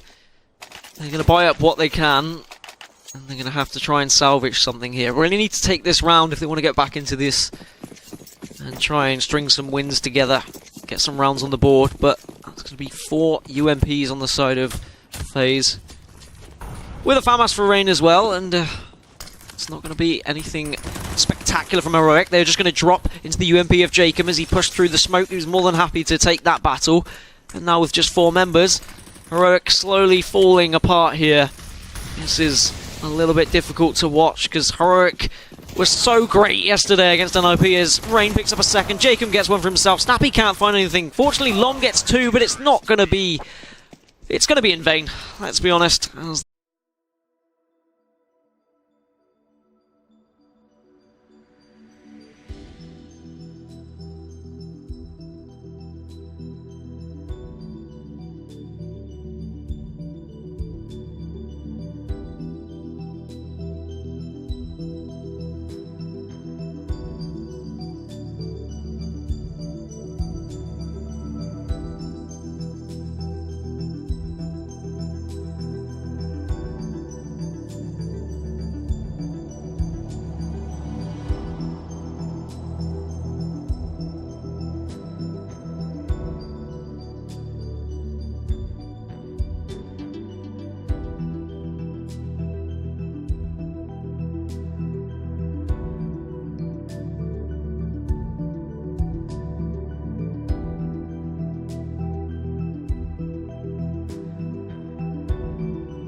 Yet again, 14-3 now. Going to be a full eco, I guess, but nope, they are just going to force up. They said we can't even afford the full eco. We're not going to go for overtime. We have to win a round here and now. Yeah, just committing whatever they had in the bank here at that point. They know they need to achieve something as they're just getting pounded on left and right. Constant just blows of annihilation coming out from FaZe. And Heroic looks like they might just go for that all-out aggression towards that B bomb site. Actually, a couple of players down pop. Going to be using that utility. Obviously, yeah, they've actually got a vast amount of utility. If they use this correctly, throw those over, block off quite a few lines of sight towards that A bomb site, there is potential they could leak their way out later on into the round, but they go for that aggression towards B. Alu will actually fire down with a Famus and take out Nico. That is going to be quite impactful as well, as he's one of those players that definitely brings a lot to the side of Heroic. And Snappy going down, things go from bad to worse. Kiyoshima takes down Lom as well. Alu does jump up ladder, will get the spray down eventually onto Modi. Finds himself at just 13 HP, but that leaves Valda just on his own. Does get probably a consolation kill onto Kiyoshima. This is going to be a very difficult round for him to take, as Alu comes from behind. It's 15-3 in favour of FaZe. They did buy up then, they're just going to have to buy up what they can this time as well. And Heroic are probably going to fall here and lose 2 maps to FaZe. And I mean, I remember back in Overpass, we were talking about how Heroic were landing punches onto the face of FaZe, and FaZe were looking bruised, but they've patched things up a bit. They're looking fresh. They've dabbed a little bit of makeup on, and now they are going to find themselves with 6 points after the first week of Pro League, which is certainly something I didn't really expect after their first performance yesterday, as Nico gets an opening frag onto Carrigan to keep a very distant dream alive. It's quite a vital opening frag here, as obviously if they do lose this round, FaZe will be claiming that title of the victor. Rain fires back though, takes down Valde, and things get tense as this one starts to boil down. Obviously, these players lacking in terms of Arsenal, but they have utility to play with, and FaZe, they aren't going to be running the risk of throwing this one away as well. You can see they got that opening frag, but as soon as it was traded out, they've fallen back and now just started playing for each other, just playing these close angles and complementing each other with crossfires. A lot of responsibility for these Heroic players if they want to get back into this game. I'm trying to be optimistic, but I don't think it's going to happen. Should just be game over now for FaZe. It's just a matter of waiting it out, waiting for these Heroic players to eventually push onto a site, and then they should be shutting them down. As you said, they have got the utility, so smokes are going to come out, and they will be pushing onto the B site here, but the Molotov's going to come down, so it's going to be very difficult. Tries to get the spray through the smoke, but Modi will find Kiyoshima, so this is a chance for the bomb to go down, unless Alu can say something about it. Bomb now going down from Nico. He's actually going to go for a fake, because he is worried about someone pushing him. They have managed to find kills here. It's just Rain left, and Heroic find a 4th round. So FaZe aren't going to win this one just yet, Jackie. No, they actually are able to hold on, but ooh, this is kind of scary. Look what comes out of the other team. You're going to see that Mag 7 ball up by Jacob. You can see Kiyoshima as well, wanting to adapt to that aggressive play style. But then, the two big boys that don the AWP, Carrigan and Alu. We know how proficient these two guys are. That secondary AWP coming out as well over onto Carrigan, it's going to be scary. And it seems like they're throwing a little bit more aggression into this as well. They're just going to try and take that fight. They know they've got an awful lot of rounds in terms of buffer to play with. So they don't mind trying to get a little bit frisky. Yeah, just want to put this game to bed, I feel now, FaZe. 2 shotguns, 2 ops. And then 4 as Rain is trying to take a battle here at Ivy, just spraying through smoke. Can't find anything just yet. Kiyoshima's tagged down to 1. And he is going to be taking this tight angle here at B in case anyone pushes down. Lom just keeping an eye on Pop as well in case anyone gets excited over on the FaZe side, as Alu isn't able to pick up that kill. He actually misses a shot for once today. Jacob might be able to find someone here, and Pop doesn't get it though. Lom comes in with the FAMAS and takes him down, and now it's a push onto the A site as Valdo is going to see if he can find Rain, which he does. So now just 3 members left, and that's 2 AWPs and a shotgun. A shotgun that's very weak, might I add, as Valdo's going to put this bomb down. And with just Kiyoshima left now, it's going to be another round for Heroic. So they are still in this, but I feel like FaZe, they just wanted to finish that one off. And they went for a little bit of a different approach. It didn't really pay off. Yeah, that's the thing. They just tried a little bit more aggression. Double up setup worked out in sort of, a couple of scenarios, but really it was just only Carrigan. Ali was the one that couldn't hit his shots, so definitely a good investment, but just unfortunate Ali wasn't able to come out big. And those 2 shotguns didn't really pay off. Unfortunately for Jacob, when they went down Pop Dog, if he was able to get that first frag off on towards Lom, this would have been a completely different story into the round, but, it's just unfortunate for him there. Hindsight is 2020, obviously. Yep, that's going to be the round. And as much as I want to believe that Heroic have it in them to bring this one back, it would be a mind-blowing experience for us, I'm sure, if they are actually able to take this to overtime. But I think both us and the teams and the viewers really know where this one is going, Jackie. But it is going to be an awkward buy, of course, for FaZe, so it's probably going to be another round on the board for Heroic. But it is these rounds where we have seen teams struggle in the past couple of days of Pro League. Spikes come out though. Heroic are still going to play this as if FaZe did have guns. I mean, they've got guns, just not very good ones. Yeah, just these measly pistols, but you never know. FaZe have pulled some exciting stuff out of their sleeves in the past. Let's see if this is going to be one of those sort of shock and awe style rounds. If they'll get the drop on the opposition, that B-bomb site completely open, so they are going to be playing retake, just working together. Kiyoshima here underneath Pop. They have that angle covered, so if he does go up, he will be taken down. And they are just watching their angle. Smart stuff from Heroic. Most likely this will just be another round for them snapped up, and then FaZe will bounce back once they get that cash out in the next one. Most likely as well, if they just want to try and go for the save here, it wouldn't be the worst case scenario. They've invested into armor. No point getting rid of that. Kiyoshima almost felt like he actually wasn't looking there. Like he was having a scratch or something, as he was so late to respond with that shotgun shot.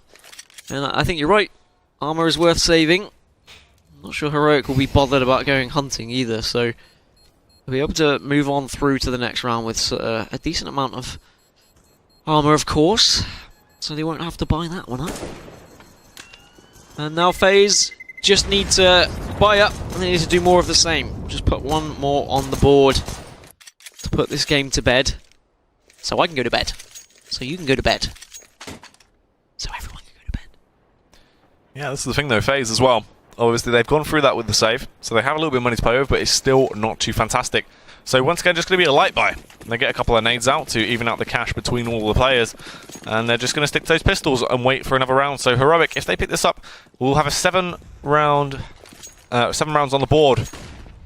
But it's still going to be very far away, as obviously they have to play a flawless game here to attempt to try and push this into overtime. I really want to see it. I would love to see it. I don't think I am going to see it. But a good decision from FaZe, just to bide their time here. They don't need to do anything silly. So instead, as you said, just going for the pistols. They may even be able to just win a round with the pistols as well. As we saw on Overpass, they managed to do it a couple of times. As Heroic are going to go for a B take here. There's going to be very little resistance for them to get the bomb down. It'll be a case of whether FaZe are going to bother going for a retake once again, or whether they're just going to be more than happy to let this one go down and not allow FaZe to get any more kills on the board. Well, I say that. as Rain does pick up the kill. Onto Modi, finds himself an AK, and he's going to slowly push onto the site, but it's a little bit too late. I don't think they've got time to actually try and go for a retake here, but Rain will get the kill onto Nico. And I suppose just trying to destroy the economy slightly of Heroic is extremely important here. They're actually going onto the site. Someone is defusing, but Lom will stop that from happening. Snappy's a little bit worried as well, just in case anyone is in that smoke, but they're not. And Heroic put their 7th on the board. And 4 members go down as well from Heroic. So a little bit of damage done by FaZe, but as you can see, plenty of money to work with for Heroic. Do you think this is possible, Jackie? I mean, I've been thinking in my head, can they do it? I guess it's a situation of why not? Why shouldn't they be able to? Yeah, I mean, there is definitely that scenario that they can actually work their way back through and definitely force this game into overtime, but it's going to be so hard because this thing, you don't have that opportunity to make any mistakes. They really have to bring their A game, and there's been a few rounds, like even there, where it looked like potentially FaZe could have picked that one up if they had a little bit more time to play with, as Rain just went massive individually. And that's the scary factor, is FaZe, now everyone seems to be back on the horse. They are performing quite nicely, firing from all cylinders, and it's just looking quite scary. So Heroic, they really have to just try and shut down this absolute monster that is FaZe now. I wonder if it's just going to be a case of frustration from FaZe, though. If they do lose a couple more rounds, they'll just be wanting to get that final one on the board, and Shakum gets taken down. Snappy comes in. Rain responds with one of his own, but Nico comes in firing now as Karrigan bursts through. Can he get a kill? Yes, he can. He takes down Valda. So with Modi getting that kill, it's a 3 versus 2. Alu is left with the AK, and a lot to do for Karrigan as well. And I say that as Karrigan finds it onto Snappy. 2 on 2.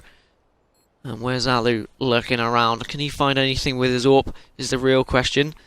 As currently Nico's just trying to hide anywhere he can on Bomb Train, as Alu now is coming through Ivy finally. Karrigan from Electric is going to smoke around as Alu gets the opening frag onto Nico and then finds the second onto Modi. There we have it. Game, set, and match. FaZe put another 3 points on the scoreboard.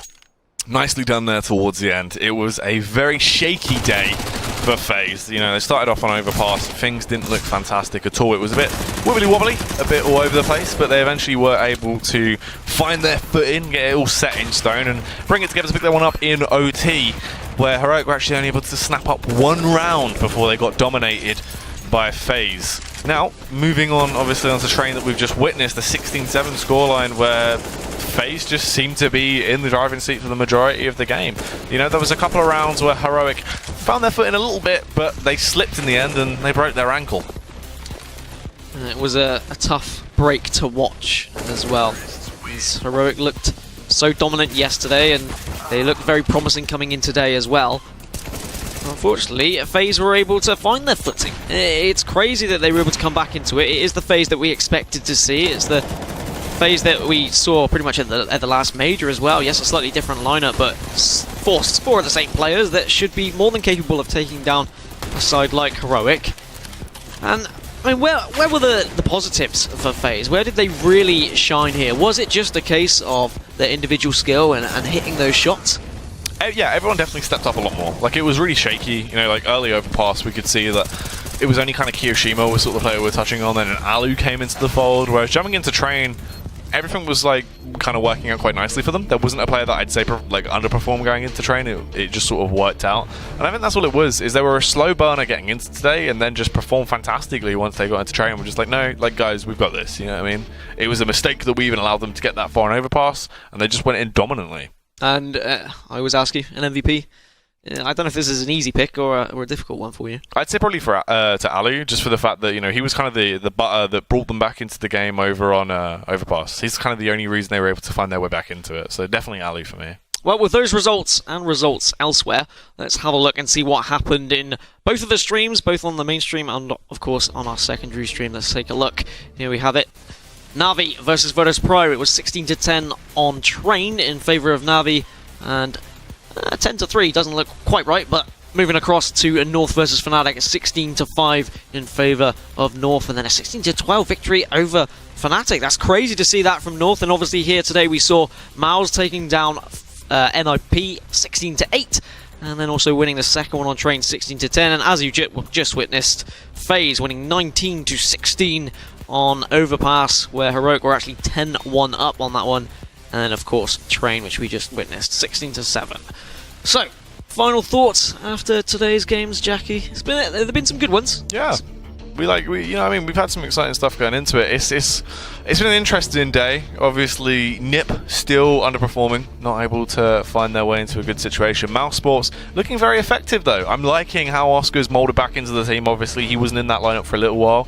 Now with Chris J going and him coming in, it seems to be working quite nicely. Everything's sort of turning and it's working out well. Going into that second matchup, obviously, as well, that we've just witnessed with FaZe. FaZe have a little bit of a return to form. They were staggering yesterday. It wasn't FaZe that we've seen in quite some time. You know, this was FaZe underperforming massively, and it seemed like that was what they were going to do today, once again on Overpass, but they finally put their boots on and sorted it out. So, an interesting day. I think, you know, it's just been so far, we've just seen quite a few interesting results that have been posted. And it's been very close. There hasn't been too many matches that we have been like, okay, this has been that one-sided. It's always been sort of very fair fights. Yeah, at least FaZe were able to find some form, but I think the big story is NIP. Yeah. They have 1-0, 1 zilch, and they have already got 4 losses on the board. Where the hell do they go from here? Are they even going to be able to pick up anything in Pro League? Dare I say it, could they find themselves in relegation at the end of the season? Surely that's ludicrous.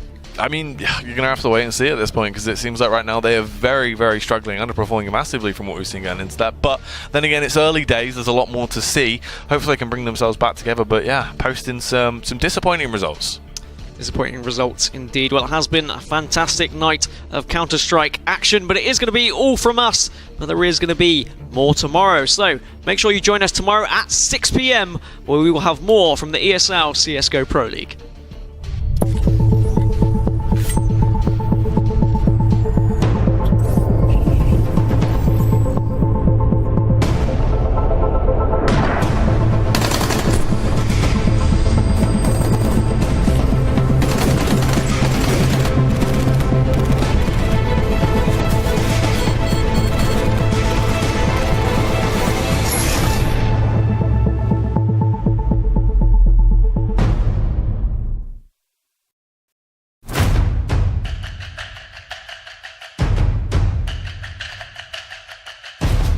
Opens up the play potential. Watch Kenny drop down.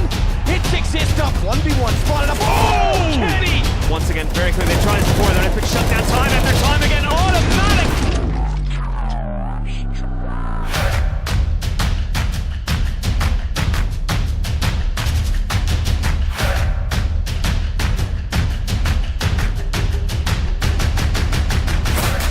This ATB got 2, goes for a shot. That's smart. Does get Skadoodle. Jumps up. Still a bit of time on this. It's going to be a 10-second defuse. He's got to hit the shot right now. Oh my God, Fallen!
All right, ladies and gentlemen, welcome back to the ESL Pro League, the beginning of Season 5. He's going to kick up a notch tonight as we do have a good matchup between some Australians and one of our big North American squads now. It is going to be OpTic Gaming going against the Renegades. Days, your opening thoughts on this matchup?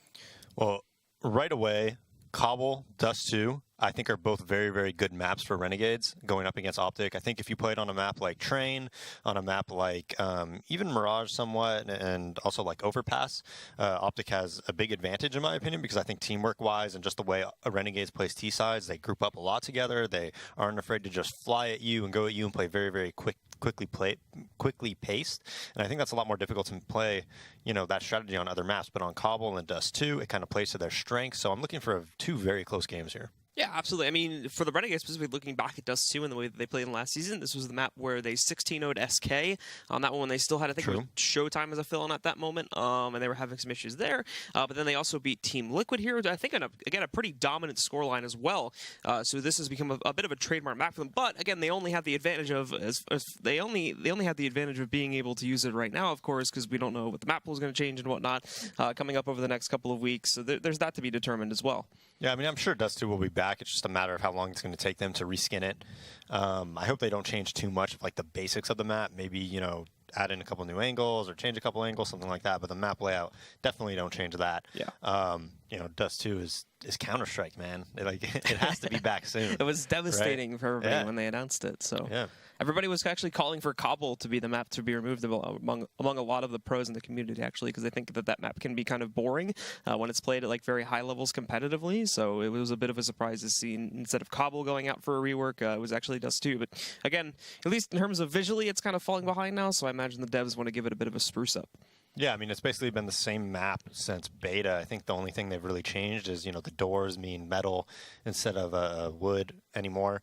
But as far as the map's concerned, it's been updated the least. So now it's time for it to get its makeover. Yeah, and now let's talk a little bit about, again, the change-ups that we've seen here among these two rosters, or specifically the one that's happened over on the OpTic side, and that they've lost Thanosana, they've lost the leadership in that regard, but they've gained more by bringing Peacemaker into the fold as their coach, and now bringing Hiko in as their temporary fifth player leading up to Vegas as well.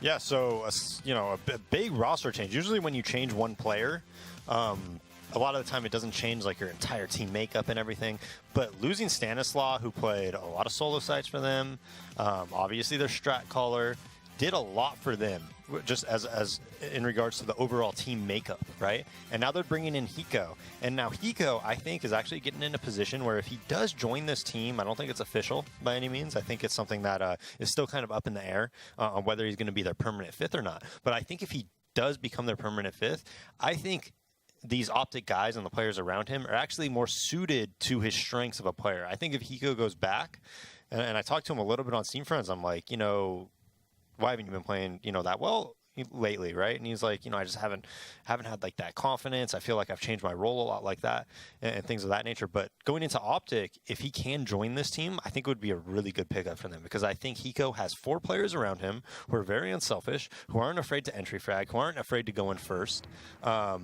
who aren't afraid to sacrifice essentially for Hiko a lot of the time. And if Hiko is allowed to just play his game and essentially just be a little bit selfish and play for himself, we've seen what he can do over the years. I still think, as far as a player is concerned, if he's allowed to do what he's allowed to do, right, just what he's comfortable in, he's one of the best players in the server against any team in the world.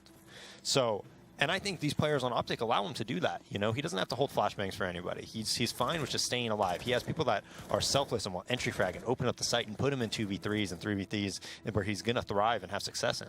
So I'm looking for, you know, Hiko to really perform well with this team. And looking over to the other side of this one now, who are going to be... We haven't really seen the Renegades roster playing quite some time, but from what you saw in the last season, who are your standout players to look forward to in this match and pay attention to, more specifically? Well, I think Ricky is definitely like just a fantastic player, a great opper. As far as skill is concerned, just a very, very top-notch, top-level player. Having said that, last season when Ricky joined, right, a lot of their players actually kind of changed their roles a lot, right? Because Ricky came over and he's like that main op. All of a sudden, the op's going to him every single time, right? And Renegades actually employed like a lot of double op setups before, right? So everybody else's role kind of changed because of Ricky joining. And a lot of the time, that takes a little bit longer than just one season to get used to. So now maybe we could see Renegades be even better than last season. you know, and actually improve and get a couple more wins under their belt now that they have that the continuation of Ricky being that main op, everybody else being more comfortable in their roles and whatnot. But we'll see, as we are paused right now, Blue. The other thing I do want to say about Renegades is if I want them to take, for them to take that next step in becoming just a better and better team, I think they need to have a more diverse play style. They can't just go and constantly have like 5-man pushes, very, very fast play, 24/7. They have to become more tactically sound if they really want to beat these teams that are just on another level above them right now. All right, guys. Well, it is time to jump into the game completely now. As you can see, the teams are just warming up, but now they are ready, and now it is time to begin with the pistol round. Once again, for anybody that is just joining us, it is OpTic Gaming versus the Renegades. They'll be starting off on the T side here on map number 1 for Cobblestone, and they will push very quickly through that mid connector there. Hiko's going to spot it, but won't really directly challenge it. A couple shots being popped off on the Azure there as it brings him down to 81 HP, but now the rest swing up, and unfortunately, OpTic initially can't really do much about this. We can see one player trying to rotate up, and Tarek is actually going to work out well for him. Gets himself to the corner, gets a second, and Rush chimes in for a third. The hit's now falling apart, and because Hiko decided to fall back, he's able to now open up a flank on the backside. He knows that they're moving away. They don't fully commit. They're actually holding back here, but the guys on OpTic, well, they're getting aggressive. They're pushing up to that door to prevent them the capability to push right back out, as they really don't have no choice. They've lost the bomb on that A platform, and now Ricky's just going to have to see what he can do in a 1v4, as everybody on OpTic is sitting there safely in the A bomb site with full control. Yeah, and last season, we said every single pistol round, Renegades just rushes B on their pistol, especially on like Cash and Dust 2, and this time they just rush A. So we saw no difference in the type of like style that they're playing.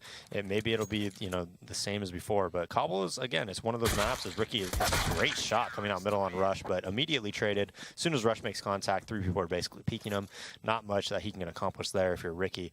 But having said that, you know, Cobble is one of those maps that can perform well when you do employ like a very, very fast strategy. As you see, a little bit of lag going on 2 of the OpTic players. I believe that is Mixwell and Rush, was it? Yeah.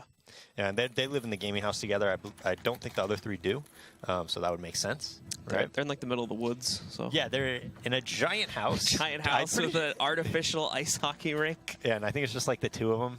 Maybe OpTic, when they got that house, they were like, man, we're going to have all 5 players here. Instead, they got this giant house for 2 guys. It's kind of hilarious. Like, I wonder if like throughout the day they even see each other sometimes. If you know? That's just that place is huge. That's awesome. They run into each other once in a while. It's like once a day. I mean, I think if you watch like the vlogs of like they're like Call of Duty guys, I think they're at that house more often. Really? They're like pretty close to each other, I think, and they're like just always over there because that house has like a gym in it, so they just use that room. That's awesome, though. I mean, everybody always talks about how well. I haven't personally met, you know, their owner Hex, but everybody talks about what a great owner he is. So, you know, hey, he gives them more than they will ever need. So into the second round, and because the Renegades do not get a plant in the first round here, they are just going to pick up the force by here and now with Deagles and Tech 9s across the board.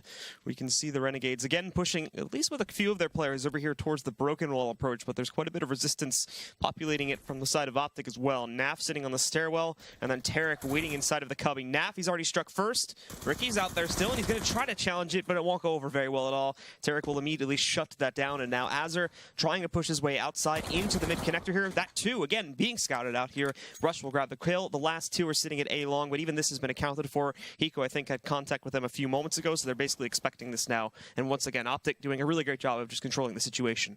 Oh yeah, it's another 2v5 in the same situation as it was before, where they're just, you know, sitting in the middle or the A halls, and they know exactly where they are. As Mixwell's just going to walk up, get easy kill in the back of the head. JKS, nothing he could do. Long range Tech 90 coming out long A, where everybody's watching them. So now they're just on the Glock Eco. So far, almost no deaths really on the OpTic side. And you see the setup, it's just a very simple bait and switch, right? OpTic, Naf right there. He'll be able to take contact. They'll all be looking at him.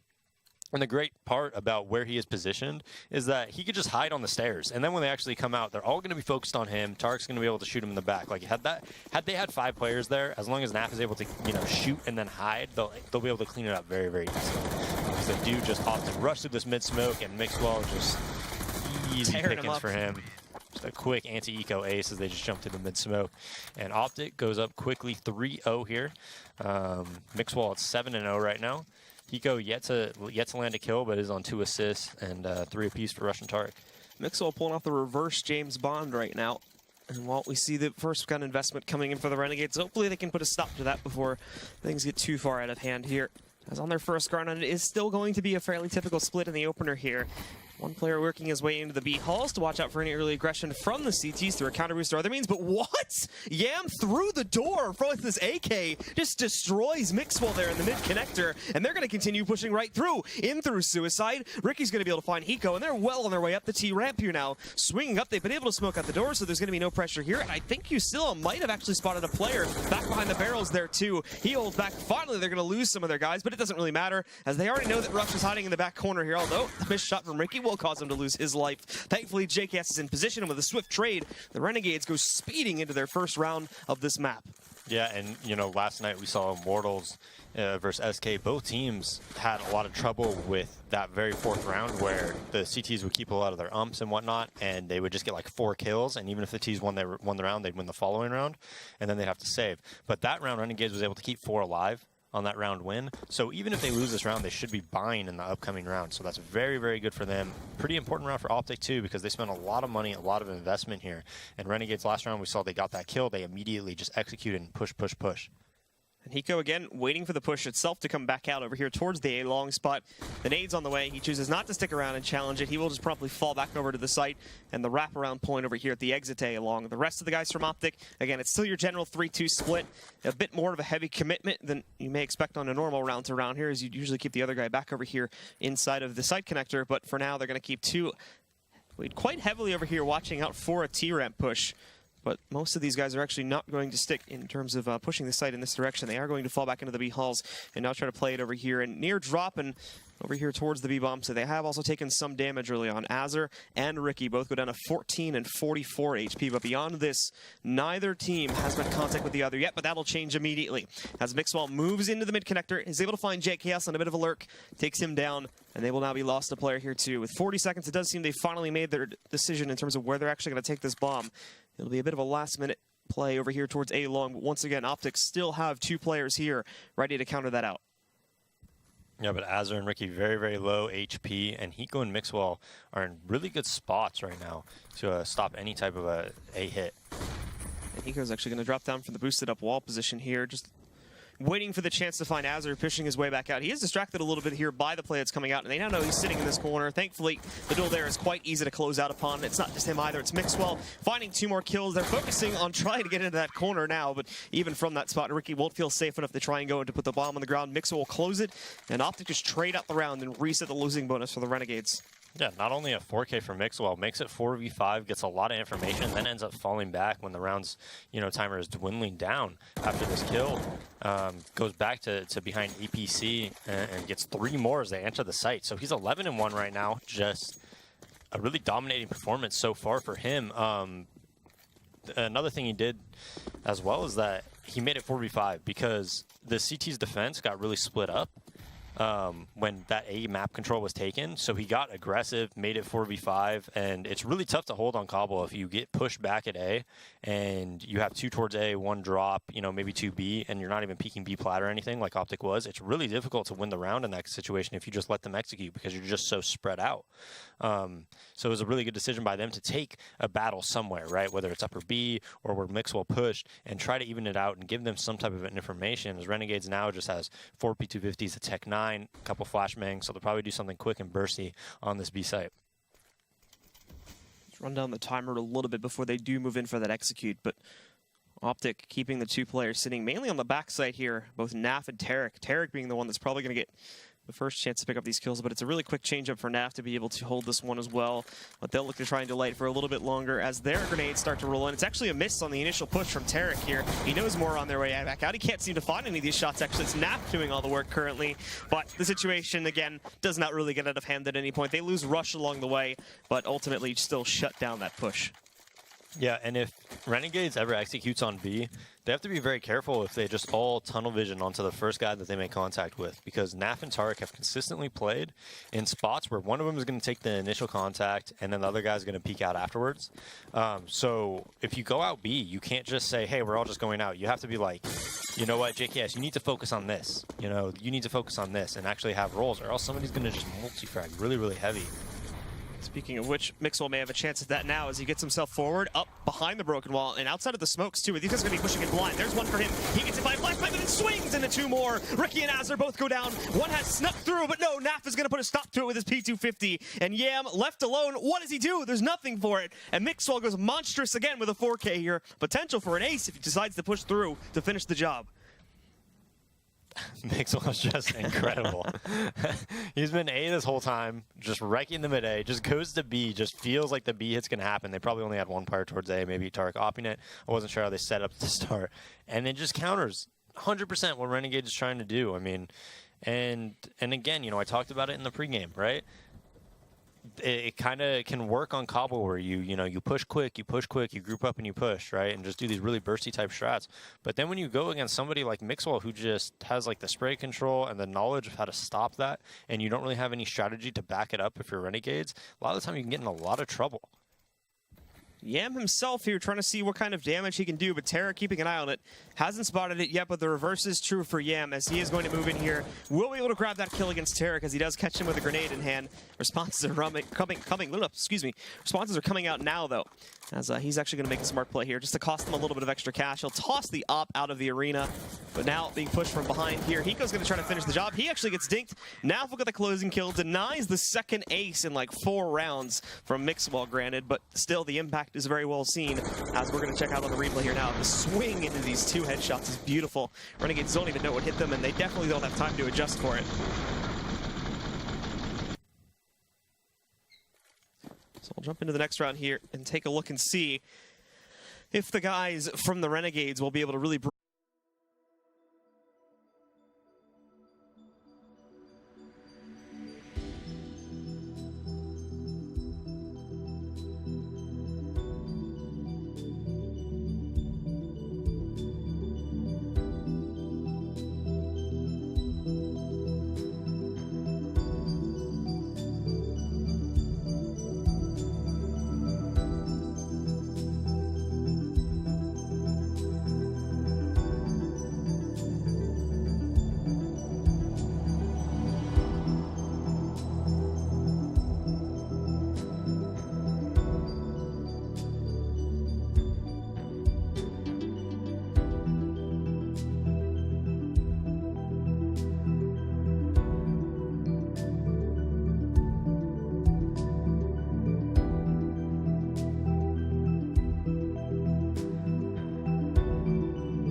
the table this time. That poor chicken blue. It always just runs into the wall. We've seen it like in 3 of the rounds do that too. What's wrong with it? Just a dummy over there. So another, eco round for Renegades. If I'm Mixwell here, I might be getting aggressive. Might try to set the record, blue, for like the greatest half. What's he out right now? I mean, 16-1. So. Holy crap. Yeah. We saw Fur go completely crazy last night as well on this map, right? Mm-hmm. I think he ended up the half with like 25, so we'll see if Mixwell can beat that this half. I mean, things are looking really good for him. Just flying all over the place, predicting what Renegades is going to do time and time again, and now Renegades just in a very, very bad spot, man. 6-1, just another eco round. I'm sure they'll buy up next round, but OpTic's getting a lot of money now, not having that many deaths in the past couple rounds. At the moment, the Renegades just seem kind of lost, at least at the beginning of the round they did. Now they'll try to go for some sort of waterfall play instead of the drop room, and you can see them flushing out of the window. And here comes Naf. It's his turn to shine now. 1, 2, 3, 4. He'll be denied on the ace, but Rush quickly chimes in for the trade. Ricky's going nowhere soon, and OpTic are continuing to climb the ladder in terms of their scoreline here, 7-1, as they don't look like they're struggling at all, especially on these eco rounds from the Renegades. Yeah, just easy cleanup, man. Just a couple P250s and some Glocks. Pretty easy for a guy like Naf. Just only the one off on OpTic You know, and Tarek's not really getting that aggressive for it, so Renegades should be able to like take map control and then do something off of it. Looks like they're going back into some type of a default here. Mixwell spotting long. I believe that's Hiko towards middle. Oh, no, he's actually boosted up. So this could definitely, you know, if you don't check it, this could be pretty devastating for you. But Renegades opts to slow it down. They're going to try to take some map control, execute together, and I think that's a really good idea. You know, it's definitely not over. I know you're down 7-1, and I know OpTic has a lot of money, but it is T-side of Cbble. You can have a lot of, you know, opportunities for comebacks on this map. And sometimes even on CT side, man, you can really get it rolling and have great CT halves. There's a lot of utility in check here too for the OpTic gaming side, and due to the very, very passive aggression that Renegades are using at the beginning of this round here, it's not really doing a great job of forcing any extra smokes or Molotovs out onto the site to try and get them to waste them when they weren't actually trying to go for the execute yet. So at the moment, when push comes to shove and when these guys finally do decide to deploy. I mean, Hiko still has a smoke ready for him. Granted, he's a bit disconnected from this action, so assuming this goes through into B, he won't be able to use it there, but he has it for the retake.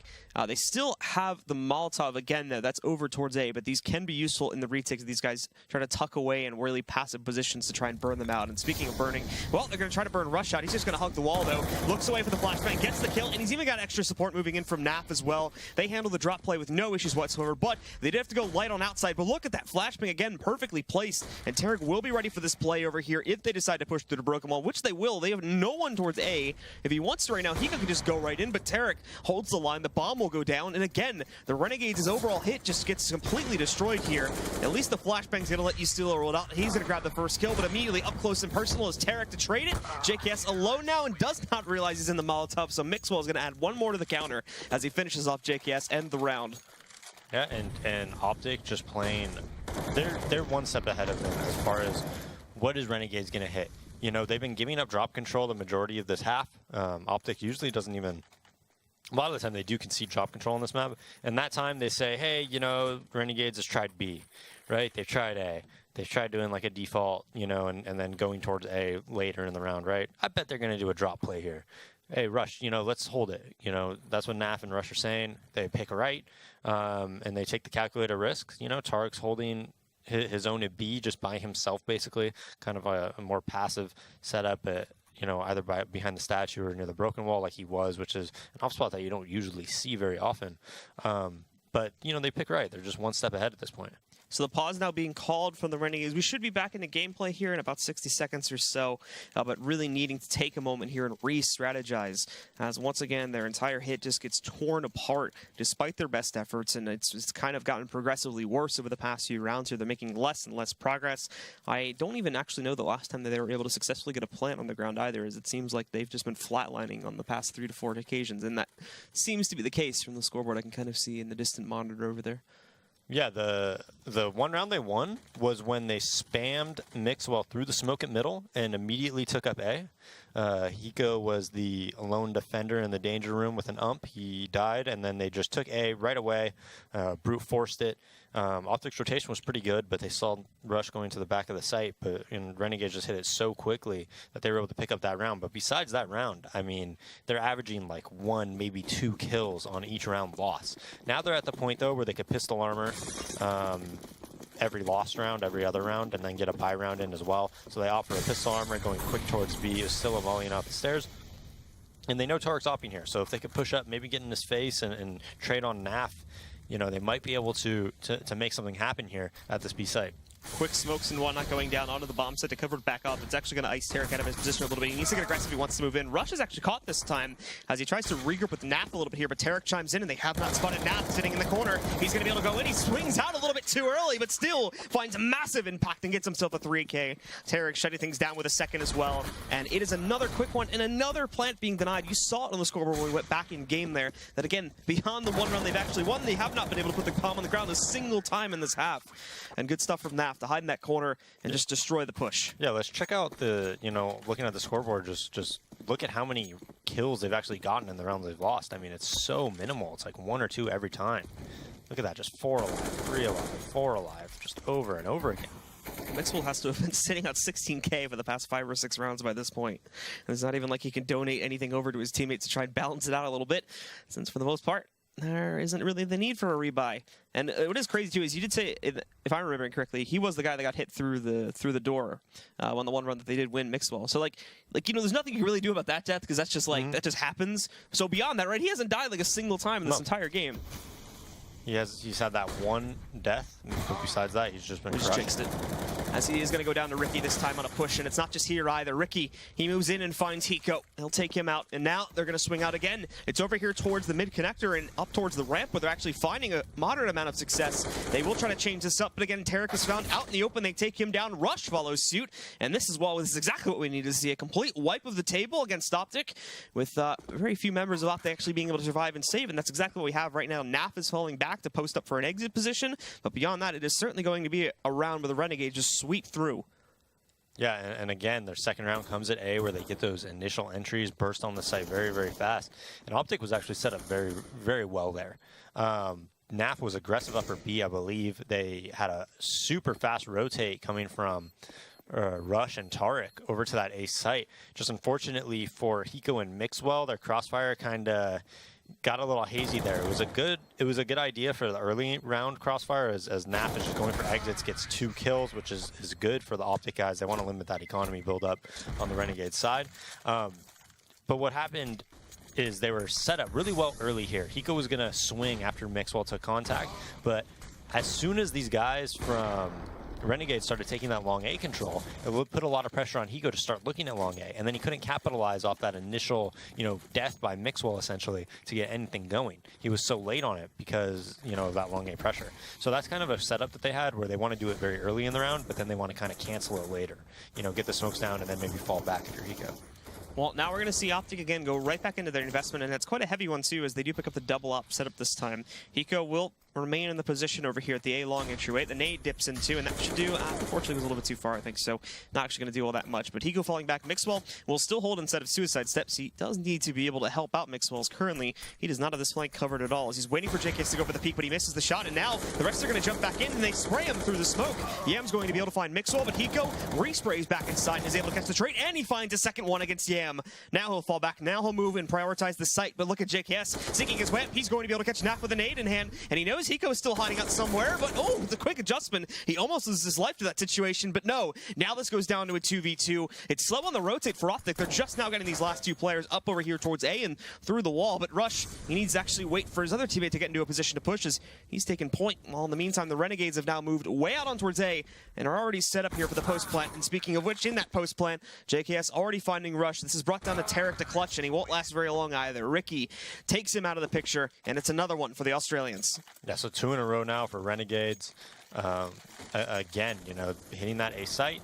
Mixwell makes a bit of a mistake. Well, let's be honest, he just missed the shot, right? When he was in danger at middle. Had he hit that shot, he probably would have been fine because he wouldn't have had pressure to have to fall back through that smoke. But Azur's having a rough one, man. 0-11 right now. For Renegades, and they are getting something going though. They're starting to get rolling. Seems like they're consistent A hits. They're finding some weaknesses in this A defense from Hiko and Mixwell right now. Ricky taking the early shots too, since Mixwell has found a lot of success in posting up here, so they will look to challenge that. And again, the shot actually that time it almost works so that he is baited into the peak, but not meant to be right now. However, what a nade! Still playing right behind it, and yeah, the nade goes in deep over the wall. Over the door to hit him through it. But now waiting again for the rest of them to get in position at the edge of A long.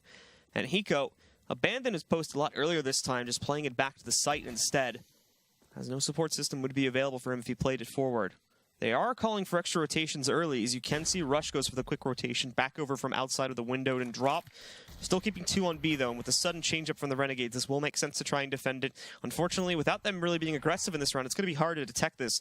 All they really have to hold the guys back on A is the nades and whatnot. Mixwell's not really pushing into the mid-connector to try and spot any of this, but there's indecision on the Renegades. They've turned it around again, and are now going back to the original plan to execute over here towards A. Yeah, and OpTic is strategically playing very well. That smoke by Tarek to the end of that B plat might have just won this round. They're going into a complete A stack here. There's 3 there. Tarek still has a Molotov if they ever hit B. So OpTic strategically is playing very, very well right now.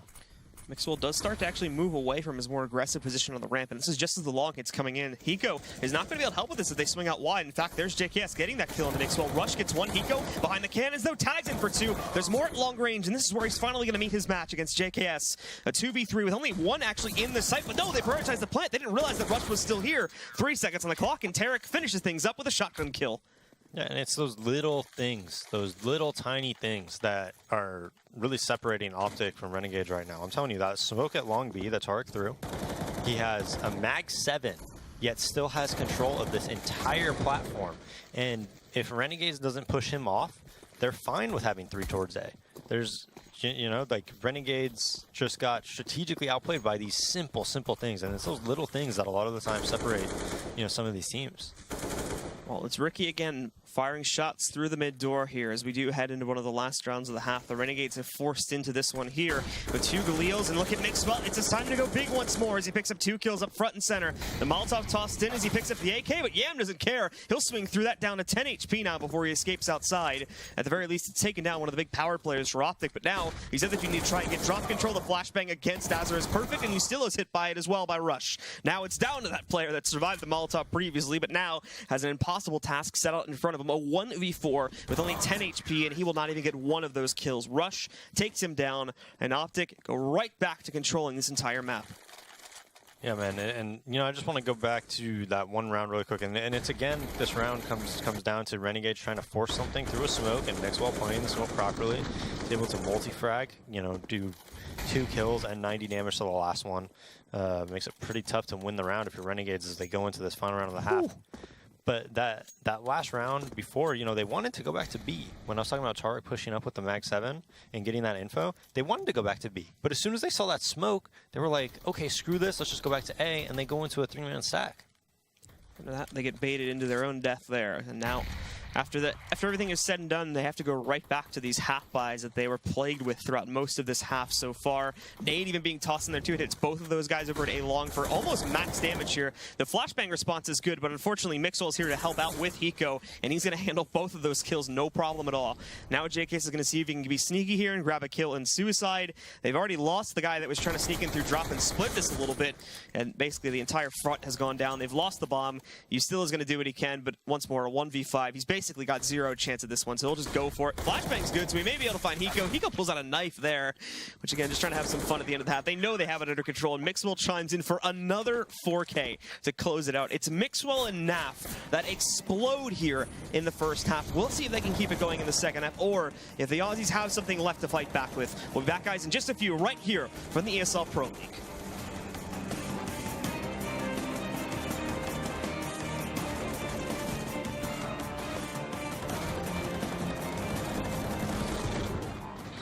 ESL Pro League is brought to you in part by Logitech G, Pay Safeguard, Mountain Dew League, and ESEA.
Well, welcome back once again, ladies and gentlemen. Our first match of the night is off to an incredible start here. For the guys on OpTic, that is a bit of a poor start for the Renegades, unfortunately, as they are down 3-12 at the moment here against OpTic, with Mixwell and Naf having an incredible performance. We got most of Mixwell there, as we saw. Again, at one point he was leading up at like 11-1 or something like that, before he 16-1, I think it was even at, before we finally saw him consistently going down after there was a pause called for the Renegades. But even then, they weren't really able to get that many rounds back, and it's now put them in a bit of a drastic situation going into the second half. Yeah, I mean, I think Mixwell was 17-1 for like 4 rounds straight. So he slowed down a little bit, but mainly just because Renegades was hitting B and he was just over at the A site, and his teammates would kill him pretty cleanly. So yeah, I mean, pretty much just a highlight reel performance from OpTic. I mean, multiple 4Ks, an ace there by Mixwell. I mean, like 3 or 4 rounds they had 4Ks, just cleaning up without like any deaths. Was a pretty crazy performance by them. And again, they were just one step ahead. They predicted what Renegades was going to do time and time again. They overplayed certain areas of the map, and they were just the better team when you look at those small things, man, where you can just take advantage where they can, you know, and use that small slight advantage to you know, leverage it into a round win. Well, we are ready to get into the pistol now, and Yam will play aggressively now as the Renegades do jump onto the CT side. They're going to push themselves out, or specifically Yam will, but the OpTic Gaming guys will immediately go out, pummel him down. Mixwell, again, immediately adding back to his frag counter here, but this is all a ruse, and it's pulled 2 players off of the B bomb site. Initially, they were 4-1 stacking, but with the 1 loss, they need to add some additional support. It's not a full commitment, though. Azure, along with JKS, only moved themselves with JKS specifically into that bomb site. Azure still sits in the doorway, and that's still going to be a pretty quick rotation for him. But now they jump back in. Ricky, with 2 incredible shots, takes down Mixwell and Rush. He's going to be pushed to the other side, though, and that's where he'll need his match. But at the very least, the states have been even a little bit here. Azure, however, going back down. Yusilo up from the platform, picks up 2 more against Naf and Tarek, and now it's on Hiko to clutch 1v2, doing the damage and shutting down JKS. 2 bullets left in the clip right now, but he'll back up and safely go for the reload. At half HP, he's got to be able to look for this headshot against Yusilo, now down to 31. He's falling back and is caught jumping, so he's got him down to about half. Time is not really an issue. He's just got to get this kill, and he's going to do it. Hiko with a 2v1 clutch continues to push OpTic forward now as they go up 13-3 to start off the half.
Shots by Hiko there, and one thing I want you to notice is when they were taking B there, or sorry, A control, they're just continually jumping, making sure that you're probably not going to get, you know, just one tap that first guy, and that's going to allow you, you know, if that first guy doesn't go down, most likely, obviously his aim is going to snap to that guy, the CT, and then the other guys can come in and just Glock him like they did. Now Renegades on a save, 13-3. It's looking very, very poorly for them. OpTic setting up in a default, 2 outside A, 2 towards the B halls, 1 watching the drop push, which is Rush, just jumping up and down. He's back from his ESEA suspension, which we saw. What happened? Did they ever say? It was, so he got banned for ban evasion. or like, you know, like something evasion. I think it was ban evasion, but apparently it was like a false positive. Yeah. That like it affected a couple people, but they just reversed it earlier. So Yeah, this is what Hugh said on Twitter anyway. Yeah. So it was just a false positive. Yeah. It's not on the gear. He's not on the gear. But the rest of OpTic here now, just taking it slowly in this round, actually keeping it pretty quiet. They obviously sent, I think it was NAF forward, but the thing is that the two from the CT side actually pushed out successfully into the courtyard, and NAF, I don't believe, has realized this. So they have a potential flank to open up, and if the bomb falls back, this could get pretty chaotic pretty quickly if they're able to catch him. Hiko tries to check to his right, but immediately shut down by Ricky. He's going to grab another nice headshot here. That'll drop the bomb, and they have watchful eyes on both directions of this one now. All of a sudden, while they have control of the A-bomb, site control, well, across the rest of the map is a little bit dodgy. Ricky decides to not stay in there, though. He'll back up and still have the potential to flank this in a few moments here, as they have an ace up their sleeve, too, while still having NAF sitting over there inside of the A-bomb site. But Ricky's able to still hold this off. 2 more kills with the Deagle. He takes down Yam, but now they've got the bomb, and they're going to move in towards drop instead. NAF, he's moved in here. He's been able to make a workable amount of room, but they still have Ricky to deal with, who's picked up 3 kills with that Deagle, single-handedly holding off the rotate. They'll rush over here to the A-bomb site as they would have to battle their way through B with this amount of time left. He'll be able to get the plant, thankfully, but they're still working against a disadvantage. And very, very quickly, all of the Aussies are rotating around here to try and crunch on this and prevent them from being able to clutch this back out, as they need this kind of an upset if they want to have any chance of getting back into this map. NAF moving in now, and Ricky may have his chance for a 4th here as NAF is spotted, but no, JKS gets that kill, and now it's all down to Rush. 13-3 as we see him at 58 HP, gets the first one, but now he's been cornered, and JKS is going to get that last kill. So the Renegades upset in round number 2, and they'll have a chance at a comeback off of this, potentially. Yeah, off the back of Ricky's pistol, just phenomenal work by him. Unfortunately for Rush, he still played that very, very well. He didn't push in too early. He waited until his teammates came in at long A and were able to trade on the site if he dies to Rush while he is on the site. So now OpTic going to just very, very light buy. They're going to get AKs next round, so they're not going to force it. They know they're not really in any, hurry to end this. They don't need to take a risk by buying Tech 9 armor and like full utility or anything like that. So they just opt for some Tech 9, some P250s, a flashbang, and we'll probably try to burst onto A here. It looks like they still have a 9-round cushion to work with, so there's no real struggle at all at this point in time, as OpTic does try to push their way in through the mid connector, and I believe A long as well. They were able to push them in, but obviously Renegades is very well aware of the situation here, so they just prepare for their peaks. It'll come out. They've spotted Mixwell, but unfortunately Ricky won't be able to find the taps this time to be able to take him out quickly on their initial peak. They'll have to wait until they fully commit, which is coming in now, and Ricky again wants to be the star in this round. He's finished the job against NAF. More on their way. He does get hit by a flashbang, but he's still tapping onto some good damage. Now JKS moves in. He's going to get one. Ricky with another one down by the ramp, and he's going to look for even more. Here Rush trying to slowly tap away. It's Yen that gets that kill, and again he will be traded by Hiko, but at the end of the day Ricky shuts it down with 3K, and the Renegades go up to 5. Yeah, they do get that round, but Azur's still not on the board, Blue. Bit of a shame, actually. Yeah, I thought that was his time. Like, if that was him, I'll be honest, I'd probably be a little bit more aggressive than I normally am. We've had that ESCA bug, but it seems to have been fixed today's match, as no one else is having that problem. So that one might be legit. As, yeah, he's still looking for that 1 kill to start off his game here. And, well, Yam is going to swing inside. Spots one player, but just decides to molly it off. And, ooh, he gets the angle against Rush. Rush with a quick headshot. Now Ustilo is going to pop up here. He's going to be able to chain together, do spraying into it. Naf can't find the trade. So all of a sudden, Mixwell and Rush, both of them have gone down. Yam getting knocked out there as well, but it's a bit enough to push OpTic back. They're now just going to head out over here towards the mid-courtyard instead. Yeah, they are, and if they swing back towards A, it's going to give Renegades enough time to really reset their setup and get back into a quicker rotate towards A if Ricky calls anything. Still holding at the stairs, so he'll be able to spot B and then maybe hide and let his teammates take contact around the square. Box cube, whatever you want to call it. Naf throwing the opposite mid smoke, with 2 going long A. So it'll most likely certainly be an A hit here. Renegades does bring 2 towards that site. And we'll see if they want to do like a contact play if you're OpTic, or if you want to do some type of like just a pop flash execute.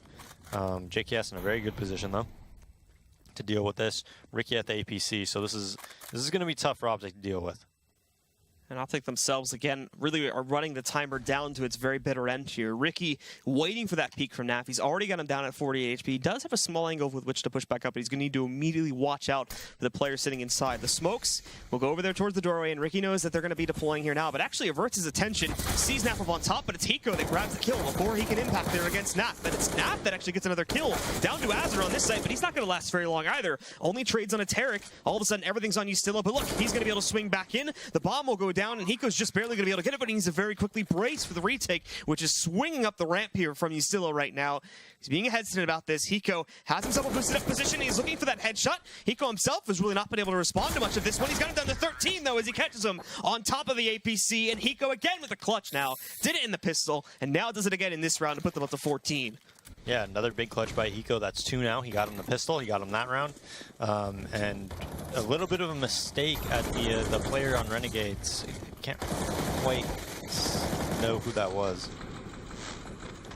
Well, we do see again as we head into the next round here now, the Renegades spreading their players out across the map right now in still a fairly usual fashion, but OpTic just want to kick it up and speed it up primarily, so they don't even realize that Naf had dropped down. They don't hear it. He immediately gets that kill. There was a trade from JKS, though, as Tarek had followed right behind Naf, and the window kind of surprised him a little bit. So we're down to a 4v4, but in terms of players on the site currently, Ustilo sitting back down over here inside of the cubby, waits patiently. He's going to see if he can try to get one more, sight on one more, but he's a bit impatient now as he swings out. Unfortunately, again, he will only get one. JKS pushes back out. Yam and Ricky, again, the last two really not going to be able to do anything with the control of the site that they have there. So Naf just going to clean up shop and put OpTic up to 15. Yeah, game point now. Renegades in a terrible position. And it just seems almost inevitable that OpTic is going to, win this round or win one of these upcoming 2 or 3. Mixwell 25-10. Naf caught up to him, though, 24-9. So 2 just massive performances out of those 2 guys. We kind of undersold the story on Naf a little bit, but he was having in the first half there, sort of caught up a little bit later on than it, but he's been having equally as much impact now as Mixwell, as we've seen him kind of get a bit quieter going into the second half. So he's been having himself a bit of a ball game here as well. Ricky, though, again, trying to do some work with the Deagle back over by A-Long. Won't be finding it that much. It's a big stack of CT players here, and in fact, the shotgun from Yem may be able to put a stop to an immediate victory from OpTic. He's got the bomb under his control now. Rush will look to put a stop to it, but he's still got to be very cautious. Flashbangs rolling against him. His pop flash was rather good, but while he retrieves the bomb, he'll decide to dip back away and move into the B halls where the rest of his teammates are currently grouping up right now. Yeah, not much chance to take control of that bomb just because of, Rush's good use of nades. Now they move back into some type of drop control right now. The aim punch on Yam is just too much, and then Naf just jumps down from above on JKS. Ricky still has a chance, though, to do something. And Ricky himself expecting it to come from the doorway instead of over on top, but there's one going for the second, and he almost gets it. Rush will get the kill, however, saving his own life, let alone his teammates, and now Azur will look to clutch 1v2.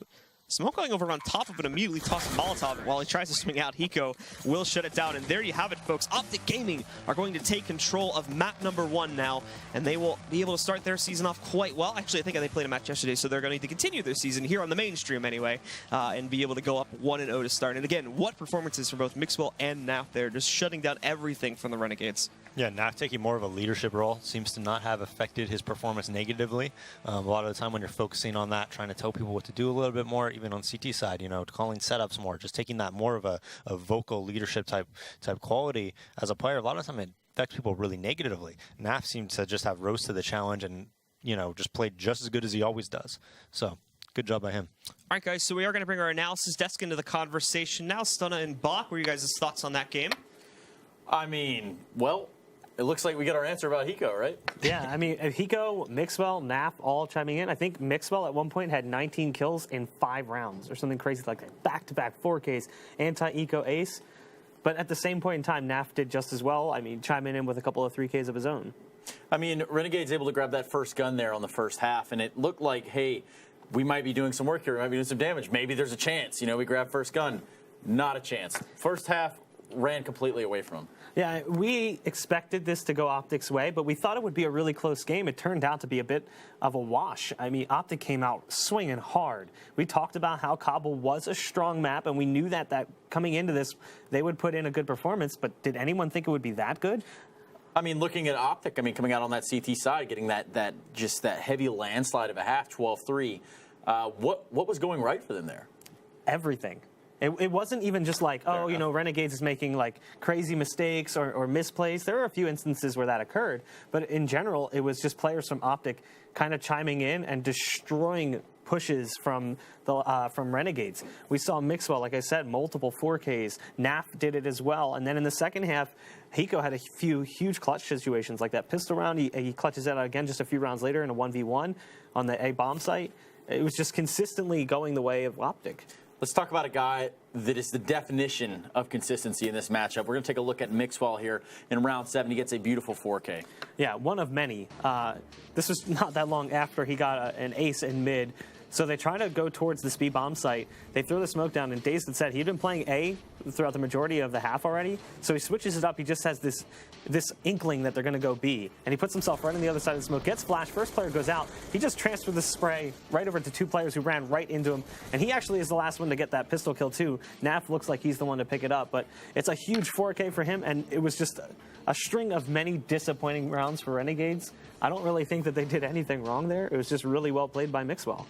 Yeah, I mean, oftentimes they'd find themselves in the crossfire out there on that B plat where they're just getting annihilated. Yeah. And I mean, what can you do at that point? You've pretty much ran right into the barrel of somebody waiting on the other side of the smoke.